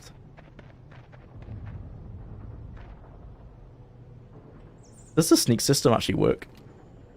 Oh, this might not be sneaking. I wonder if this is crouching. They go under certain things.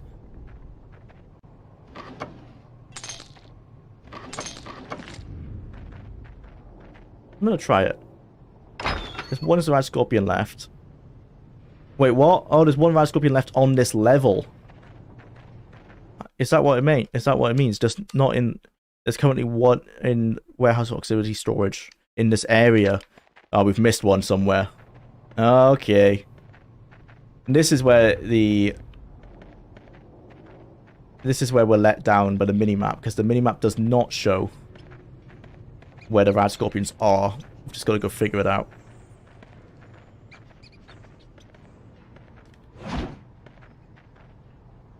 In this room.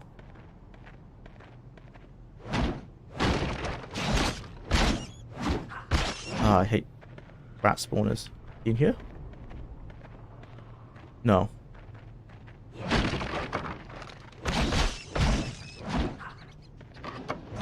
Tom Bombadil was right. The rats are literally just here to annoy us. And they endlessly respawn as well.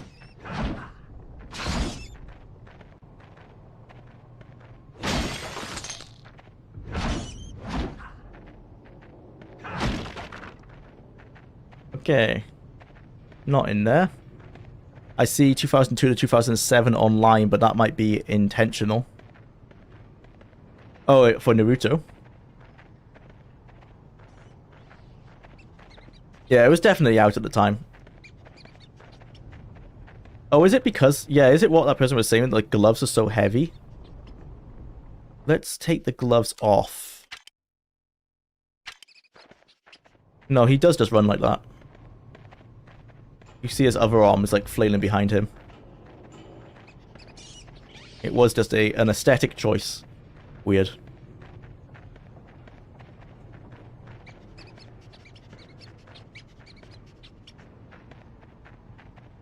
How do we get into this room?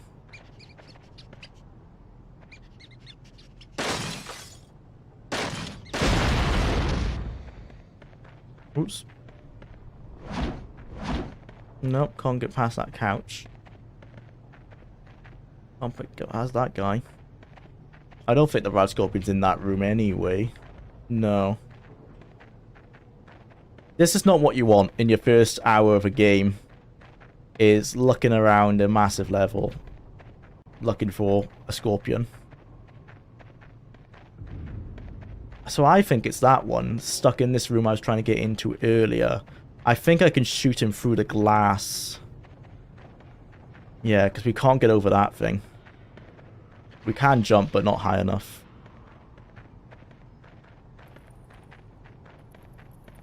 Try going over that guy. Oh, in the corner. I'll try that if we can't get to this Rad Scorpion. I'll try seeing if I can get over him. Oh, so I can jump over the radiation. Okay, so that defeats what I was saying earlier. Oh my god, I see what it is. We have to come up a different way just to get into that room. Just to get into that part. Please say I can shoot this guy. No, please let me shoot him.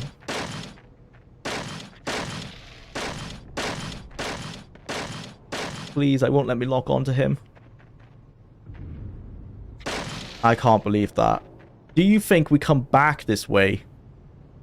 That's downstairs, though. We're going upstairs on the next area. How did this pass the game design document? I guess this was on the map designers, not necessarily the game designers, but who signed off on that?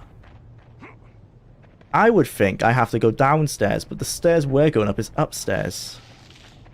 That's just going laterally. Okay, I'm going to continue on, and I guess we come back there at some point. Just for one Rad Scorpion. Morrowind took like 5 to 7 years to make. Yeah. That was... It started with Red God in 1997. Or maybe... No, I can't get past this guy. 1997 or 1998. I think 1998. And then came out in 2002. So it's probably in development for 5 years. And then probably been designed for 6 to 7 years. Depends how long they were designing it. Probably 6 years design, 5 years actually in development. That was very long development at the time. Company was in shambles. And they went down to like from 75 to I think 12 employees at one point. That would have been a massive impact on the team.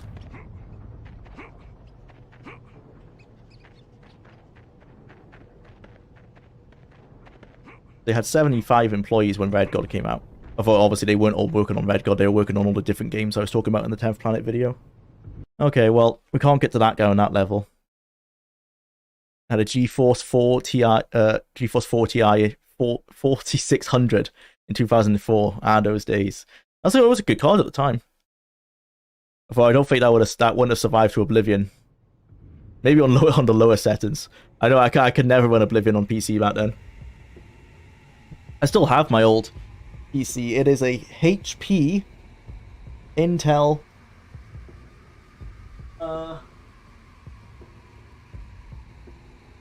Intel Celeron 2.5 gigahertz and an ATI Radeon 9200. Yeah, I could not play Oblivion on that, unfortunately. Played Morrowind on that just fine.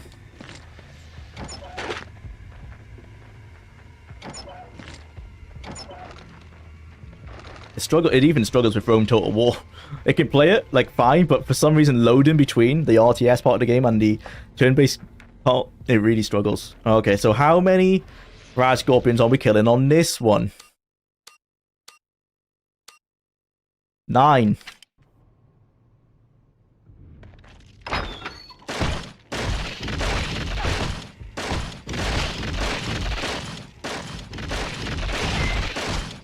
They're definitely getting harder. They now spit radiation. That's new. They didn't do that before.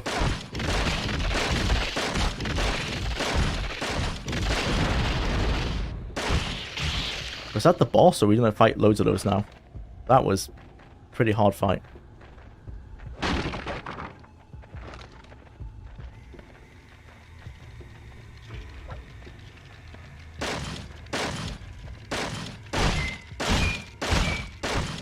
Stargate is an iceberg the size of a planet. And we're talking SG-1 Encyclopedia. How big of a planet? That's true. Is it like a Pluto? Well, that's not a planet anymore, but is it a Pluto or is it an Earth? Or is it a... What's the biggest one? Saturn? One of the gas giants. Isn't it fascinating how Bethesda games resemble the game dramatically more than actual Fallout games? Yeah. That's what we were talking about with Tactics as well. It seems that they took, even though they said Tactics isn't canon, they took a lot of influence from that game. The music is very similar to Fallout 3's music in Tactics. The dungeon design, I would agree, is actually similar to Bethesda. But perhaps I was just, in terms of times moving on, as you enter the 2000... Oh, that's explosive. As you enter the 2000s, dungeon design changes. And also because it's not isometric anymore. The isometric dungeons were different to, like, this 3D dungeon. I wonder how much of that was just carried through. Maybe not necessarily. I doubt they played this game. I'd be shocked if they played this game running into Fallout 3. I think it's just a coincidence that the 3D games are similar. Because there's only 2 3D games. I mean, there's only 2 styles of 3D games. There's this one, and then you go into the first-person 3D games.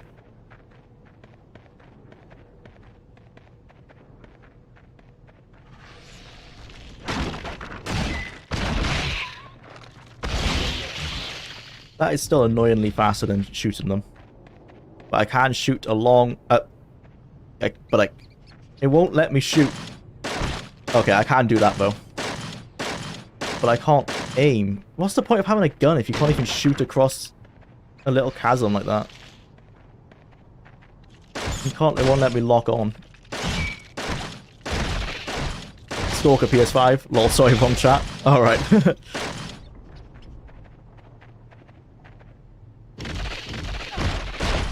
Is there a Stalker coming out on PS5?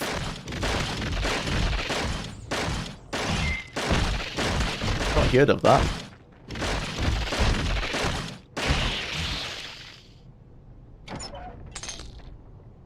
We'll get a few more caps now as well, so we could buy some better weapons, hopefully.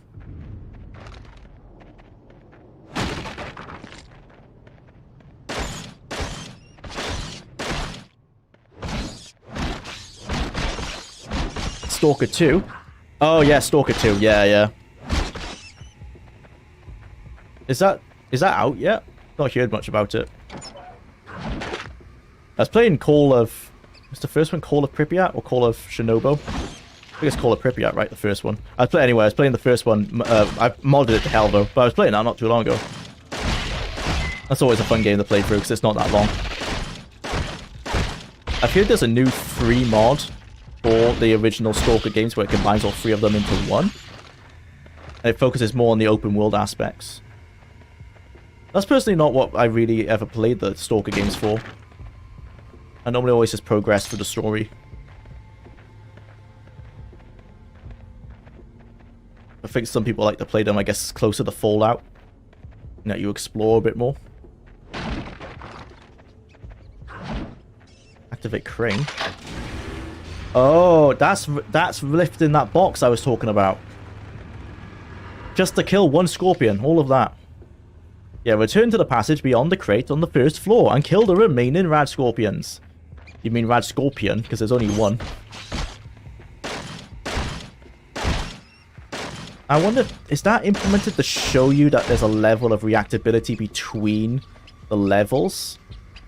Because that inclusion otherwise is very odd just for a single scorpion. It must have a design reason, I would hope. Maybe just to teach the player, like, hey, these rooms are all interconnected, even though they might not look it. And they do react, like, you can do one thing on one room to react, to change the other room. That's what I meant to say. Anime isn't wrong about this being more like a Bethesda Fallout than the OGs. Yeah. It is more reminiscent. It's very, like, much more combat heavy, which is, again, a Bethesda thing. Bethesda has this issue of, like... It's weird, because in the Elder Scrolls games, they don't necessarily have it.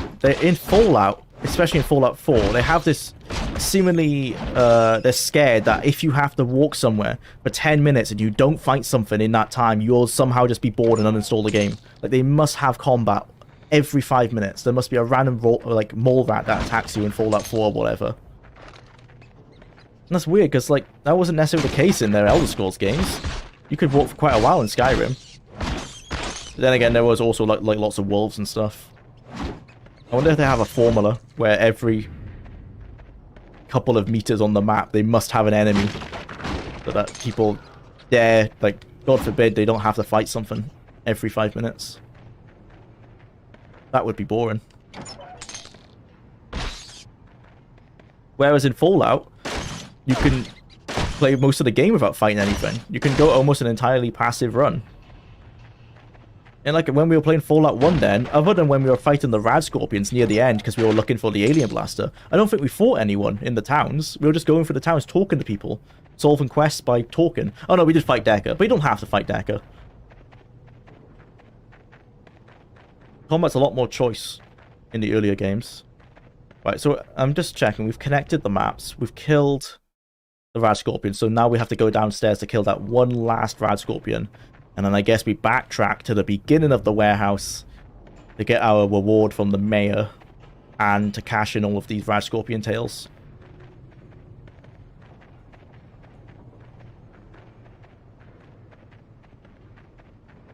By going from Sanctuary to the blood bank near Fort Hagen at level 2 on survival, you're praying for travel 10 minutes and meet nothing. Yeah. There's too much. I just feel like there's too much combat in those worlds. They should have areas where it's very heavy, like the glow. Obviously, the glow should be super infested with bad guys. Same with like downtown Boston. I agree that should have like loads of raiders and super mutants around because that's clearly like the hot spot. But even out in the wilderness, I don't need a random hive of like a random family of mole rats that's attacking me.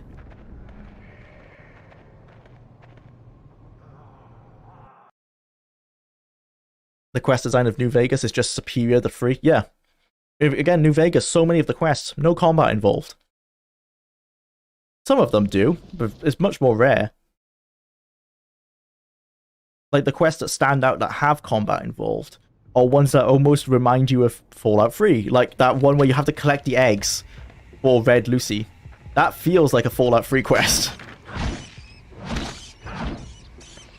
Generally, quests that have combat in that game are quests that tell you to go somewhere and there's combat on the way. Or there's combat when you get there. Like when you have to go to that garden vault, the vault with all the plants in it. There's combat in that vault, but they don't say go there and kill all the plants. They say go there and figure out what the hell's going on. and find the data for the plant.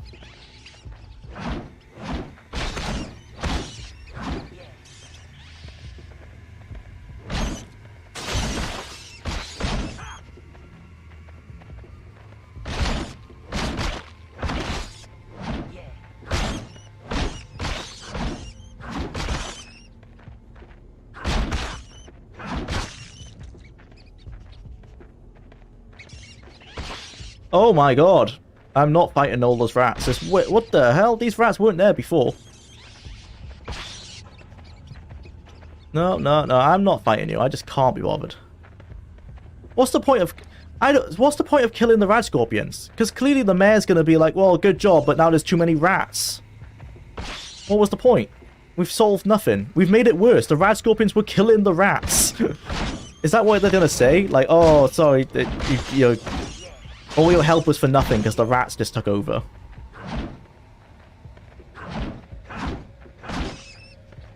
We have not changed the world in any way. We've just made it worse by killing those scorpions. I generally hate that theme park in that game, endless alleys with no exit. Long range aggro. Oh, in Nuka World. I've not played Nuka World, so I guess I have that to look forward to. Rats? Where's Jordan Peterson? Clean your room. See, this wouldn't have happened if they cleaned the warehouse. Leaving radiation, but we've made it worse. We have objectively made this warehouse worse than it was before. Look how big the scorpions are. No, look how big the rats are, I mean. I'm sorry, Mr. Mayor. We have ruined your warehouse. It was better with the scorpions. Oh, there's another level. There's another level. I'm betting it's gonna be 20 rad scorpions. I'm not funny. I liked it. I legit had fun sneaking around all the super mutants in downtown Boston. Tough motherfuckers, yeah. Oh, boss battle. And the metal's back. In the left ear only, weirdly enough. Oh, there you go. Oh, got a giant rad scorpion. That did not look like a finished cutscene, I'm gonna be honest. That was very janky. This is actually more similar to Fallout 3. You guys are right, yeah. You go for like a rad scorpion cave, and then at the end there's the massive rad scorpion you have to kill. But it didn't have a cutscene like that.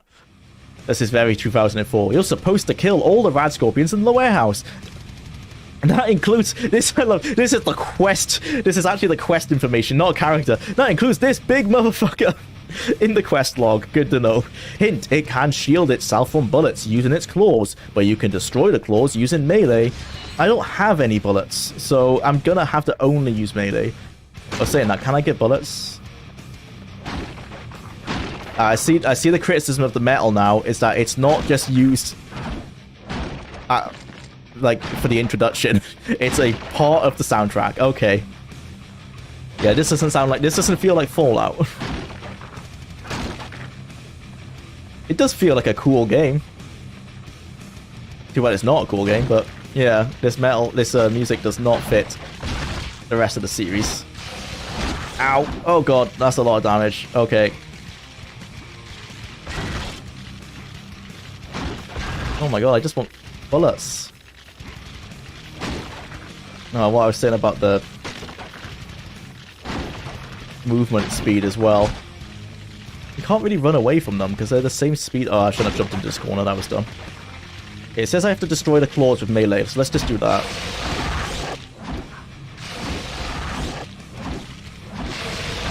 Ow. Oh, like that. Okay.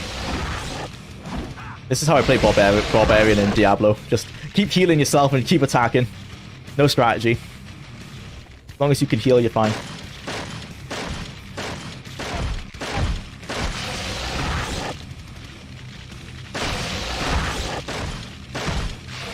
What's the point of a gun?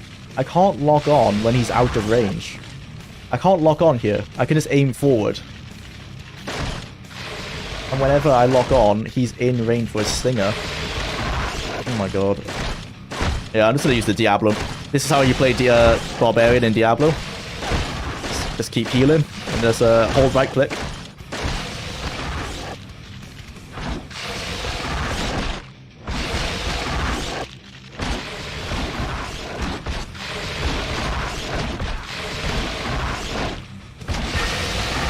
What a great boss battle.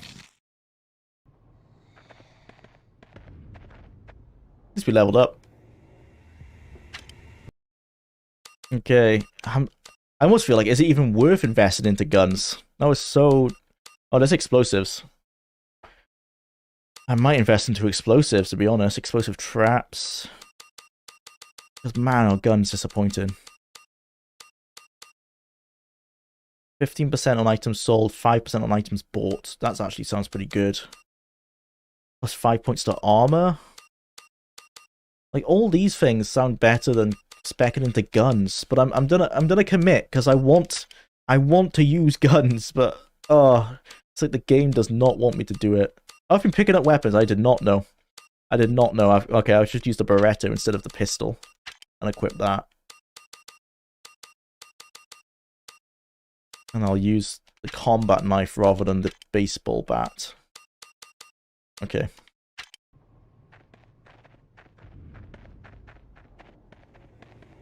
Guns get better. Wait till you get the combat shotgun. Cool. Okay, I'll keep specking the guns then.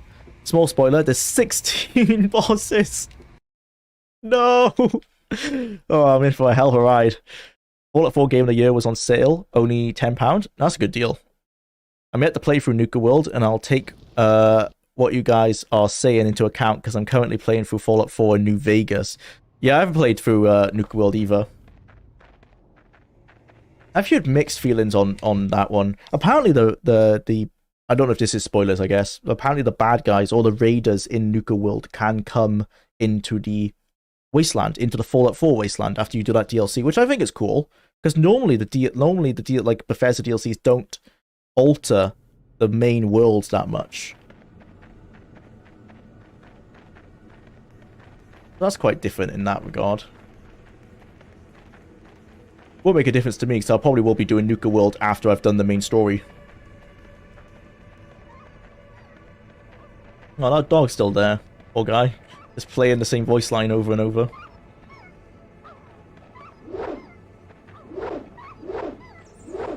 This combat knife feels slower than a baseball bat. Oh, of course it's rats.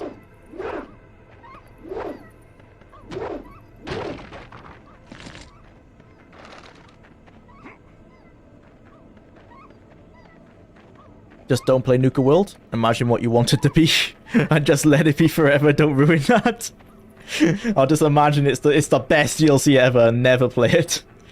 I've got to play it for the challenge, unfortunately, which will make it even worse, because speeding through a game is never the best way to like enjoy it. But when I'm doing the retrospective on the series, I guess I will have to sit down and play it properly. So I'll try and get the most out of it. I'm looking forward to doing the one where you can build robots, because I've never done that fully either. I want to give legs to your butler. Got his name. I've seen people do that. Codsworth, yeah, I want to put legs on Codsworth. Be quiet, idiot. You want him to come back? Why is everyone acting as if the warehouse is not objectively worse than it was before? They're like, oh, you saved the town, you killed all the rad scorpions. Well, stranger, how goes your bug hunting? Yep, rad scorpions are all dead. Well, a deal is a deal. Went down into the crater at the edge of town. Ah, so they've gone into the, like in Fallout 1 then. Here's the key to our little... Okay. Oh, this one. Damn this heat. Okay. Let's go collect our gold from the bartender. And then we can go to the vendor. I've seen my friend play through it a bit. And yeah, very tight corridors everywhere. In Nuka World. That's weird. That's so different from how Bethesda normally build their worlds. Oh, the cavern populated. This is the prostitute, which I don't think... Hey, stranger.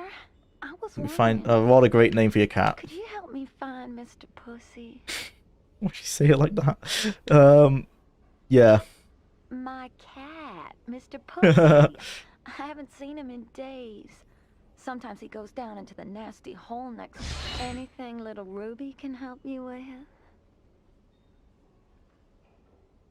Well, and I thought it was gonna be a Hang fun caps! day. Want a party? Well, you can't say no for that. Sure, I guess so. Yes, it's... Hey, what are you doing? What the hell am I... What am I doing? I think I'm gonna be sick. Oh no! Can't handle a little ooze.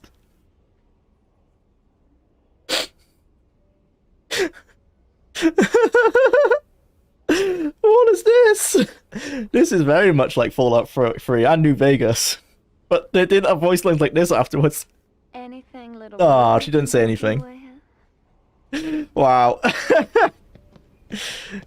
What an era. What an era of gaming. That's it. That's still Fallout. That's it. I can't argue with that. The stuff like that's in Fallout 1 and 2. Just her tits. Honest. I can't believe the Raiders. That voice line. They took my family. Armpit at your service. What can I do for you? You've been busy hunting rad Thank you. scorpions, huh? That's great. 570. It's not too bad. Who are you? What's on your mind, kid? This guy looks like a Brotherhood of Steel. Have you seen any Brotherhood of Steel? Got into town myself. Haven't seen anyone. You're from the wearing, Brotherhood. like, it looks like you're wearing Except power armor yourself. underneath your clothes. I used to be in the Brotherhood too. Yeah, well, there you go. Okay, yeah, true.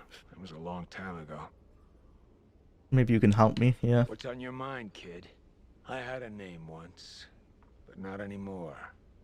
Heard your Very name, mysterious. King, just like the first murderer, the brother killer. Do you think of other ghouls as your Christian Law. brothers? Have Joshua, you killed any Joshua Graham would brothers be lately? happy. You're one pubic hair from getting your head torn off. What the hell? What's on your mind, kid? Raiders. I've killed hundreds of them. Oh, keep popping this up. is meant to be the bloody As long as there are protagonist from humans, Fallout 2, isn't it? be raiders around to I think I've cause heard trouble. about this. It's like the little fan service self-insert, essentially. What's on your mind, kid? That hole? Don't know much about it, and I'm not interested in poking around down there. The mayor. Either he's as stupid as he looks or he's lying. What's on your mind, kid? Yeah, I think I've read somewhere that this is meant to be like the Fallout 2 protagonist. I can see why they made this game not canon. We see Harold in this game as well, Armpit also at not your canon. service. What can I do for you? Oh yeah. Nothing you could help me with. Is this cat meant to be in here? I thought she said he was in the tavern, did she? Find find Ruby's cat. The town prostitute thinks her cat is lost in the crater. Oh, okay, so it just ties into that quest. Well, at least they've tied it all together. That's a bit more convenient. Got quite a lot of cash now, so let's go buy some weapons. So cliche, I don't have a name. Well, okay, dude. What the fuck do people call you? Because that is your dang name, yeah. His name is Fallout 2 protagonist self-insert. I guess not self-insert, nostalgia insert. Yeah, I think I've read online that's meant to be him.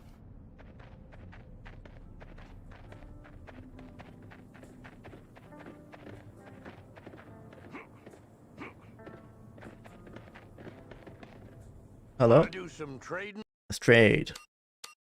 Sell my excess stuff first. Oops. Buy.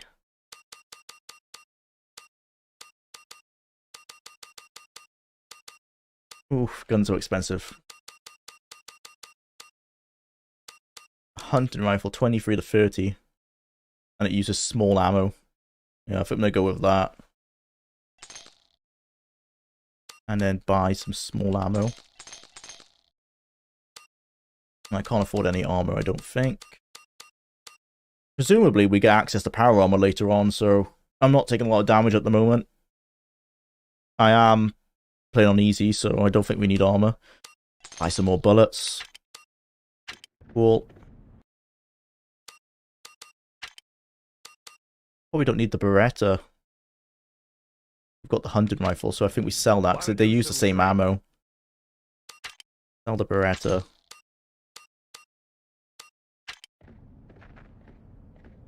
How much ammo do I have? 70. Not a lot. Better than nothing. Okay, I think we're ready to go down. What's this exclamation mark over here? Oh, I think this is the town mayor, right? Yeah, that's the mayor. Oh no, who's this? Vidya. There's no way they put a 4chan meme in the bloody game. They called the character Vidya. You gotta be kidding me. No way. I don't know who you are, but I'm glad you're here to help us. Oh, I love playing Vidya. My favorite hobby. I'm the town doctor. If you're hurt, I can heal you at no charge. Okay, thank you. You don't seem like you're from around here, Vidya. No, because she's on the bloody 4chan board. I used to belong to a group called the Followers of the Apocalypse, but that didn't work out. I have some medical training, so now I'm helping these people.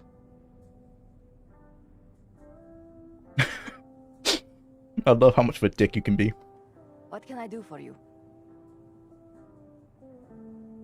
I remember hearing about some soldiers in a town a few weeks back, but I never saw them. Maybe you should talk to the mayor. What can I do for you? Yeah, tell me more about the Raiders. The Raiders are a bunch of common thieves, led by an uncommonly vicious woman. The townspeople give them what they want because they have no choice.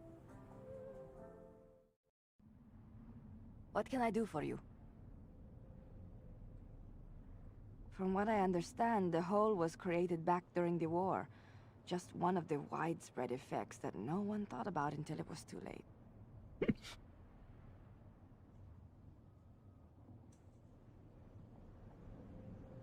I bet her last name is Games.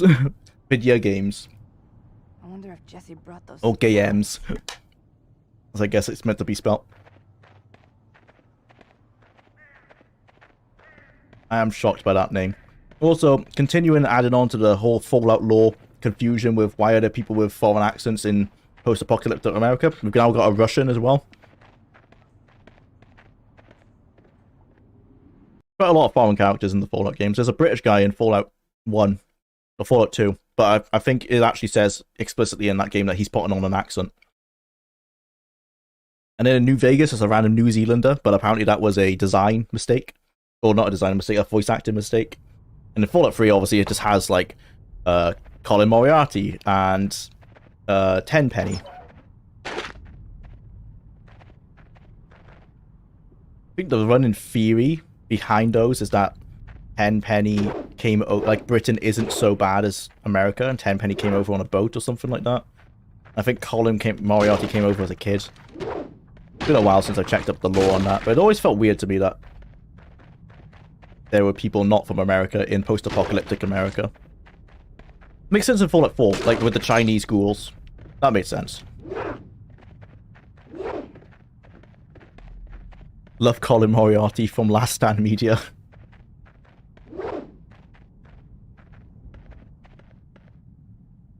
How do I get over this fence? Oh, jump right.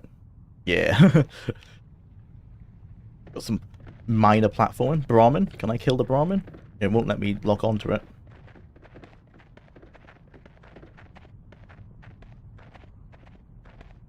This doesn't feel like I'm at the bottom of a crater, I'm gonna be honest.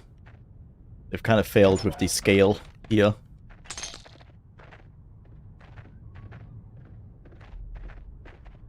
Why are the Brahmin at the bottom of a crater, actually? That doesn't make sense. Oh, yes, nice. That's better. That's what I like. Okay.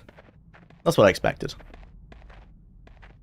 I wonder which character has the biggest knockers and how big are they besides.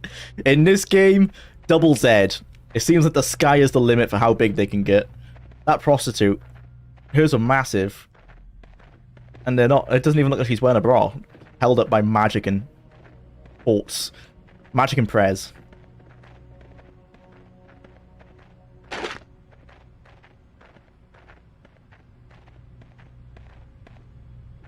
Well, thank you, minimap, because, oh, you have not just popped platforming into the game. There's no save point either. No. Oh. Oh. Oh, no. Oh, no. I don't like it. I don't like the platforming. What crater is this meant to be where it has an endless abyss at the bottom? Well, that's actually kind of worth it, to be fair. Why didn't... That's not the Mad Max armor. What is that? He's wearing like a boob tube. I don't like the armor design.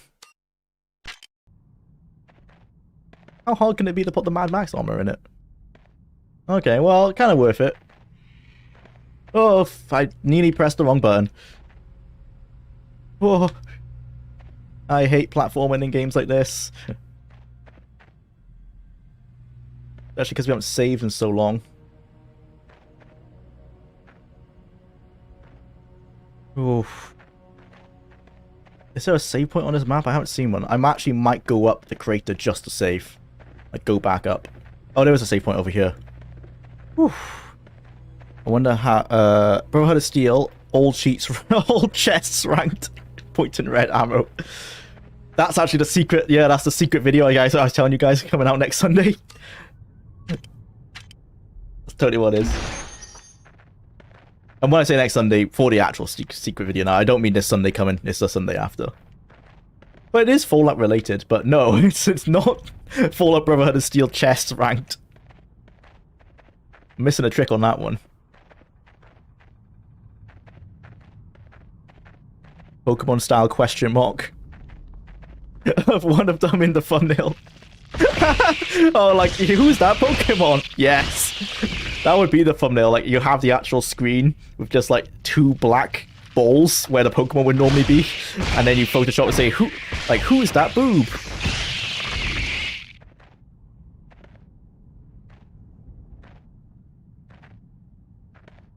It's all planned out.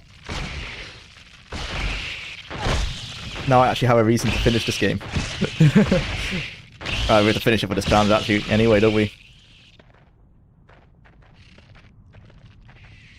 What are these meant to be? Like termites. What the hell are these? They're not ants. Probably shouldn't waste my ammo.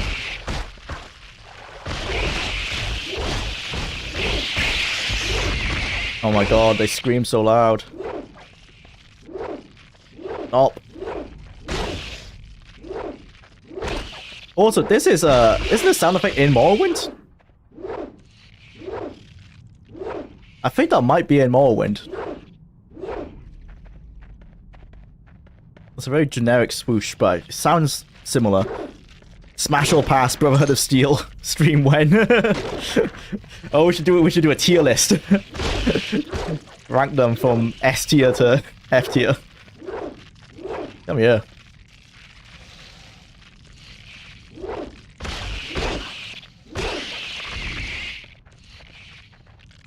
Okay, can't open those doors. They are just spider things from Subnautica.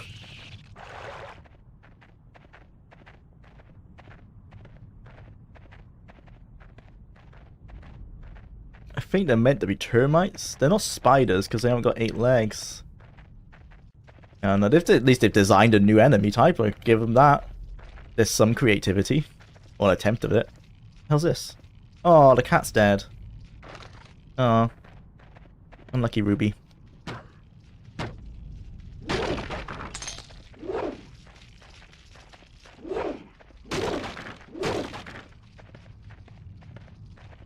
Why is there a mining town at the bottom? Oh, right, it's like the mine at the bottom of the crater. But I didn't think they would build the town at the bottom of the crater. This is a massive crater as well.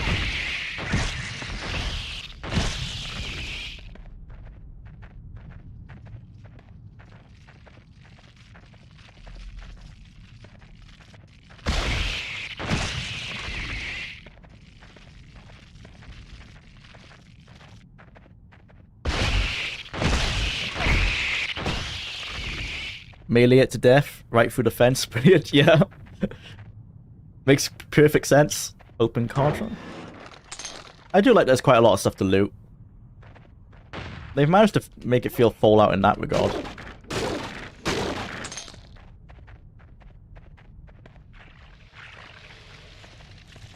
Oops.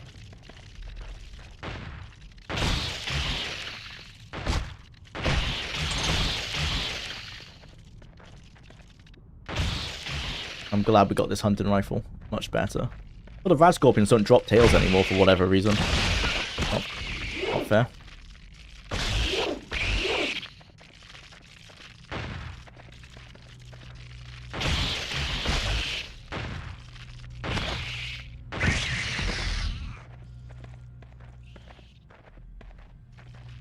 Yeah. Oh.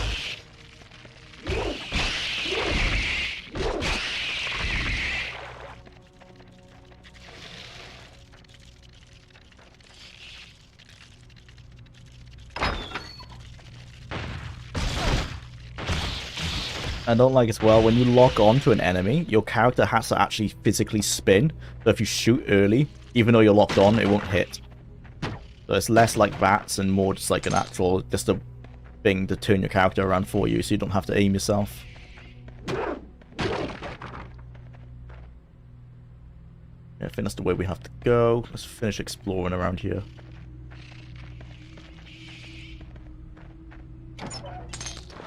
Oh, got some gauntlets.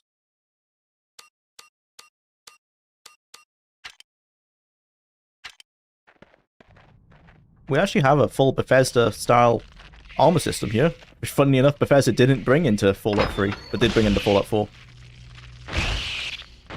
Yeah, boots, gauntlets, also, yeah, the whole nine.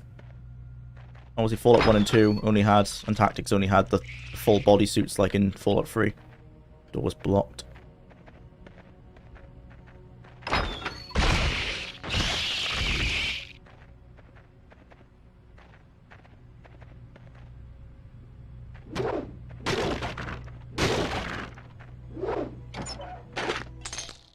Homemade bomb. I'm not sure if you can hear the music because it's quite quiet probably for you guys. The music translations are really weird. It just fades out. Like there was a track playing then that kind of felt like Halo 3, like the theme song with some chanting, and it just faded to nothing, and suddenly it's just ambience now. And the ambience just started out at nothing. I'm not going to judge the game for that because that could be an emulation issue, but it was quite odd. I'm definitely going to have to play this on PS2 itself. Just to see if these issues existed in the game.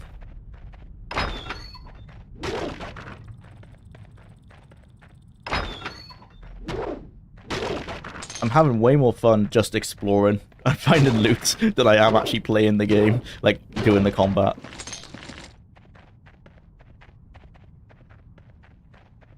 They probably would have been more successful if they did more of this, more classic Fallout stuff, like had a town with lots of NPCs and a lot of text-based, or not, yeah, like voice-based quests, like between characters, and you could go loot their houses like this. That would have probably felt better than trying to be so heavy-handed with combat and platforming, weirdly enough. I could understand it though, because this was the era when people believed that console gamers like didn't like that kind of game, and in some regards maybe that was true. Like they didn't want to be talking to people. They wanted to just be fighting and doing action and combat and platforming. This is what a console gamer wanted, so they made they made the game different to how it would maybe have made a PC game. And you definitely see some people making those points back then. I remember seeing like console gamers who would be like, didn't want to play. They would look down like some, what's the Blizzard Space RTS, the famous one that I never played, so I can't remember the name of it. Whatever that one's called, not Star Citizen. That one that everyone knows but me, because I keep forgetting it. But I remember the console gamers used to like laugh at PC gamers used to play that. It was a really different time of gaming. So maybe the designers were StarCraft. Yeah, that's it. Yeah, my bad. Yeah. So maybe they were correct in thinking like maybe console gamers didn't want an actual RPG, and they might have enjoyed something like this. Obviously, they were wrong because they reviewed terribly, or at least the way they tried to implement it was done badly. But that was the thought process behind Baldur's Gate Dark Alliance. Why it was so much more combat heavy than the other Baldur's Gates. They just got the balance wrong in this game.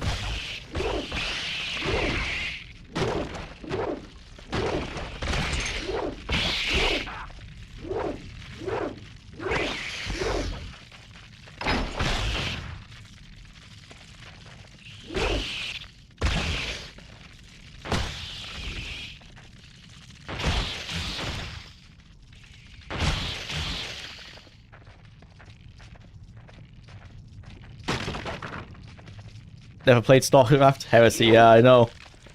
All the strategy games I played, that's the one I never played. I think it was because I missed out on StarCraft 1, and then when StarCraft 2 came out, my friends got really into it, and I was playing something else at the time. I can't remember what it was. But by the time I was ready to play StarCraft, they had been done with it. It'd been like maybe 3 or 4 months. I felt like I just missed the boat. And I don't know if this is true, but I heard they said, oh, it's like it's very multiplayer focused, and because my friends were no longer playing it, I felt like, oh, I've missed the boat on that one. So yeah, I've never played StarCraft. The thing about StarCraft 1 probably isn't so multiplayer focused, just given the time period it released, so I should check it out. I was playing more Rise of Nations when StarCraft 1 was popular. Rise of Nations might have been a little bit after, actually. But that was the big RTS I was playing at the time. Rise of Nations and obviously Age of Empires 2. Mostly 3, actually, which is Heresy as well. I think it's just the era because I'm a later millennial. While Age of Empires 2 was great, I played a lot more Age of Empires 3 just because that was the new one at the time. But if I was going to pick one up now, if the one I have installed on Steam is Age of Empires 2. Even though I probably have more hours in 3. I will say 2 is the one I enjoy playing the most.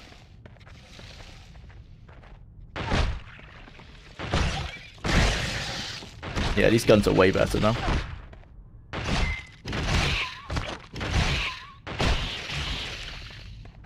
What are you playing as? Some kind of mutant? Yeah, he's a ghoul. This is Kane. That's we don't get to pick the names, unfortunately. You just get to pick the character. He's a ghoul who's missing his lips and part of his forehead. And weirdly enough, we've had characters who have been shocked to find out we're ghouls. Like, they didn't know somehow.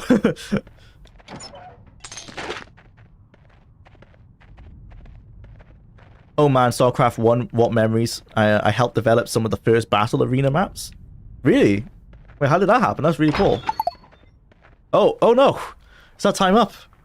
Oh god, that's time up. I wouldn't say I've been enjoying it, but I will say I enjoy that it's a game I can turn my brain off. It's actually been quite easy to stream with this game. I have to use my brain a lot more, like with Tactics. That's a hard game to stream because I'm trying to read chat and actually like come up with tactics.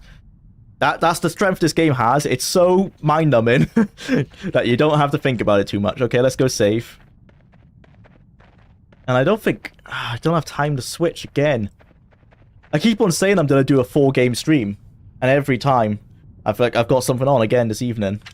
I swear I'm not normally this busy on Thursdays. That's why I picked Thursday as my streaming day, because I was like, oh, normally nothing on. But it's like as soon as I did that, that's when my wife and like it is tonight is my parents were just like, oh, Thursday, that's the day. That's the day where we can stop booking everything. So I'm going out for a meal tonight. I'm looking forward to it. But yeah. Oh man, I'm sad the stream's actually. Well, it's no point. I could stream for an extra 5 minutes, but it's not really any point because we're kind of done. Well, let's switch to the end screen then. Well, Brotherhood of Steel, it's a game. I could say that much. Yeah, it's a game. I'm not sure if I've been enjoying it or if it's just because it's not been difficult. I think it's possibly that. He's playing as a ghoul. You didn't know he was a ghoul, you better be sorry. Yeah. That's literally what one of the voice actors said earlier, or one of the characters said, the mayor. I just can't believe he didn't know we were a ghoul. Yeah, me and about 24 others were refreshing used map settings, maps, and playing off what each other's worlds do, which led to the first things that looked like MOBAs. Yo, that's so cool. Yeah, because I heard it was StarCraft and it was Warcraft 3, wasn't it? It was for Dota. That's really cool.